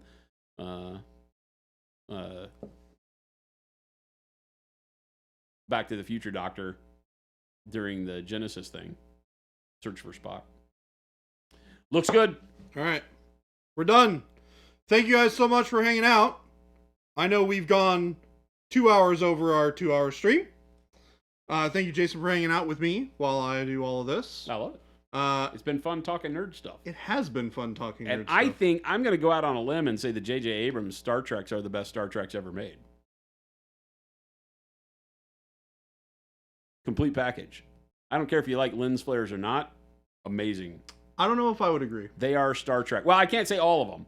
The first one and the second one. The one where the weird alien hunter chick on the planet with the face paint. Is that the third one? Yeah. Wasn't a big fan.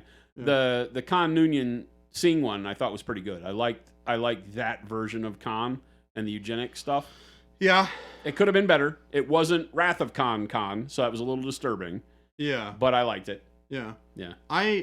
It's tough because I enjoy the TNG movies so much.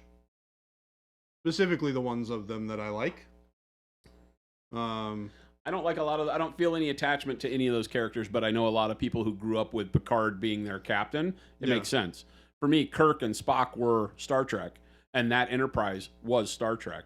I do not like the Enterprise D. I do not like the Enterprise E design much. The E is better, but the D was bad. Mm-hmm. So the Enterprise, NC 1701, and 1A are like my Enterprise. Yeah. And so those fit. They made it weird because it became so much more high tech. Yeah. But it put Kirk's version of Star Trek in with modern Star Trek, which I really love. Yeah. It made it seem like not as big a leap from Kirk to Picard. Yes. Because Kirk to Which Picard really right wasn't. now seems like, wow, that didn't happen in the same world. Yeah. Yeah. The movies are not as bad. If you take the TOS movies, with Kirk and Spock and everybody, those do not feel as bad as like of a jump. If you just watch the movies, you don't watch the TV shows at all. Yeah. Well, Going they from redesigned it. movie You to got the movie? Enterprise B or A or whatever it was in the motion picture. Was the first one that they gave a letter to because it had the rectangular nacelles right for the first time. Well, and So, the other thing too is that the costumes are just so bad. there's a significant difference between the first original movie. Oh yeah. And Wrath And of like Khan, and Wrath right? of Khan, yeah. And even then, by the time you get towards the end of that series, they're significantly different as well. Yeah. I I mean, Wrath of Khan is probably my favorite Star Trek movie of all time, just because of what it is and because of the Jaws hunting of the two ships with the Reliant and the Enterprise. Right. That whole starship scene is one of the best space fight scenes ever because it is so tense. Right. That basically should have had Jaws theme music playing as the Reliant is hunting them, and then that scene where it comes up over the top The and soundtrack is it really comes good, up over though. the top and finally sees them and fires torpedoes into the disc of the Enterprise, and then they return it. Oh, that's one of the greatest scenes of all time. Other than that, it's okay watching it back, but it is probably my favorite Star Trek movie. But so I would have to put it in front of the J.J. Abrams ones. But the J.J. Abrams ones I thought were like 100% just indicative of what Star Trek needed to be with those characters. They portrayed all those characters really well. Bones was great. Kirk was Kirk. Right? Deadbeat Artist, I agree with you. Undiscovered Country is probably one of my favorites. I think there's the movies that I like. I'll do this really quick. I like Wrath of Khan. It's not my favorite. The fourth one, I forget the name of it, Voyage Home, with the whales, is probably my second favorite in that series. Undiscovered Country is my favorite. And then for the TNG ones, First Contact is my favorite. Next Generations is my second favorite. The other ones are all kind of eh. And then I really liked the first movie of the J.J. Abrams one. I thought it was really good. Definitely the best of them. Yeah, I don't know if it's my favorite amongst all of the movies. It is No, I definitely mean the best of the J.J. Abrams. Of the J.J. Abrams, for sure. And I liked the second one, Into Darkness. I didn't think it was bad. I think I liked it more than a lot of people did. I like both of those. Yeah. Because the third one was the one that I don't like, right? Because the second one was Khan. Yes. Into And then Darkness. the third one was the Third one weird was the face painted aliens, and Yeah, it they was crashed the weird. Enterprise, Yeah. and They all that found the stuff. old, was it the Defiant? I think so. Yeah. I think it No. was the Defiant. I don't remember what ship it was. Or the Reliant? The I don't Defiant know. wasn't around then. No, it was an old ancient ship that had crash landed on that planet Yeah. eons ago. Yeah. Not eons ago, but forever ago. No, because the Defiant was made for the Cardassian Borg Wars. So that was not. Oh, it would have been after. Yeah. Yeah. So then it must The have been Defiant was the biggest Reliant? step they had ever made out of the advanced development shipyards, because it was all for war. It was the Right. first Federation ship built for war. That was a battle cruiser. It was so fast and had so many weapons that they had to tune it down because it would pull itself apart. If you read the lore, That's cool. yeah, but it was only built for war. It was for killing the Borg, and then it carried over into deep. They parked it at Deep Space Nine, the Defiant, and stopped making them or whatever. And then it played a role in the Cardassian War or the Dominion War and all that stuff. So. Yeah. There's a lot of people that have a struggle with Star Trek moving from exploration, the Federation being this utopian, explore the stars, defend itself thing, to this warmongering United States Western police force. Because there's a big chunk of Star Trek where they are that. Yeah. All of their ships were built for war for a long period of time. And you saw that in the Enterprise and the flagships and all that stuff. And then they went back to exploratory, like the Titan with Riker was an explorer. It was a science ship. Yeah. That just happened to have phasers on it, right?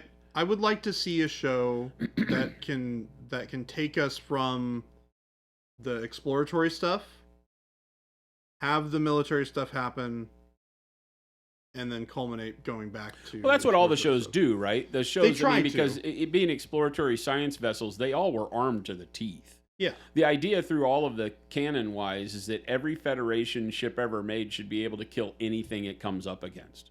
Yeah. Because they were going into the unknown. But they were not doing it from a sense of the philosophy being warlike. Correct. The ships weren't any less powerful. Well, they probably were, because they made more powerful ships when they went to do the war They didn't stuff. put a lot of investment into building military arms. Because it was Into Darkness where they brought that ship that was like 3 times the size of the Enterprise. That one was they built. built off the Titan, the moon of Correct. Titan or whatever it was, on some advanced shipyard that nobody knew about. That was the Section 31 ship that Khan was trying to destroy because he knew about it. Yeah. Right? And so, that was stupid. Like, I didn't like that part. I'm like, if Right. you can build a ship like that, you have no enemies. Right. Right. Like, that's Seriously. just not going to happen. But that's funny. Anyways, All right, we're out of here. we're out of here, guys. The even numbered Star Trek movies are good and the odd ones are bad. That is not wrong. I don't know. I mean, the motion picture being slow and cumbersome, but it was still a really good Star Trek. It has some of the best scenes in Star Trek, like the Klingon scene with V'ger and stuff like that. It's a good one. And it had a neat story to tell how weird and jumbled it was. It was very cerebral and not very fast moving, but I still enjoy it. It's definitely in the bottom three of the 6, though. Well, you got to remember, that was 1978 or 9. That was their response to Star Wars. You know? Yes. So that was right on the heels of Star Wars after 77. So it wasn't bad. Yeah, Search for Spock's not terrible. But we really do need to get out of here, guys. Thank you guys so much for being here. I got to do links. Yeah, you want to throw up the links. Jason's going to throw up the links. While he does that, I'm going to talk to you guys a little bit about what we do here and how long we're going to be doing it. So if you are new here, thank you for being here. Please drop a follow in the chat or on the channel so you guys can check out when we go live. We go live 5 days a week, Monday through Friday, from 2 p.m. to 4 p.m. Mountain Standard Time. That's what time it is here in Arizona, where we are. If you are confused what time it is 6:01 right now. So you guys can do that math. Mo says, may the force live long and prosper. Oh my gosh. And you got to do it like this. You got to do the backhand one. You got to do the backhand. You got to do it backhanded. May the force live long and prosper. Somebody clip that. We are the biggest Trekkies ever. All right, gang. We're out of here. Have a wonderful night. Stick around. We'll find somebody to raid, and we will catch you back here mañana. Adios. Bye-bye.